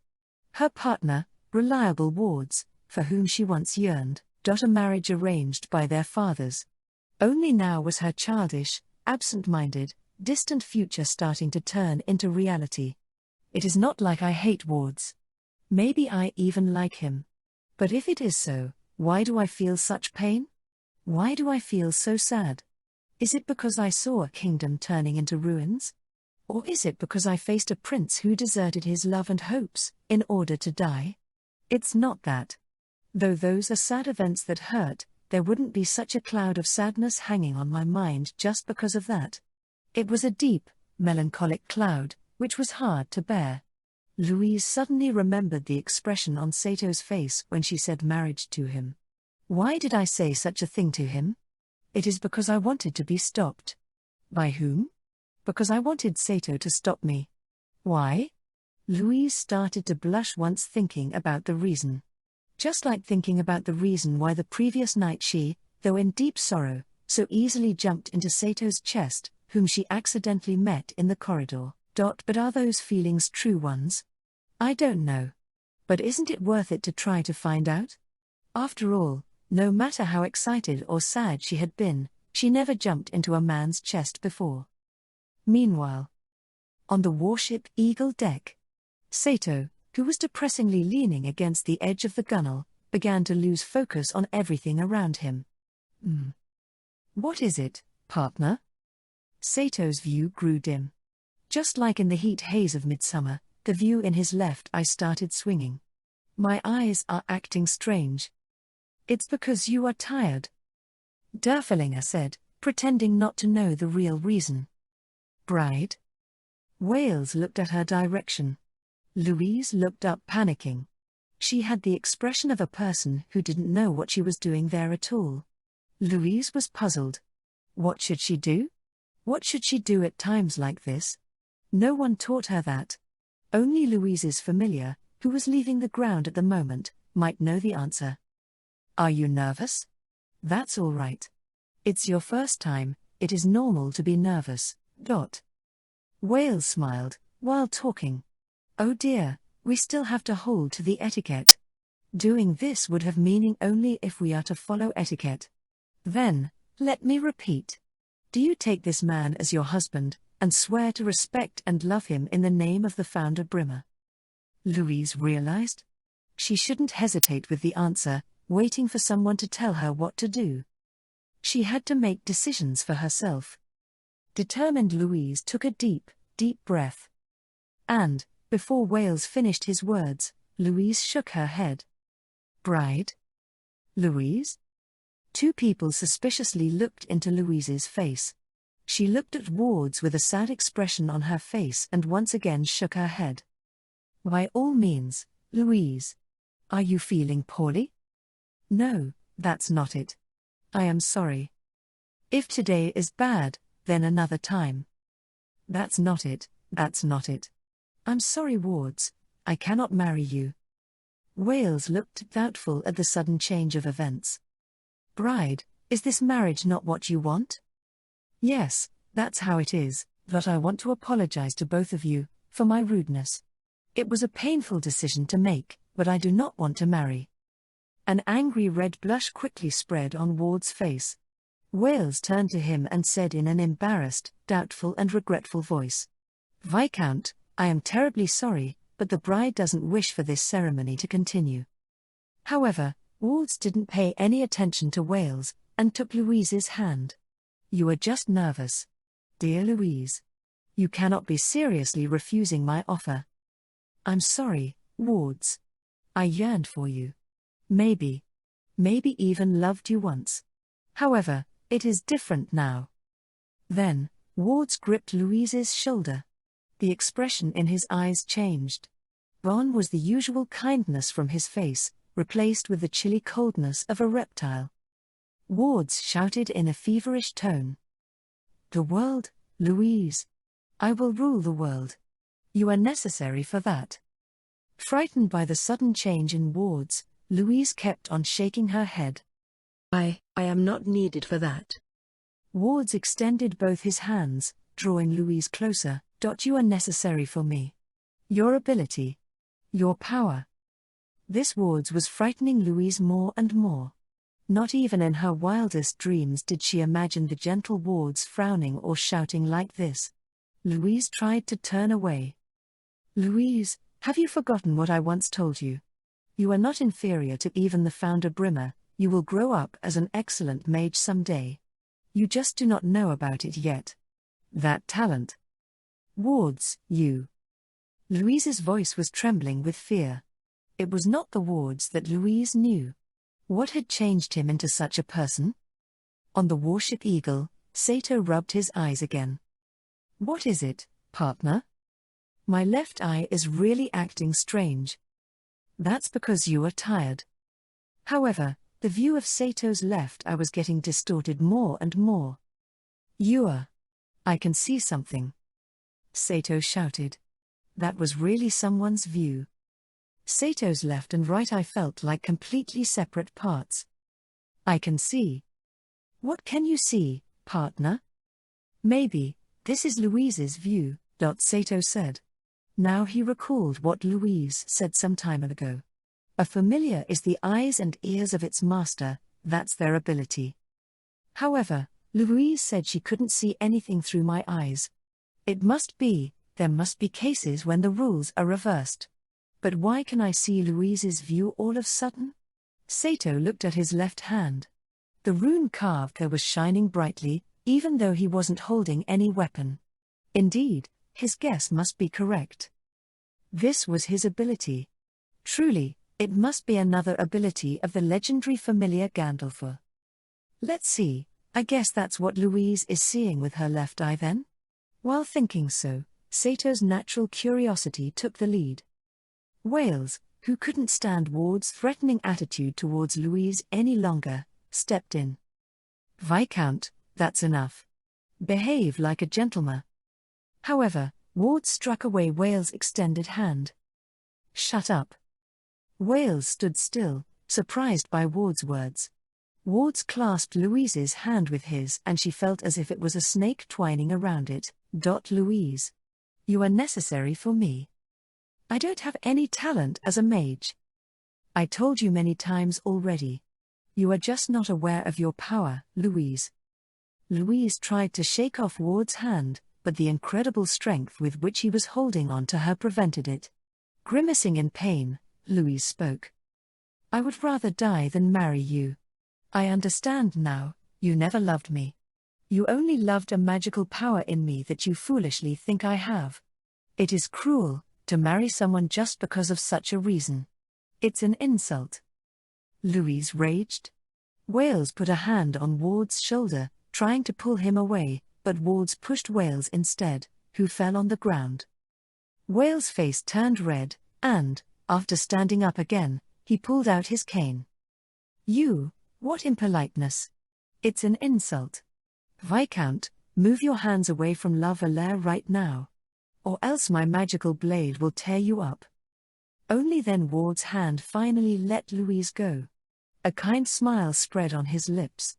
However, the smile was forced and obviously fake. Even if I ask you this way, you won't do it? Louise. My Louise. Louise spoke, while trembling from anger. No, there is no doubt left that you are not the one whom I would ever marry. Wards looked up at the sky. And I made such great efforts to capture your feelings during this journey.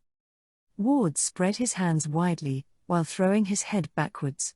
Well, it can't be helped. I guess I will have to give up on this goal. Goal? Louise looked doubtful. What was he thinking about? The corners of Ward's lips went up, forming an ill-looking smile. That's right. There were 3 goals for me to achieve during this travel. Sadly, I achieved only 2 of them. Achieve? 2? What are you talking about? Louise asked, feeling the shivers of uneasiness travel down her spine. Her mind was working at full power, trying to figure out what was happening. Wards put out his right hand in front, holding up 3 fingers, and bent his forefinger. First one was you, Louise. I had to get you. However, it seems that I won't be able to accomplish that. Obviously not. Wards smiled, bending his middle finger. The second goal, Louise, is in your pocket, Henrietta's letter. Louise was startled. Wards, you. And, the third. After hearing Wards saying Henrietta's letter, Wales understood everything, pulled out his cane and started to chant a spell. However, Wards had already prepared 2 complete spells before. Wards aimed his wind cane that had started shining and with the tip pierced Wales' chest. "D-damn you, Reconquista." Blood suddenly gushed out of Wales' mouth and Louise screamed. Wards muttered while piercing his shining cane deeper into Wales' chest. "The third is your damned life, Wales." With that, Wales fell to the ground. "A noble. Are you an Albionian noble as well?" "Wards." Louise shouted while trembling. Wards was a traitor. "That's right. I am really a member of Albion's noble faction," Reconquista Wards replied in a cold, emotionless voice. Why? Why would you, Tristan nobility, do such thing? We are the first heralds of Carcaginia's future, a union of nobles that has no national borders. We are borderless. Wards raised the cane again. Carcaginia will be reunited into one by our hands. We will restore the founder Brimmer's sacred land once again. Before. You were not like this before. What changed you so much? Wards. Years, accidents and destiny. Though it changed me from whom you knew, it didn't change my nature that you are talking about. And you are talking too much. Louise tried to duck when Wards moved the cane, however his spell still hit her with ease, throwing her to the floor. "Help!" Louise's face turned pale. She tried to stand up, but her legs stopped obeying her. Wards threw back his head. For this you rejected my offer to rule the world together." He started to cast another wind spell. Breaking wind. And Louise was blown away like piece of paper. "No, help. Even the smallest bird can't hear you. It seems like you will have to bow your head in defeat, huh, Louise?" She was thrown against the wall and left lying on the floor, groaning in pain. Tears started rolling down her face. She still asked for the help of her familiar that wasn't there. "Help me, please." Louise repeated the words like chanting a spell. Enjoying himself, Wards slowly started chanting. "Lightning cloud. It is regrettable that your life will be taken by this hand." If even Sato's arm was scorched by this blitz spell, there was no chance of survival if she was hit by it directly. From shock her breath was rough and her whole body was in pain. Louise, scared like a child, cried "Sato! Help!"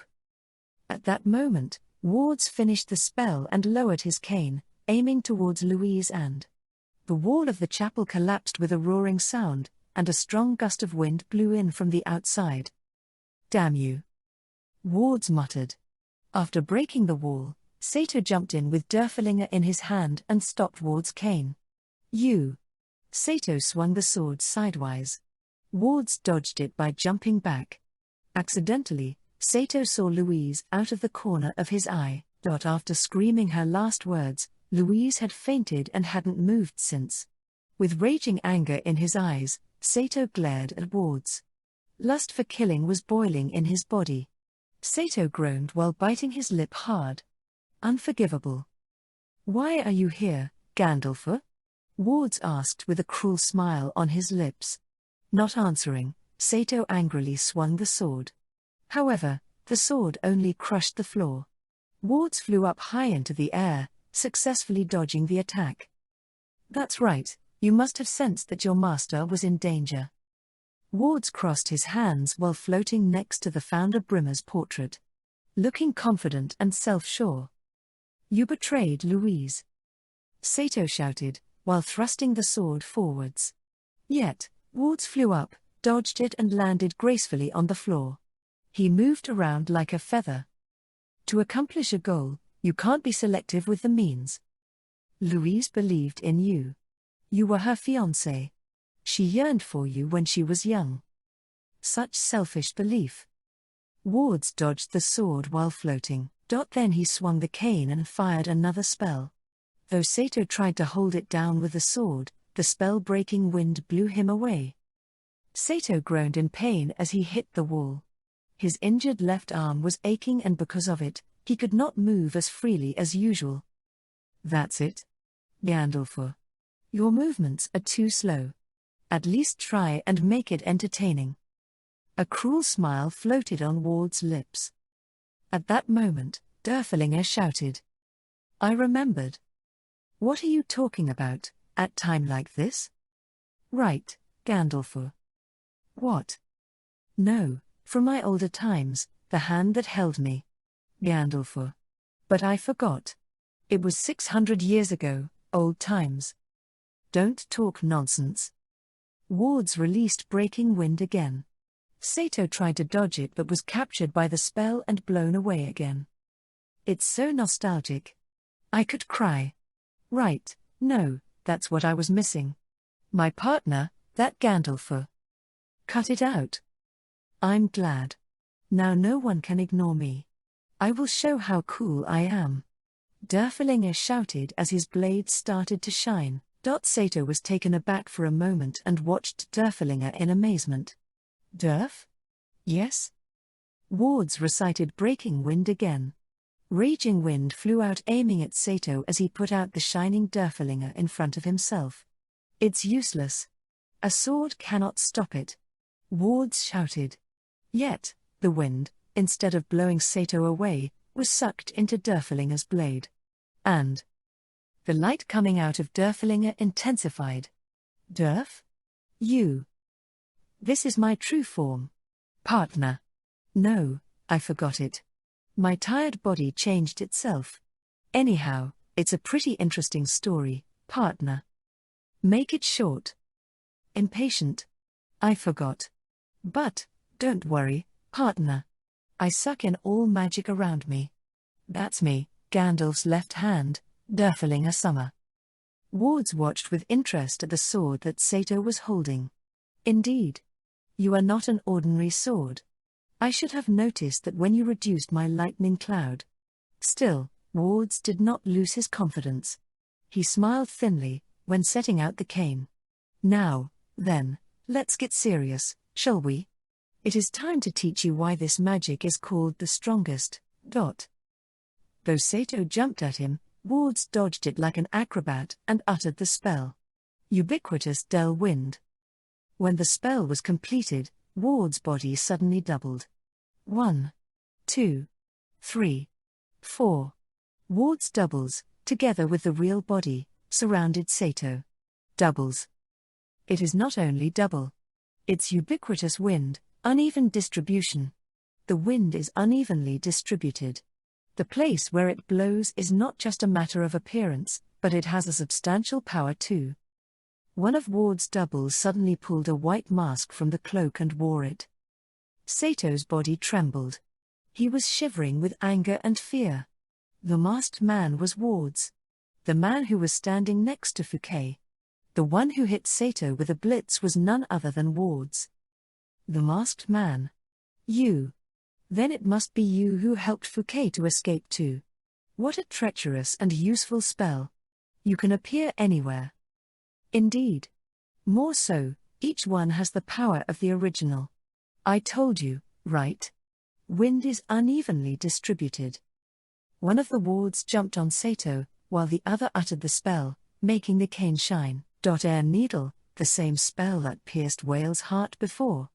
The cane is surrounded by a magical whirlpool, so the sword cannot suck it in.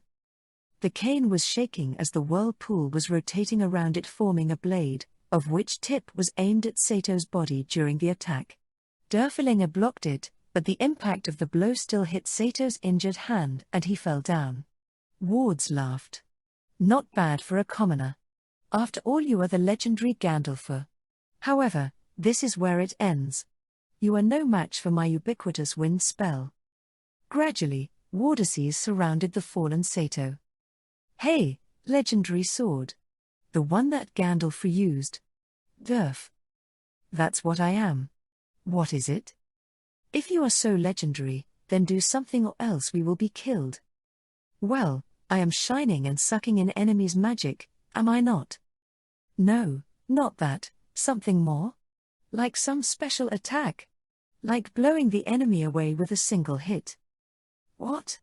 I'm just a sword. One of the Wards flew up and tried to hit Sato with his cane. Sato jumped up, defending his body with his sword and dodging the attack. Useless. What kind of legend is this? But not to this extent. The Wardices kept on attacking violently, but because Sato's back was supported by the wall, only 3 of them could attack at the same time. Somehow he managed to block all of their attacks. At this rate I'll be defeated. And killed. Good grief, my deepest sympathy. Meanwhile, 15 feet from the place where Sato was fighting, Louise woke up. When Louise saw Sato fighting hard, her face was momentarily blank with surprise, but then she grasped her wand. Run away while you can. Idiot. Sato shouted, but Louise didn't stop. The spell was uttered and the wand was aimed. She chanted the fireball spell. The spell aimed at Wards exploded, hitting the floor beneath him. Boom. With that loud sound, Wards disappeared while Louise watched amazed. Disappeared? Because of my magic? The remaining Wards tried to jump on Louise. Run away. Sato shouted, but Louise stubbornly started to chant the same spell again. However, she was blown away by Ward's cane this time. Sato stared with astonishment. He started shaking with anger. When Louise's body hit the wall right before his eyes, a beast-like roar escaped his mouth. How dare you to do that to Louise? Once Louise's body was blown off again, the remaining Ward's clones concentrated on Sato, trying to press him further. However, Sato's movement gradually increased in speed. All of the Wardices' breathing became irregular and rough. Still, even then, their expression didn't change. While blocking the sword, Wards asked, "Why did you come back to die? To risk your life for Louise who despises you? I can't understand how a commoner's mind works." Sato shouted while swinging the sword. "Then why did you bastard try to kill Louise? You were her fiancé. Ha ha ha, you are still in love with Louise? A servant's hopeless love for his master. That's really funny. That arrogant Louise will never turn to you. Mere compassion mistaken for love. Fool. So what if I fell in love?" Sato shouted while biting down his lips. However, what? It is beating. What? A puzzled expression floated on Ward's face. When seeing that face, my heart is beating faster. This reason is good enough for me. Therefore I will defend Louise. Sato screamed. The runes started shining. Matching the light, Derfelinger also shone brighter. Good. That's good, partner. Right. That's the key. I remembered. I know the source of Gandalf's power. Good, partner. Finally, Sato's sword cut down another Ward's. What? Ward's grimaced in an unbearable pain. Gandalf's source of power is feelings. Anger. Sadness. Love. Pleasure. Anything is good. And now you seem to be really shaken, my Gandalfer. Sato rounded up the sword. Because of its terrible speed, Ward's was not able to react to the sword in time and disappeared. Damn you. Only 3 remained now. Do not forget. You are fighting me. You can't surpass my skills. Sato leapt high up into the air, holding his sword. Ward's also flew. The air is my element. Do not forget. Gandalf. Each of the Ward's canes were aimed at Sato, but he brandished Durflinger like a pinwheel. Durflinger shouted. That's the way to fight, Gandalf. Swing me in the rhythm of your heart. The next moment, all 3 Wards were torn up in the blink of an eye. Sato landed. With uneven distribution defeated, the remaining real Ward's body fell down on the floor. Less than the spell name changed, which to use? This one makes more sense. Dan greater than. His left arm, which had been cut off, landed there after a few seconds. Sato also landed on the ground, but he stumbled and had to support himself with his knee. His tiredness had reached a critical limit. Ward stood up staggering and stared at Sato. Damn. This flash really defeated me.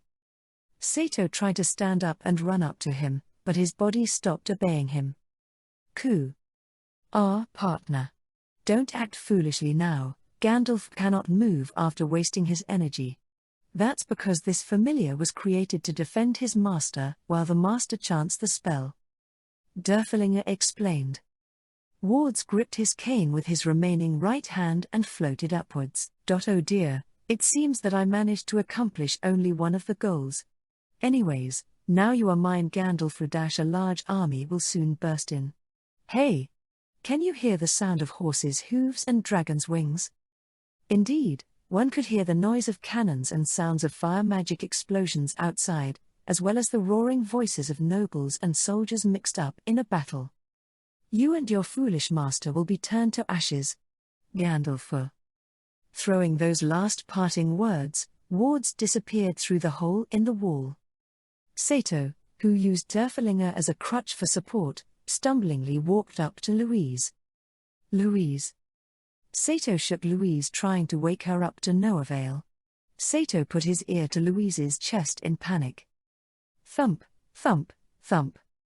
Hearing the faint heartbeat, he breathed out a sigh of relief. Louise was worn out. Her mantle was torn, and her knees and cheek bruised. And there must be more bruises under the clothes, too. Louise's hand was grasping her chest. Her breast pocket button came off, and one could see Henrietta's letter peeping out from the inside. It seemed that, even unconscious, Louise was still protecting the letter. Really, I am so glad you are alive. I came just in time. Sato thought. But partner, what do we do now? The Eagle already left the port. That's right. To save Louise, Sato jumped down from the departing Eagle's deck. Really? Can you hear the shouts outside? What do you think Wales men would think seeing his body lying on the floor? They would think we are traitors for sure. Indeed, explosions and battle roars were getting closer and closer to the walls. It was only a matter of time before they would come bursting in here. Sato quietly laid Louise on the chair, and then stood up before her, standing guard. What are you doing? Defending Louise. When Sato said this, Durflinger trembled while twitching. Other than that, I understand. Partner Gandalf, it was nice to know you and this noble girl, your master, partner. Stop joking around. Louise and I, we will both survive.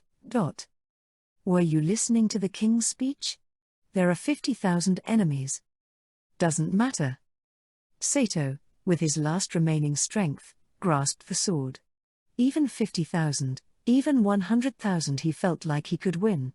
Today he could defeat any mage, even if he was extremely tired. Derflinger's shaking became louder and louder. That's right.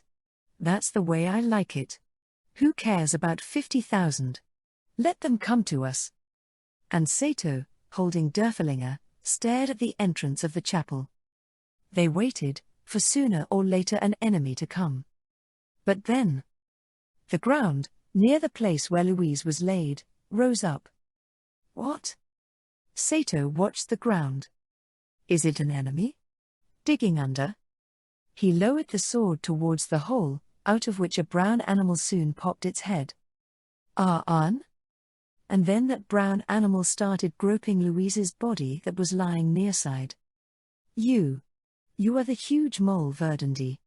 Guiche is familiar. Sato shouted, and soon enough from the same hole that Verdandi came out, Guiche's face appeared. Hey. Verdandi. You can dig a hole anywhere. Good boy. Goo.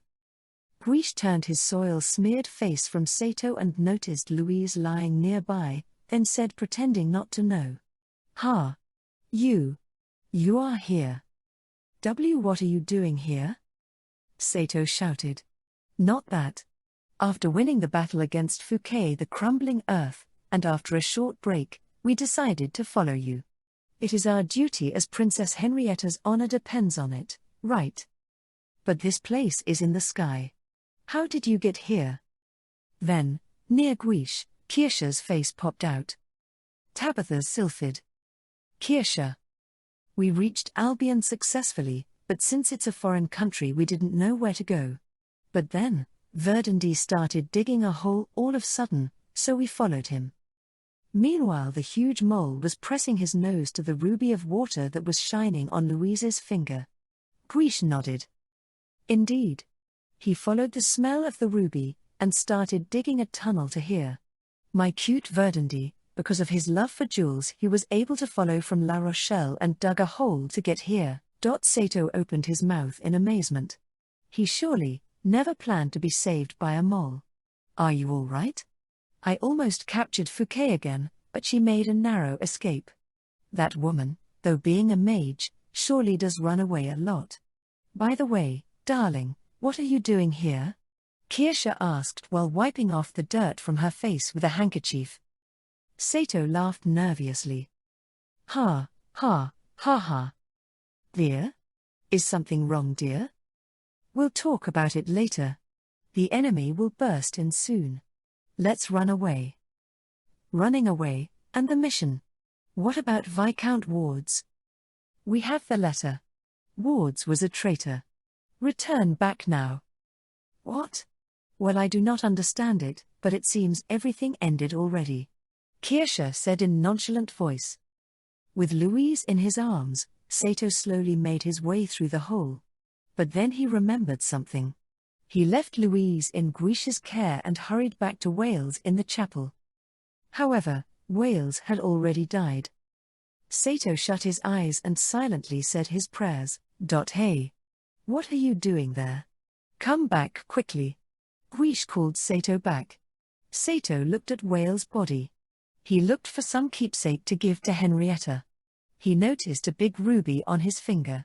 The ruby belonged to Albion's royal family.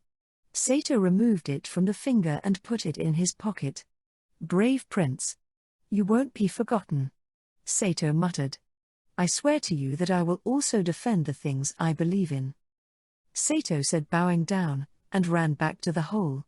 The same moment Sato dove in the hole, the noble soldiers and mages broke through the door and jumped into the chapel. The tunnel Verdandi dug ran right under the Albion's continent. So the moment Sato got out of the hole, there was nothing but clouds beneath, yet Sylphid successfully caught all 4 falling people and a mole. The mole that the wind dragon caught with its mouth, let out a protesting cry. Please try to endure it, my cute Verdandi. Bear with it until we get off in Tristan again. With powerful wing strokes, the wind dragon broke through the surrounding clouds and changed direction to the magical academy. Sato, with Louise in his arms, looked up at the continent of Albion. Clouded and empty, blue inside, the Albion continent disappeared. Though it was a short stay there, Sato had various things to remember, as the white country faded from view. Sato watched Louise lying in his arms. Her white cheeks were dirty with blood and soil, yet even in this state, one could see her aristocratic features. There were 2 stripes from her eyes down her cheeks left by her tears. Sato wiped Louise's face with his sleeve. He could not bear to see the face of his pretty master dirty. Louise was still unconscious from the shock. Looking at Louise's face was somehow painful to Sato. Dear Louise. Louise. My Louise. Beat beat, his heart was beating loudly. Now Sato looked only at Louise's face pressed gently to his chest. Meanwhile, Louise was absent-mindedly wandering in dream. The dream in La Vallaire's place, in her hometown. A pond in a forgotten courtyard. There a small boat was floating. There, Louise was lying down. Whenever she faced difficulties, Louise always hid herself and slept there. This was her world that no one else intruded in, her secret place. Louise's heart was in pain. But Wards didn't come here anymore. Gentle Viscount Wards, her childhood noble crush, her fiancé of marriage arranged by their father's mutual agreement. Young Louise sobbed softly. There was no Wards who would take her from her secret place anymore. He was a dirty betrayer that murdered the courageous prince. Those kind hands belonged to a murderer. Louise cried in her shallop.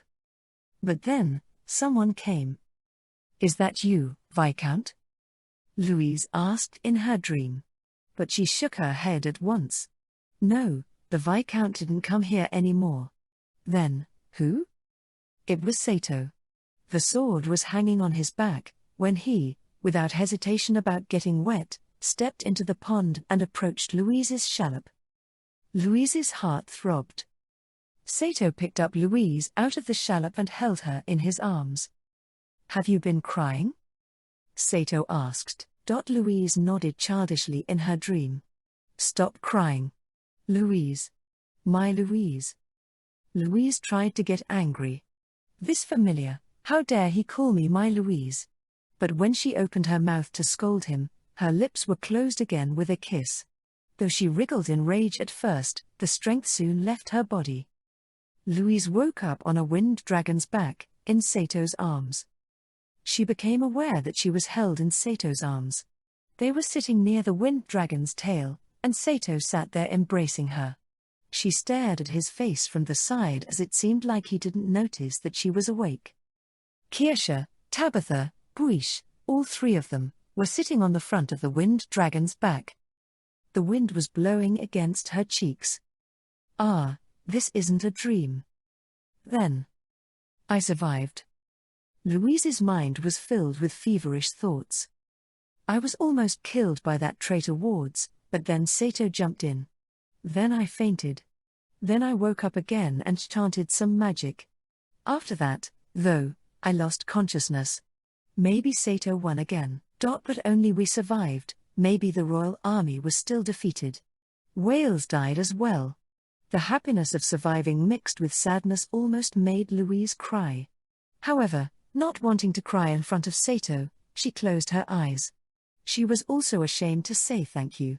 Though she could not understand why, she was comfortable with Kirsche, Tabitha, Guiche, with all of them. But thanking Sato before everyone felt really embarrassing. Therefore, Louise decided to pretend she was sleeping. Nevertheless, Louise still secretly watched him from the corner of her half-closed eyes. Sato looked into her eyes. He looked directly at her. Those eyes made Louise recall her last dream. The air dragon increased speed. Strong wind hit her cheeks. But that wind felt pleasant. That wind and Sato's burning gaze, Louise couldn't hide her feelings. Her mind was in turmoil. Traitor Wards. The Crown Prince's death. The noble union's Reconquista victory. Reporting to the princess. For various reasons, and while Louise felt sorry for them all, right now all Louise's thoughts were blown away by the wind. After nearly escaping death, she wanted to savor the feeling of life for a while. Like that, savoring the feeling of life without limits, while pretending to sleep. Sato's face moved closer. Her heart skipped a beat. Sato's lips overlapped Louise's. Louise instinctively lifted her hand to push him away, but returned it back to her chest instead. Strong wind hit Louise's cheeks, as sylphid flew through the sky. Something warm filled her heart, a heart that was wounded by sad events was healed. Some time ago she was struggling violently against the feeling in her dream. But at least for now. The pleasant wind blew from a different world. Resting her cheek against his chest, she silently fell asleep.